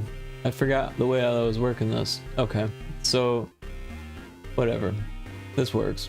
So if enemy type is 1, give XP, increment XP 1, and then we're checking down there. Yeah, so we'll just go down the line. Copy events. Like, we don't even need to know what fish zone we're in, do we? Yeah, let's get out of there. We don't need that. I don't know what I was thinking. We'll just go here and we'll get rid of this because the type goes up. For some reason I thought that the type stayed 0 through 4 or 0 through 3, but it goes 0 through 7. So we need 7 of these.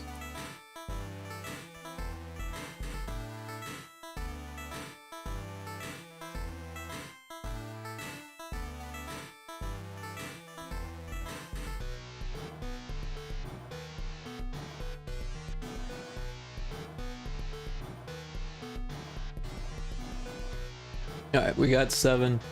We'll just go down the road here. 2, 3, 4, 5, 6, 7. Alright, so then we'll go down the road here. We got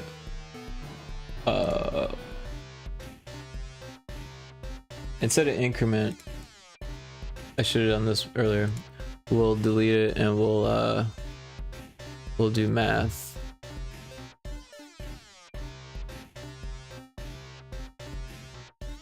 And so that way we can add more than one. What do we want? XP.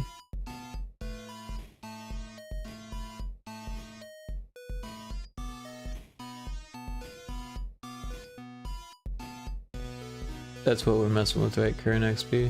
Yeah. Current XP, add value, and we'll make it 2.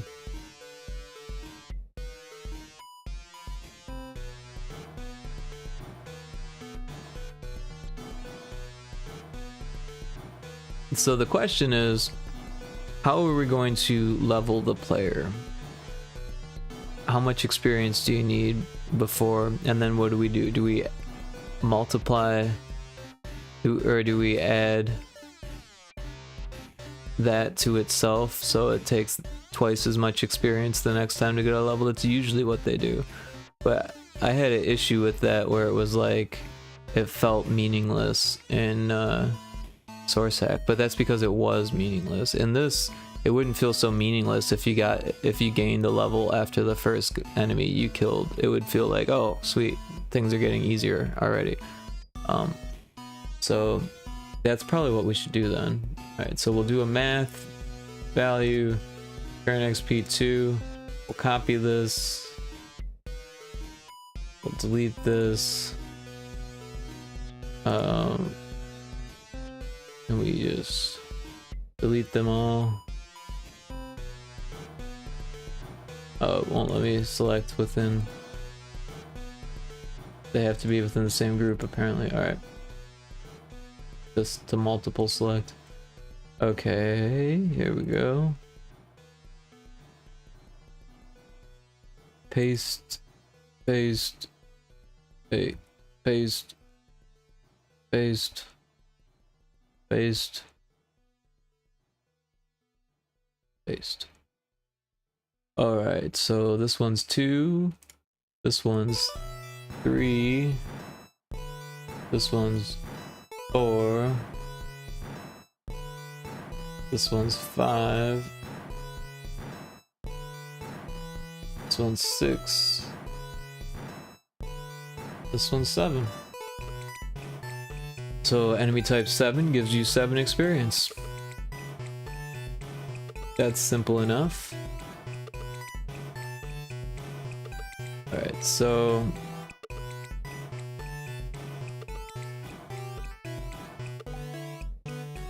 we should gauge the next XP before we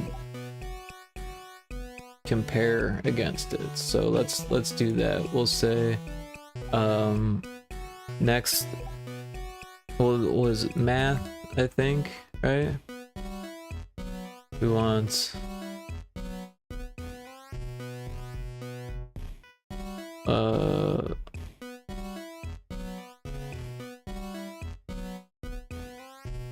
next XP equals multiply with variable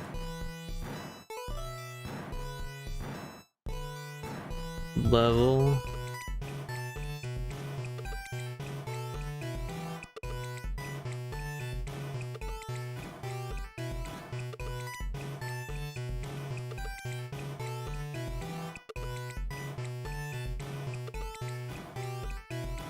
Nah, that's not working because I'm working backwards here. So what I need to do is come up with a variable and then set that variable to be this. Alright. So if we go level, player level,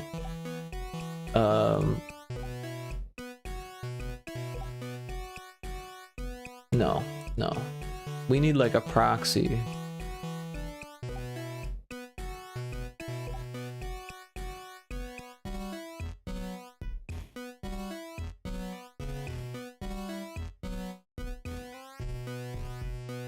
Well, we don't need to use this, so we'll use that XP to give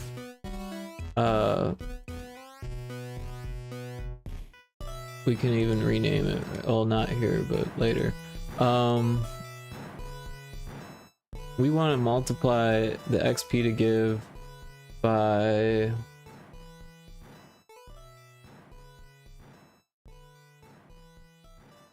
Alright, so XP to give has to be equal to something first. So let's do that. Alright, so variable value XP to give is equal to 1. And then we'll multiply it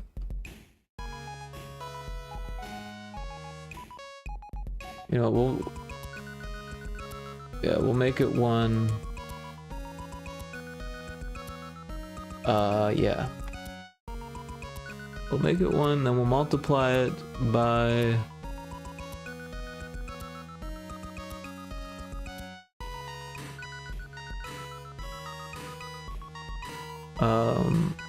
the player level, which has to be at least 1. And then what we'll do is if variable compare with value, so we'll go if XP to give is equal or is less than we'll say what's a good lower limit, like what you need at least 10 XP to gain a level. That means you have to kill 10 of the easiest bad guys though. So we'll say 5. So if it's less than 5, then it equals 5. Var value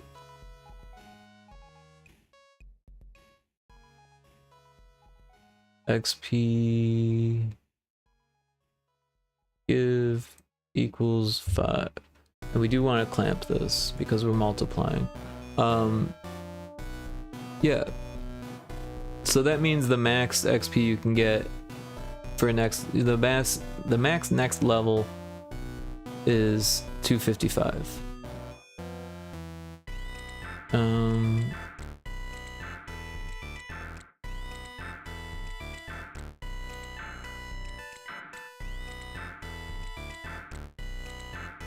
So we have this XP to give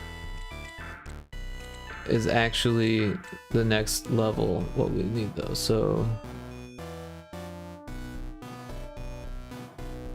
let's do that. We'll go next level,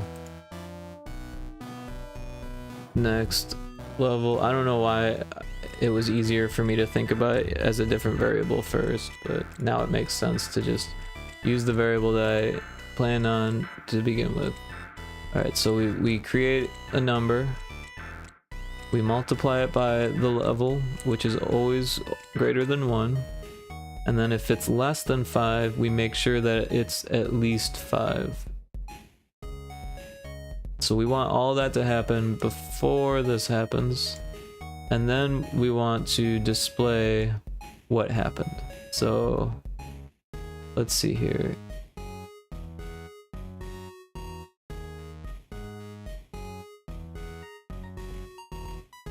We'll say level up.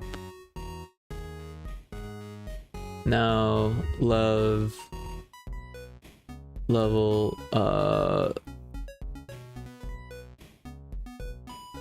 player level.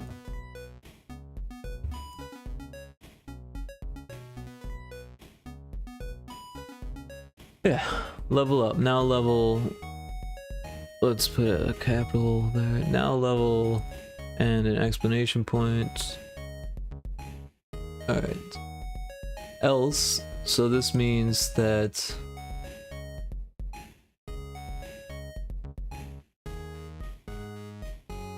you didn't get a new level.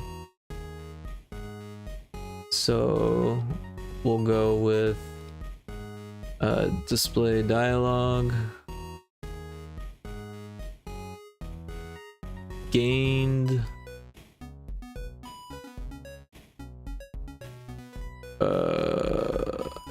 XP or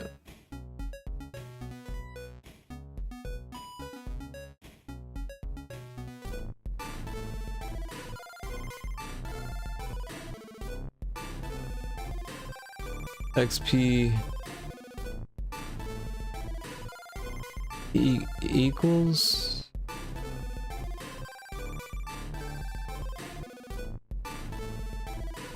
I don't like equals in a fishing game. XP is that. Next level at next level. There we go. XP is that, next level at that. So that's what happens when that script is called and you didn't get a new level.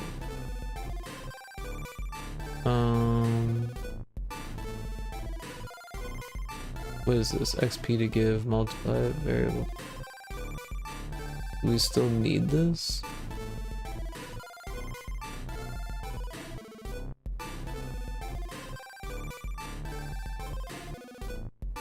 Why is it that it's supposed to be next level? Did I miss one? I must have. Alright, next level XP times player level. If next level XP is that. Alright, so that sets up. Let me make a comment. Because. Yeah. Put this here. Set up next level XP, and then we'll do copy paste. What is this? Provide XP for each enemy. Alright. Comment.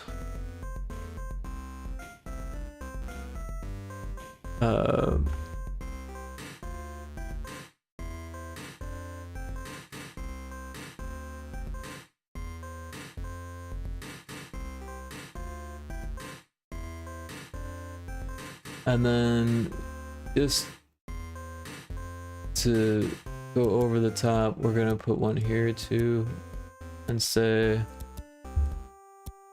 minimum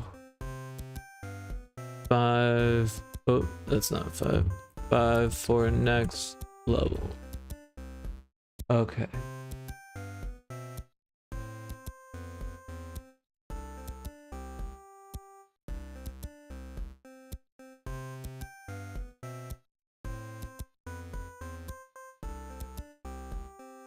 Okay, so that should work, I think.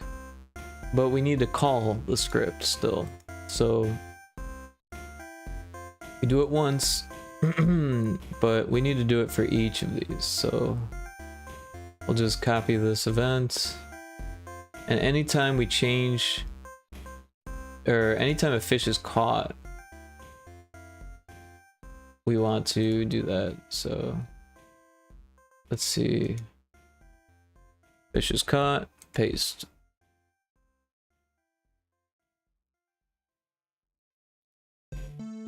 We got another fish caught, paste. Put it right after that.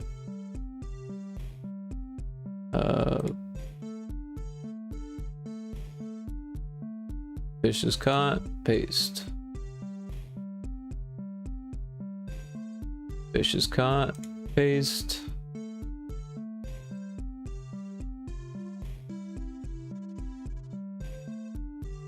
Fish is caught, paste.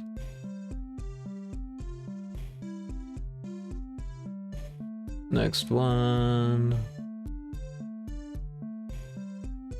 Oh yeah, here's the enemy one dead that I started, but I never finished using. So that should happen. That should be a thing. But I guess I gotta do this first. Alright.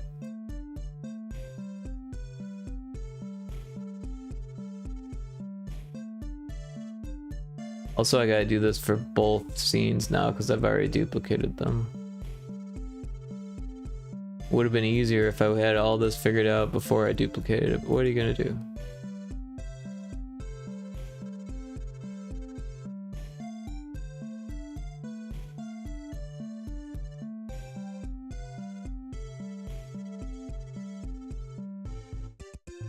Player's turn is 0. You're not gonna get any experience during the enemy's turn. Alright, so I better do it on this one too, otherwise it'll only work during one battle. So let's find where enemies start dying.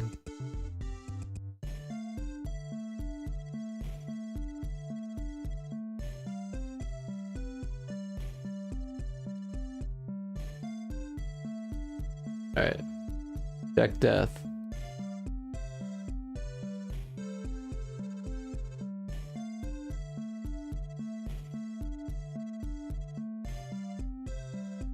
Oh, yeah, because there's only one.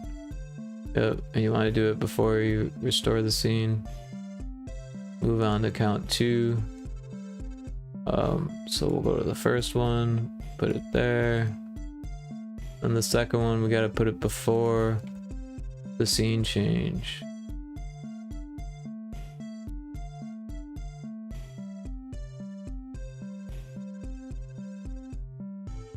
Do the first, to the second, then the third.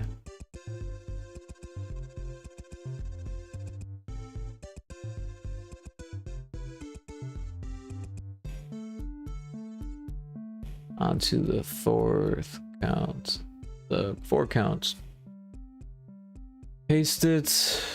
Yeah, I think we were putting it there, weren't we? I guess it doesn't really matter.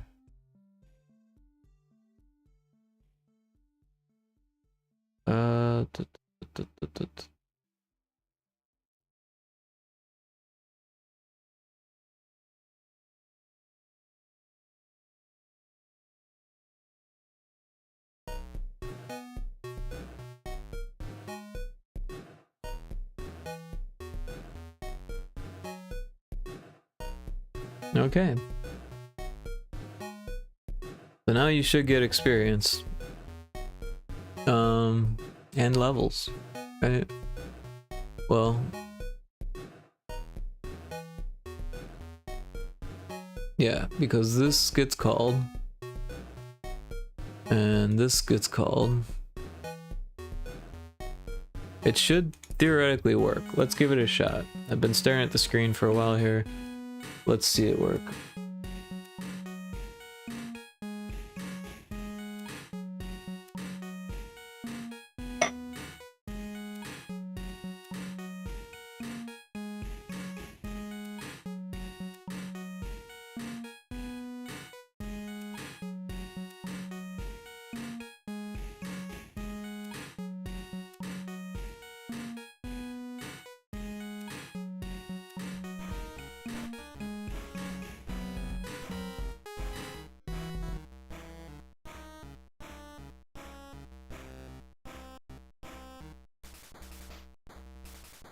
We want to go to the easy zone.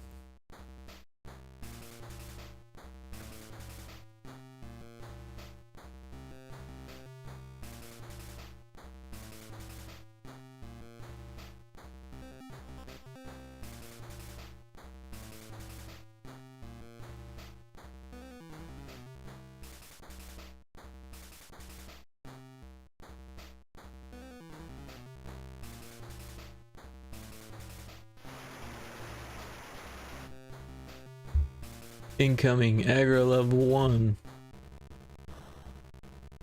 Uh-oh. This is a tough one. Maybe we can catch the one fish and get the heck out of there and still get a level, right?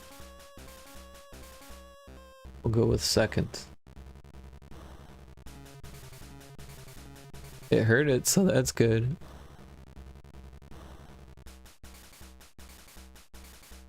Oh, I just took 10 damage. 5 from each of them. Alright. We're gonna go with second again.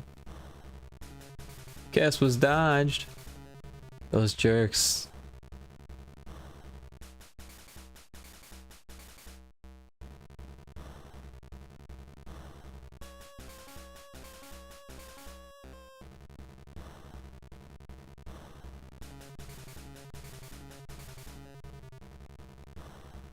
XP is 3, next level at 5. Awesome. Alright, well, should we try to kill this guy? You can always run away. Third takes 3 damage. Third has 0 health. Second is caught. Now level up, now level 2. First demon fish is attacking. So that's really weird because there was no third.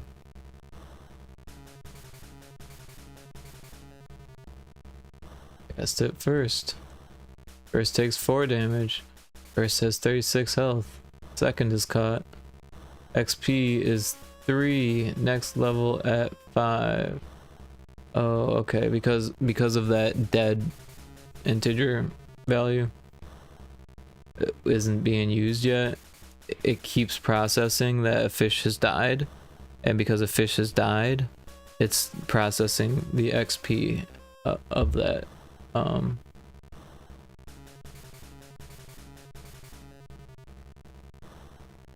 So it should level me up then, technically, right? Second is caught. Level up. Now level 3. Isn't that what it said before? Oh no, it said 2 before, huh? Alright, so leveling up should probably give you full health, right? I mean, that's kind of a thing. In some RPGs, they do that. Guess was dodged.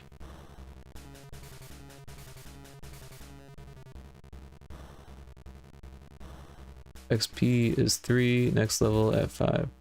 Yeah, so it keeps giving me XP.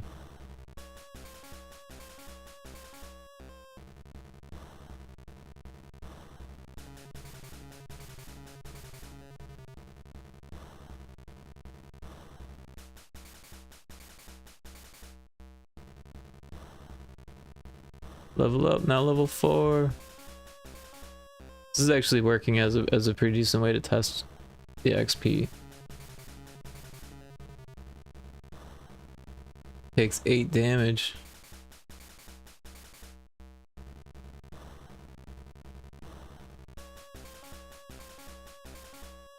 I've only got 9 health.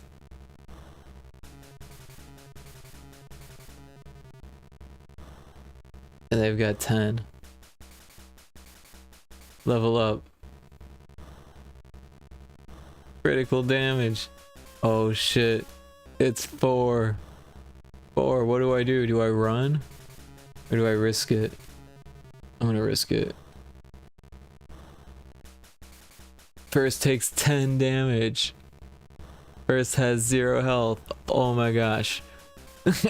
That was actually really fun. XP is 3, next level at 5. Second is caught. Level up, now level 6. Okay, so that was kind of broken. I need to get health.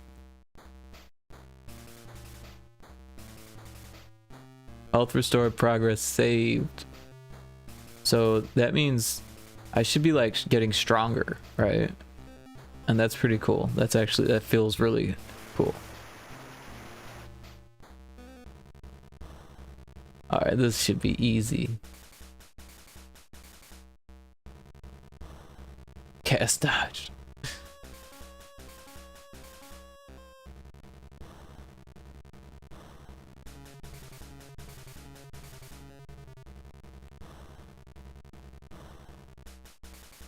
I'm getting my ass kicked. They keep dodging my cast. I think I need to fix that to be a smaller value. 8 damage. XP is 0, next level at 6. That's weird.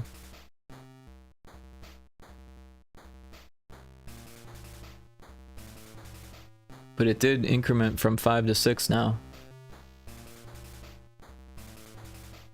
And next time it should be 12, I think.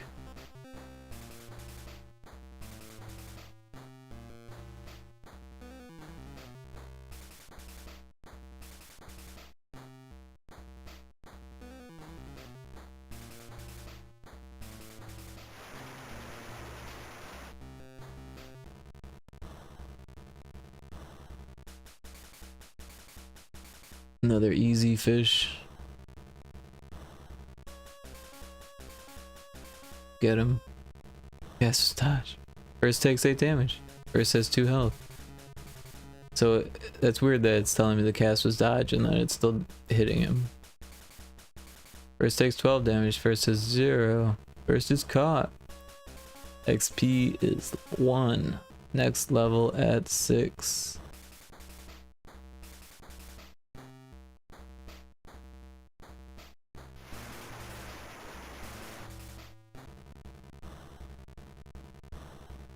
Spike.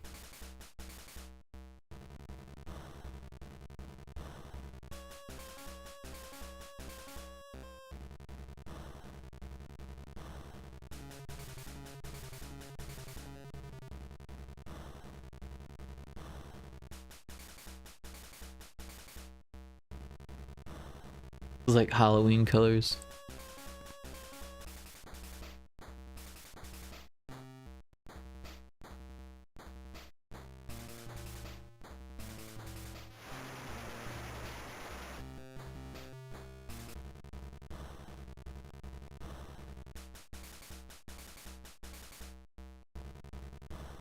Alright, so it makes sense to go for beard first. Oh shit. We should have gotten health. I'm getting my ass kicked. Alright, let's kill the beard and get the hell out of here.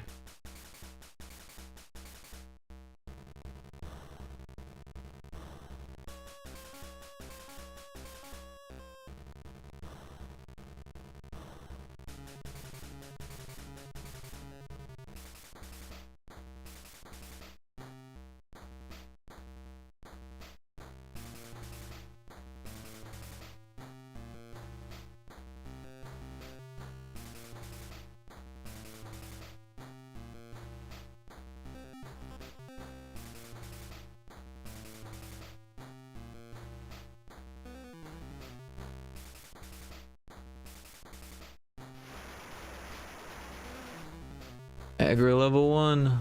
We got a spike.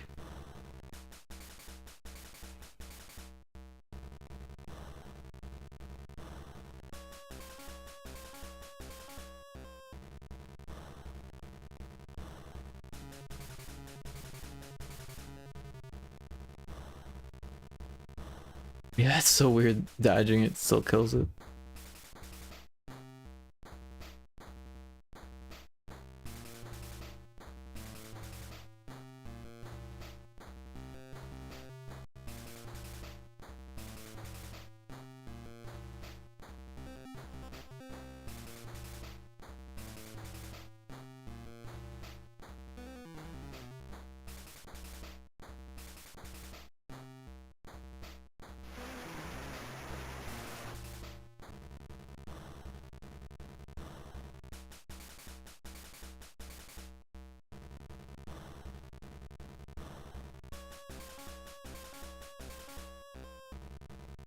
Well, I got this guy.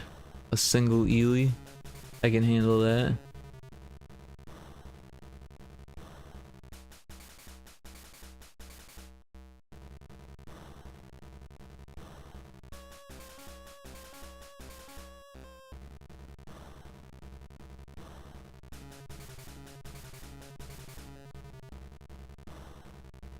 Ooh, first takes 28 damage.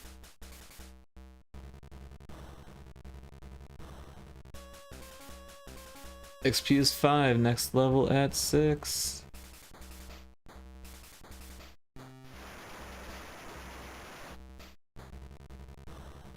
Another Ely, let's get him.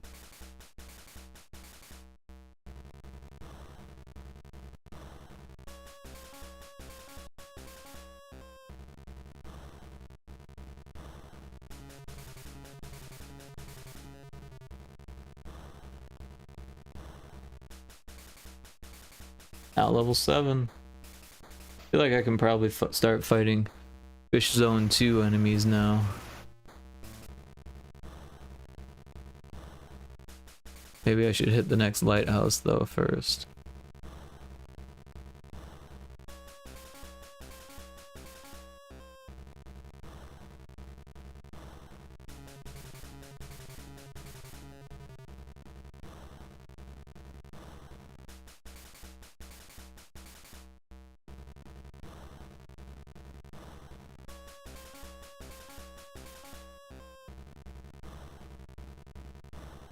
Uh-oh, 12 damage. I got him. XP is 0. Thanks. Next level at 7.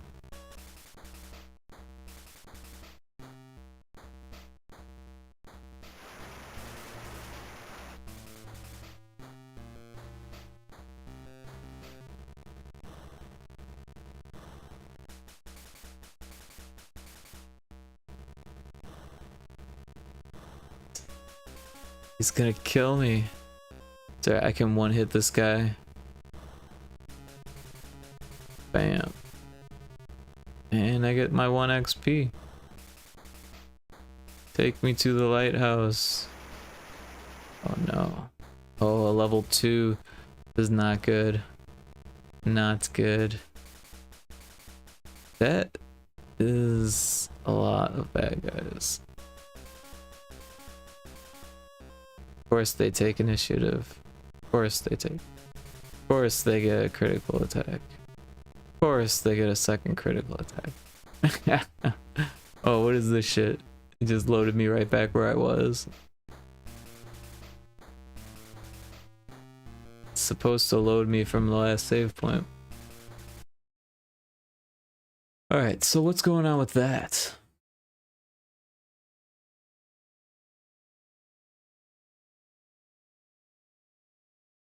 Game data load.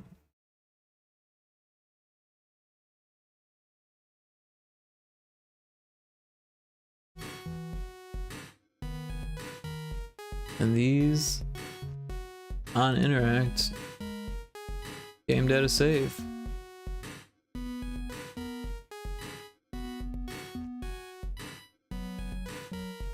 So why did it bring me back there? I mean, I died after all. Does it have to remove the stack?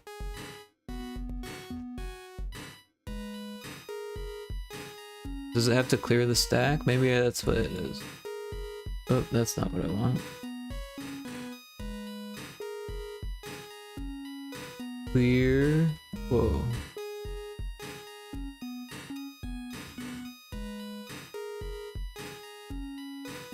Oh, that's not it. Radioactive Ramboy, ahoy, Rick and chat. How you doing, Radioactive?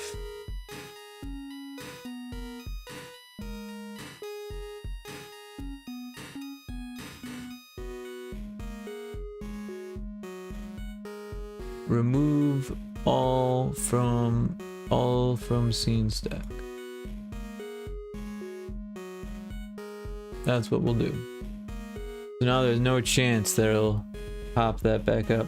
Oh wow, that you died screen looks way better than the placeholder ones. Oh, you like that, huh? Looks like you've made a lot of progress. I have made a lot of progress. Actually, the game actually is playable now, and it actually feels like a game. I was like having fun just this last, like, just finally, actually just this last build. But there were a couple things. I love the gradient a lot. How do you do that? Sure, I can teach you that real quick. So first of all, let's pull up the art that you're talking about. Yeah. So here's the piece, right? And so what I did, it's actually really easy. So if you like see these down here in the bottom left, you have the light color and the dark color. You can change that with the left and the right click, right? But what I'm gonna do is I'm gonna do shift and was it H? I think. Oh no, not H. Control H. I don't know. I forget the hotkey. I was using it yesterday, but I forget. It is this gradient tool. So shift G, that's what it is. So shift G, and then what you want to do is go up here to the Bayer matrix and pick one that works with the piece that you're using, and then you just drag it.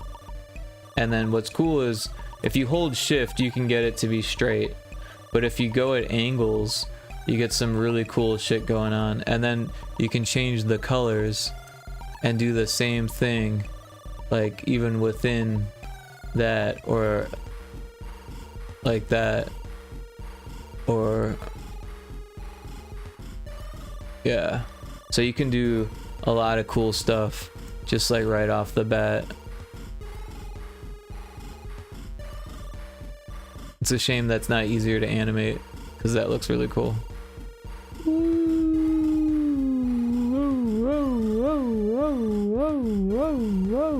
Yeah. Anyways, that's how I did that. Just experimenting with that tool. Holy moly, I spent super long on my gradients and they don't look nearly as good. Thanks. Yeah, it's just one of those things that I just kind of stumbled onto. Actually, I was just playing around with it. I was like, hey, that looks really cool. You know how it is. Yeah, so there were a couple things that broke on the build, and it was disappointing because everything else was working so great that I wanted these things to work. So there was a few different things. It was like they kept dodging my casts, for one. So that felt bad. It felt like every other cast was being dodged. Like, what kind of a fisherman am I if I can't even hit with my cast, right? So yeah, damage gen. Let's see. Yeah, so if it's greater than 41 and if it's less than 60, cast was dodged. Let's tighten that up. If it's greater than 55,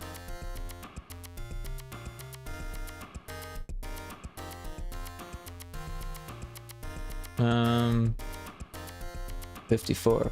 Okay, yeah, and so that's why I was able to dodge. They were able to dodge it and get hit at the same time, was because it was landing on the number, and both of these are set to less than or equal to and greater than or equal to. So like that's why that was happening that way, because this should actually be like less than, and this should be 55, because that way they're the same value. At least we can see that they're related, but this one is that value as well as this one, and this one's not. So anything lower than that should actually help the cast being dodged. But what would be cool is if this number increased based on and this number increased based on your level, and that actually wouldn't be too hard to program, but it would be a pain in the ass to test. And there was something else that was more important. I'm trying to remember what it was. Oh yeah, the enemies keep giving you experience after they've died. So that's kind of important. It was fun to get a whole lot of experience and get up to level 6 or something, or level 7 before I died. But it would have been cooler if it was working like it's supposed to. So let's find where that's happening. We've got these up here. On update, if enemy health is 0, we call the XP script. So there's these enemy 1, enemy 4 dead. So there's 4 different variables for dead enemies.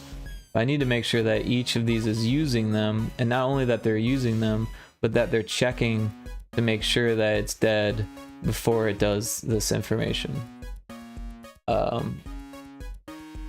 Because if it is dead, then it's already done this stuff. So, alright, so check death, we're at the top here, and first is caught, but as you can see, it's not actually checking or calling it dead. So what we'll do is right here, we'll say compare. So if variable compare with value, we've got what are we doing here? Dead. Alright, so if enemy 1 dead equals 0,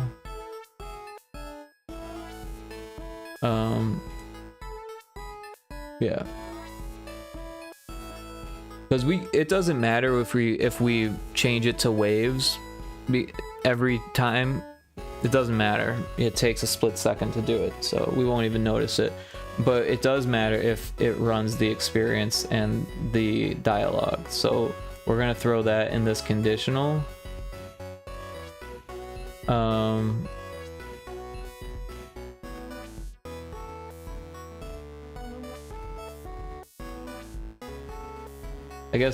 I guess this one doesn't really matter because it's the first one, and you know, it's always going to restore the previous scene from stack. But just in case, or just as a pattern, we're gonna do it to this one too.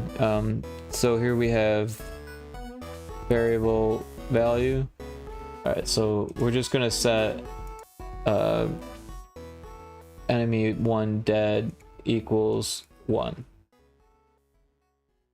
All right, so we'll put that at the top here because that's good practice. Make sure that it doesn't run twice. Not going to, but it's good practice. All right, so if enemy 1 dead equals 0, all right, so we're just going to copy that and drag it down here. Actually, you know what? We're not gonna. Are we gonna copy that? Yeah, we're gonna copy it. All right, so we pasted it. We're gonna change this to enemy 2 dead, and this to enemy 2 dead.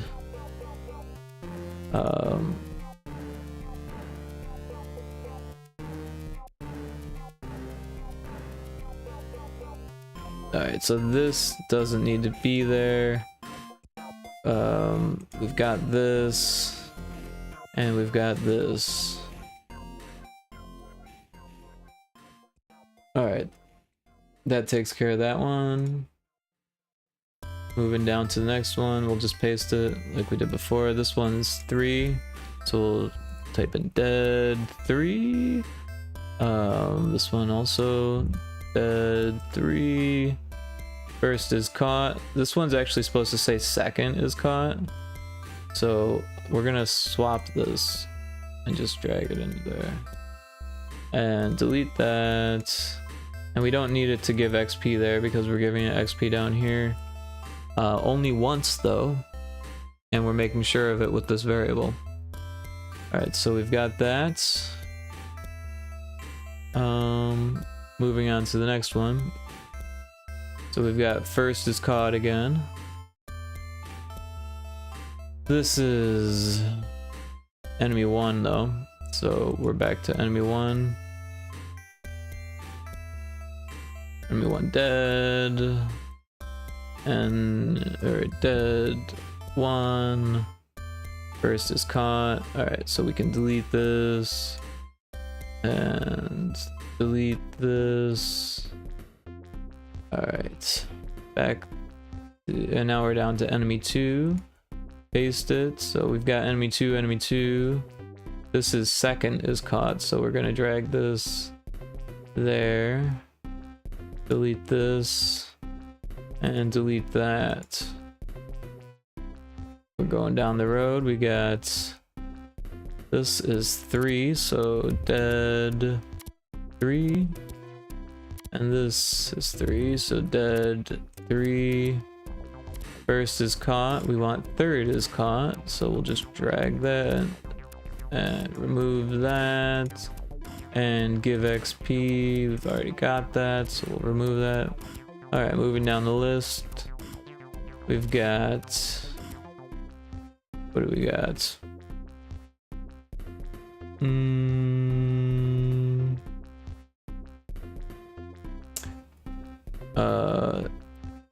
Dead. Is this enemy 1 still? Oh yeah, it is. So we'll type in dead. We want 1. This one we want also to be 1. First is caught, XP. Yep, that's what we want. We'll get rid of it. Get rid of it. Oh, so this enemy 1 dead is actually gonna bite us in the ass if we leave it in there. So I want to make sure that we delete all those, because it'll stop us in our tracks. They got to be within the conditional now. But it looks like this is where I started doing that. Yep, here it is again. All right, so we're going to paste. We've got second is dead, which is okay because this is enemy 2. First is caught. We don't want that. We want second is caught. Delete.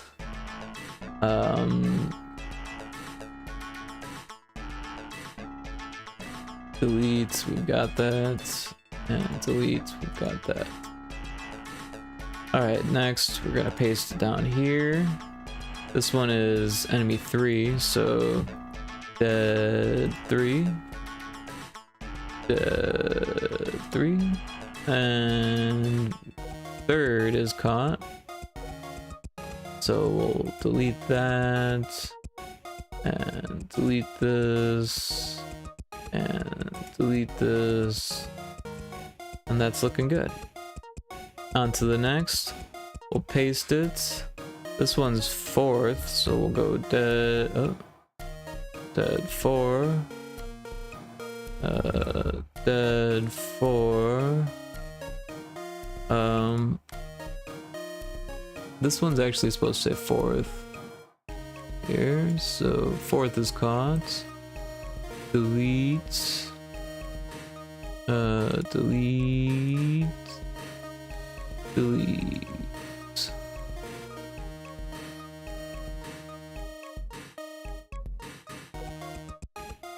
That wasn't so bad. Felt like it was gonna take longer, but I think that's it. Is it? Yeah.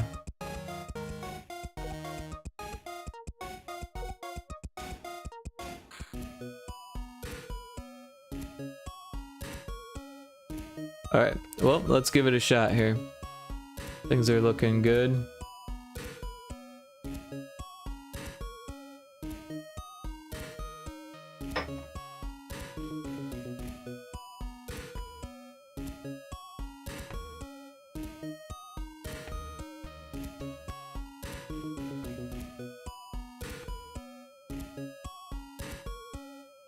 Yeah, I don't think I'm gonna do as long as this stream tonight because I do have to wake up early in the morning. But also, like, I don't know how I'm gonna sleep because my sleep schedule is so messed up. I went to bed at like 9 in the morning yesterday, so it's almost like I should just stay up.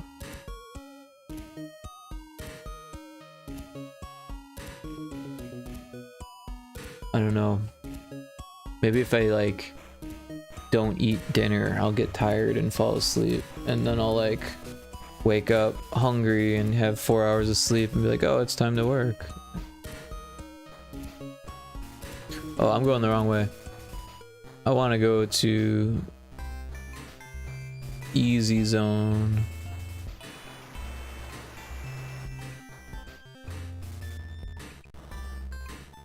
Well, that looks too difficult for level 1, so I'm gonna run.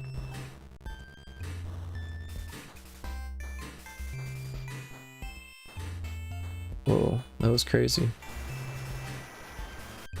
Level 1, here we go. Oh, that's easy enough for me. Spike. Let's get him. First takes 4 damage. First has 16 health. First demon fish is attacking. I wonder if I could do sprites over the enemies for attacks. I think I should do that. That's what they did on Final Fantasy Legend.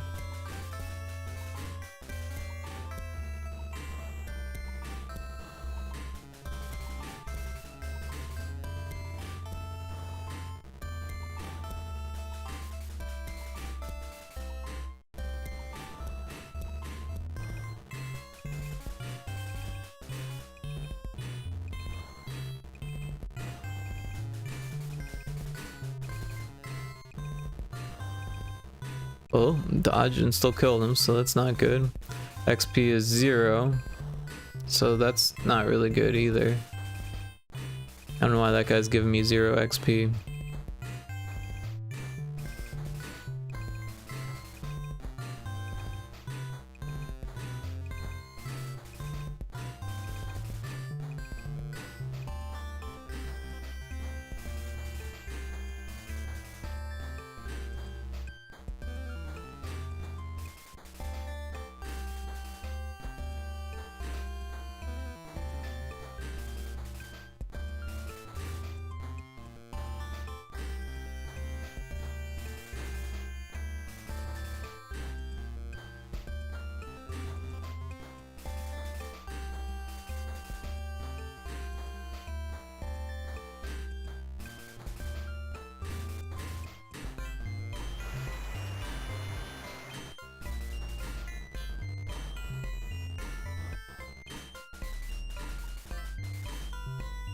I don't know if I can kill this guy.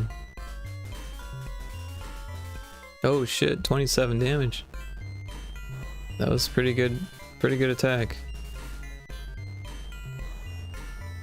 Do I still have my levels? I must, because... Wait a second. There's no one there to attack. That's not good. I made a mistake in my recent changes.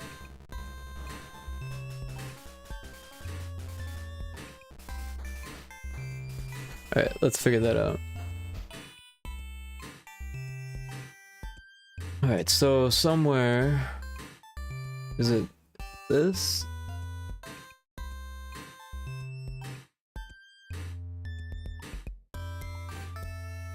Did I do it on both? Because that would be an issue. Of course, I'm not fishing on that, but... Oof, it looks like I didn't do it to both. That sucks. Let's see here. If it's dead... I think I might have... missed one?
Alright. Well, this needs to happen before that. Oh.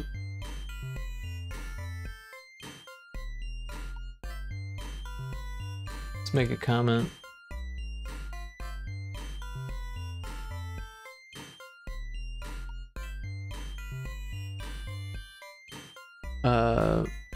And let's see. So I don't think it was making it to the end scene thing somehow, but it's not just this one, it's like all of them.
So at the end of each one, it ends the scene.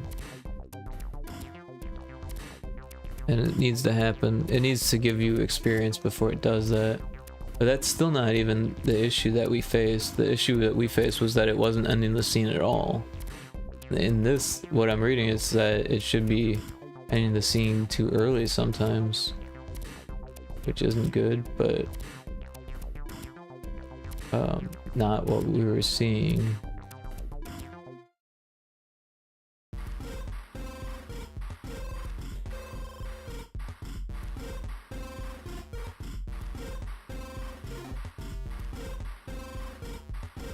Well, we'll save it.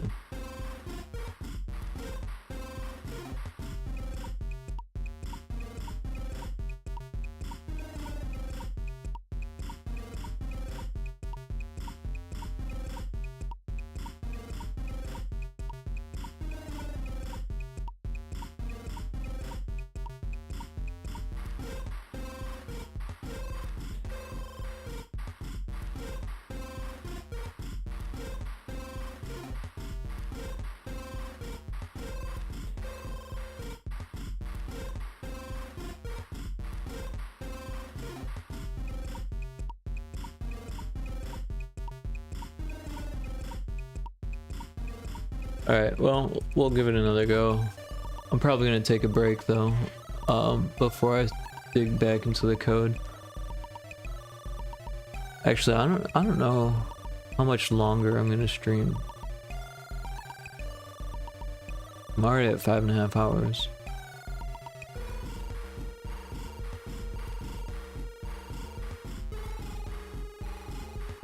Like, part of me wants to eat food, but I know that'll just like give me a bunch of energy, and then I'll be up for like another fucking 6 hours, and then before I know it, it'll be 7 in the morning.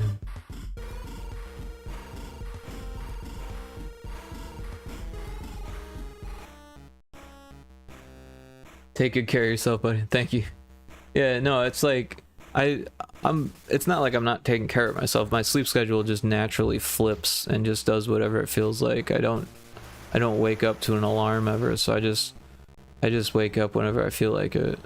And like I make my own hours for work. So but I appreciate the concern. I do. I think I can take both these out.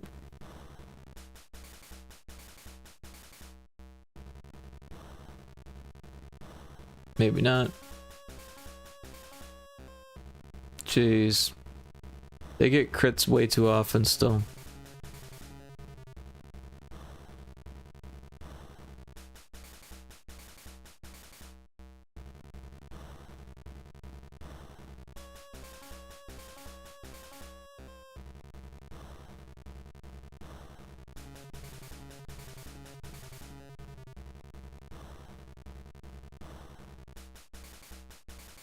I don't think I'm gonna live. I might kill one of them.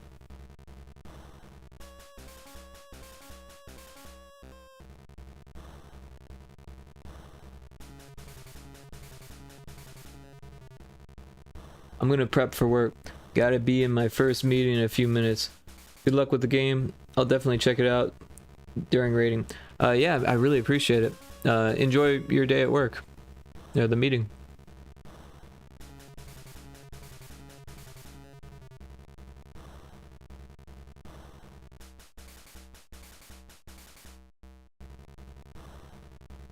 XP is 0. So why are those ones giving me 0 XP? I don't like that. Give XP if enemy type is 3. 2.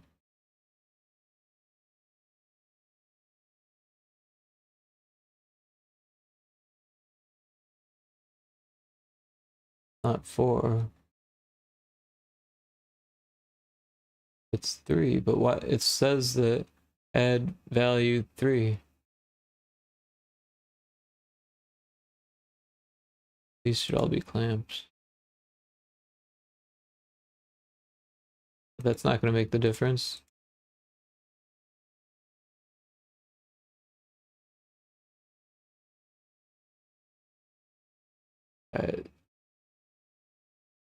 It increments by 1. Current XP equals current XP plus 2. Current XP add 3.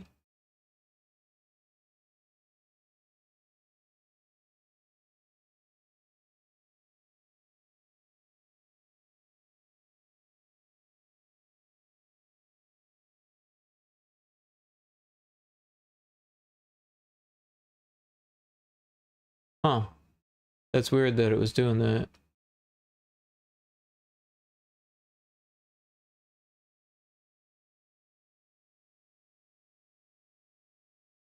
If next level XP, and then this.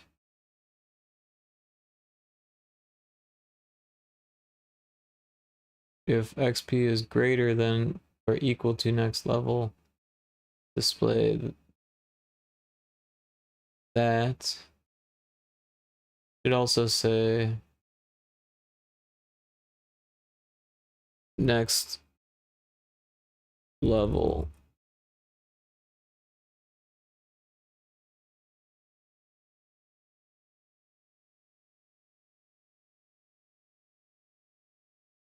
Level up. Now level blank. Next level at that.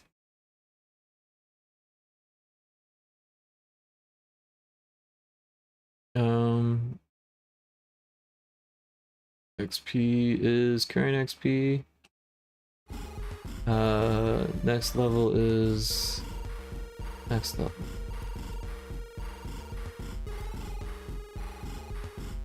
But it should never be 0 if this happens. It should only be 0 if this happens. Which it doesn't tell you 0 because no one wants to hear 0. Level XP.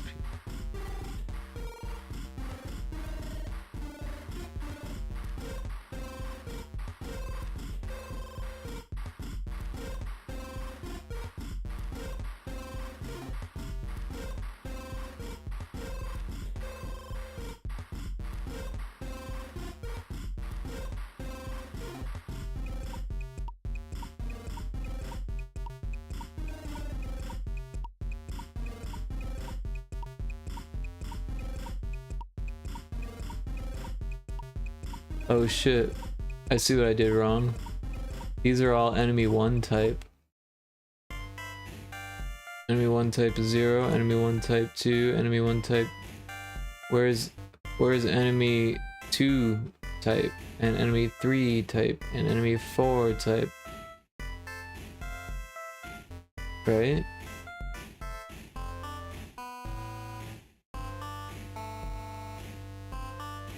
Yep, that's the issue. So I need to make a group.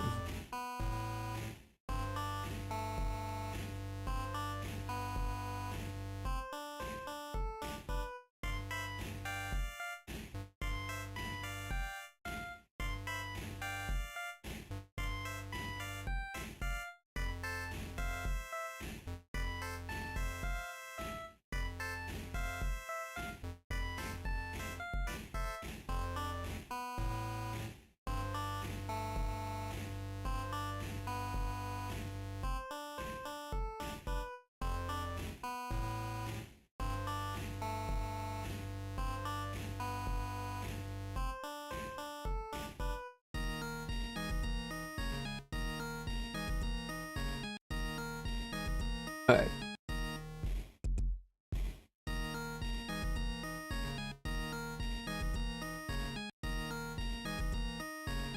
So this needs to be enemy 2 type.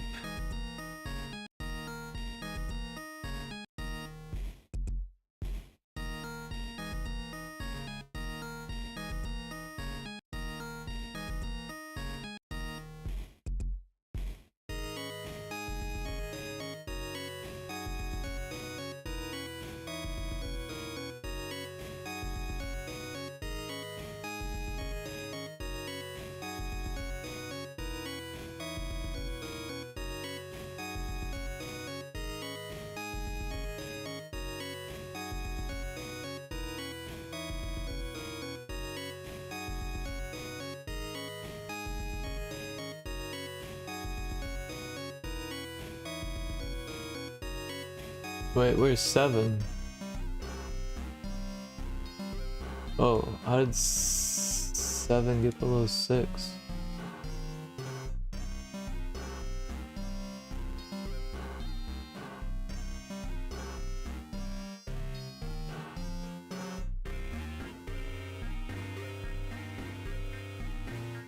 Oh, these should all be increased in XP as well.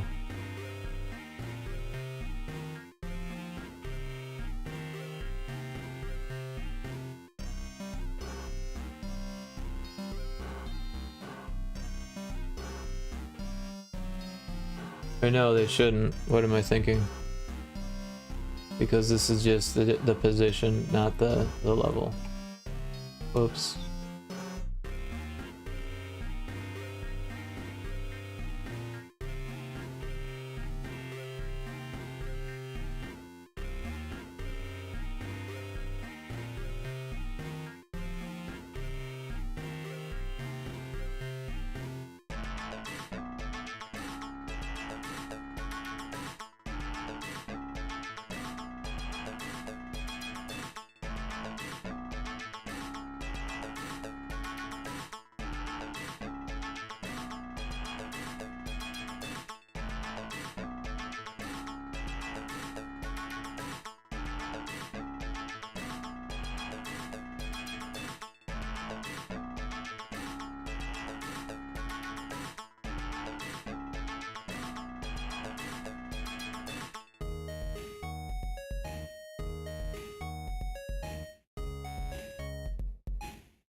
Alright, one last group.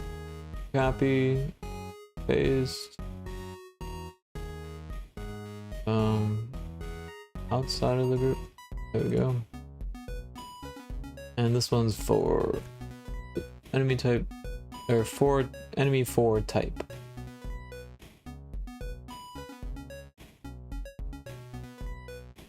Type 4. Type 4.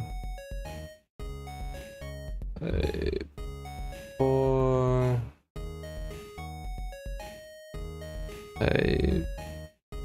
4,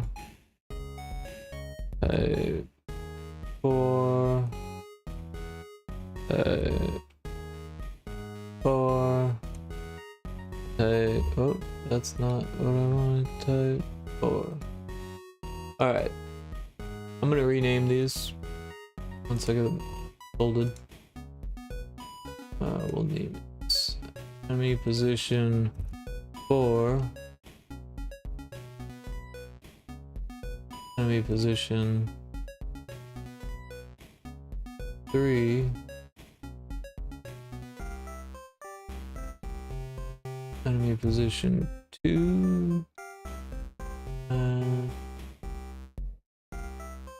Enemy position 1. There. Now, future-proofed. Future Rick can't fuck that up. Okay. So now we should be getting experience from all the enemies. Time to test it.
But level up. Now level 2. Next level at 5. Time to bail.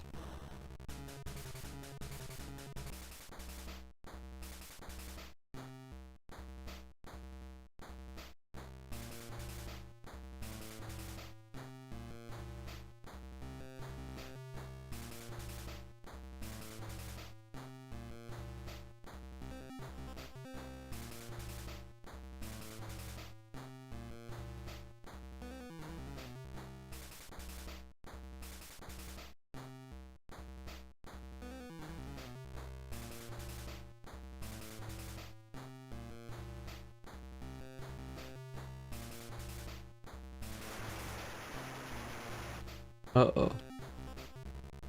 Oh. Well, that's not right. Where's the others?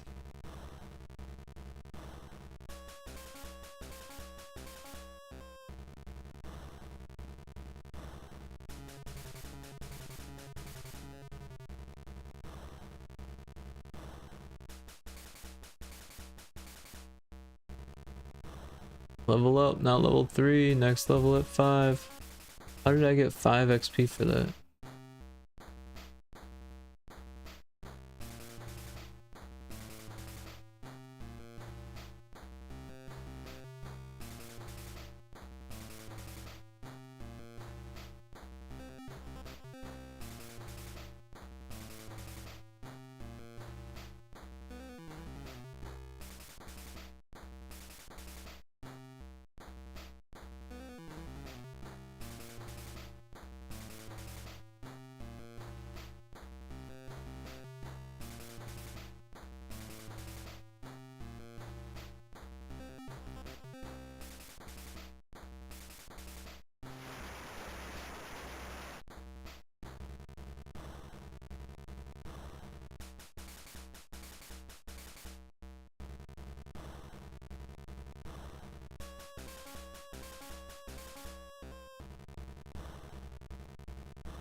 I'm getting a level up every single time now, it seems like.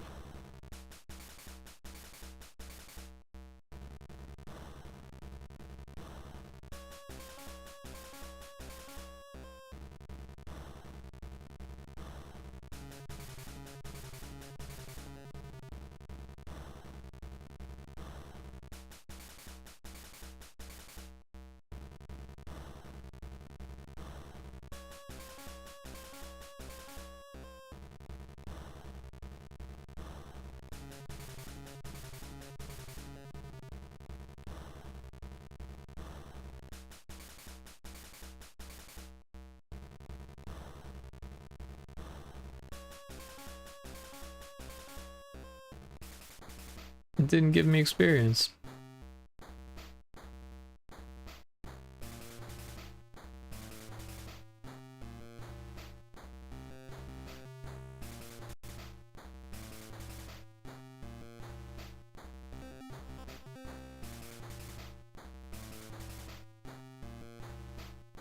Why didn't it give me new experience?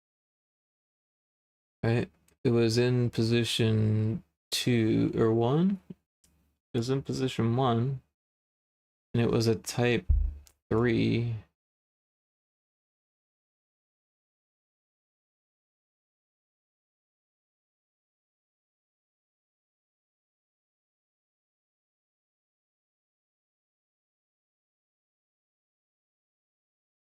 What am I doing? I didn't mean to do that. Control Z. Alright.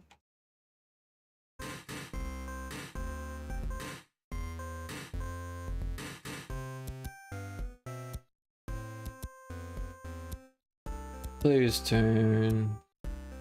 What is this? Attack choice. First has health.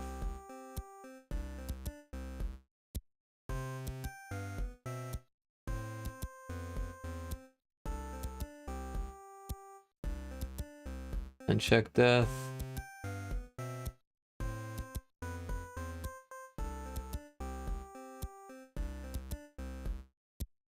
Alright, so it's not that one. It was enemy count 2, enemy 1 health.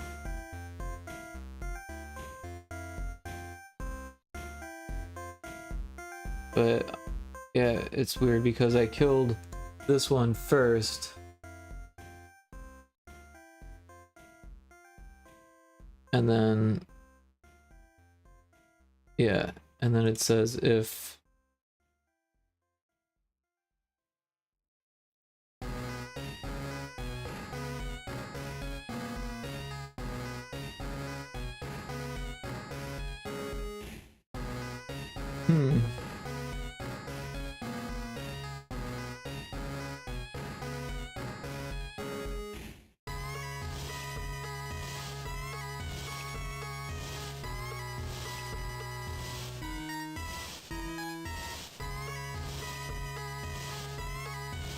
so it's like it's calling this script before it's calling the script to give the experience, which is weird because it's happening before.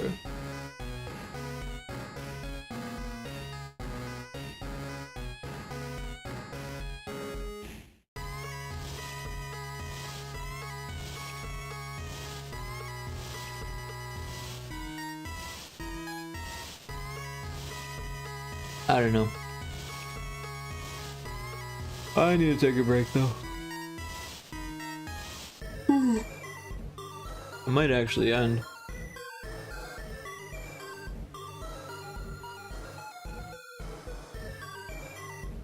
But there's a chance I might do some work while or between streams. But I want to stream as much as I can. Alright. Well, we did a lot. We added these guys. We added these guys. We added these guys. We added all the triggers.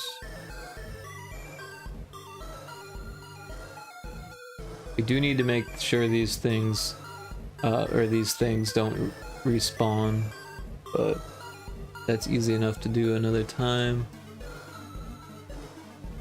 But yeah, it's looking like time for a break, or time to end the stream. Alright, have a good night everyone. I will get back to this as soon as I can, and yep, take care. Peace.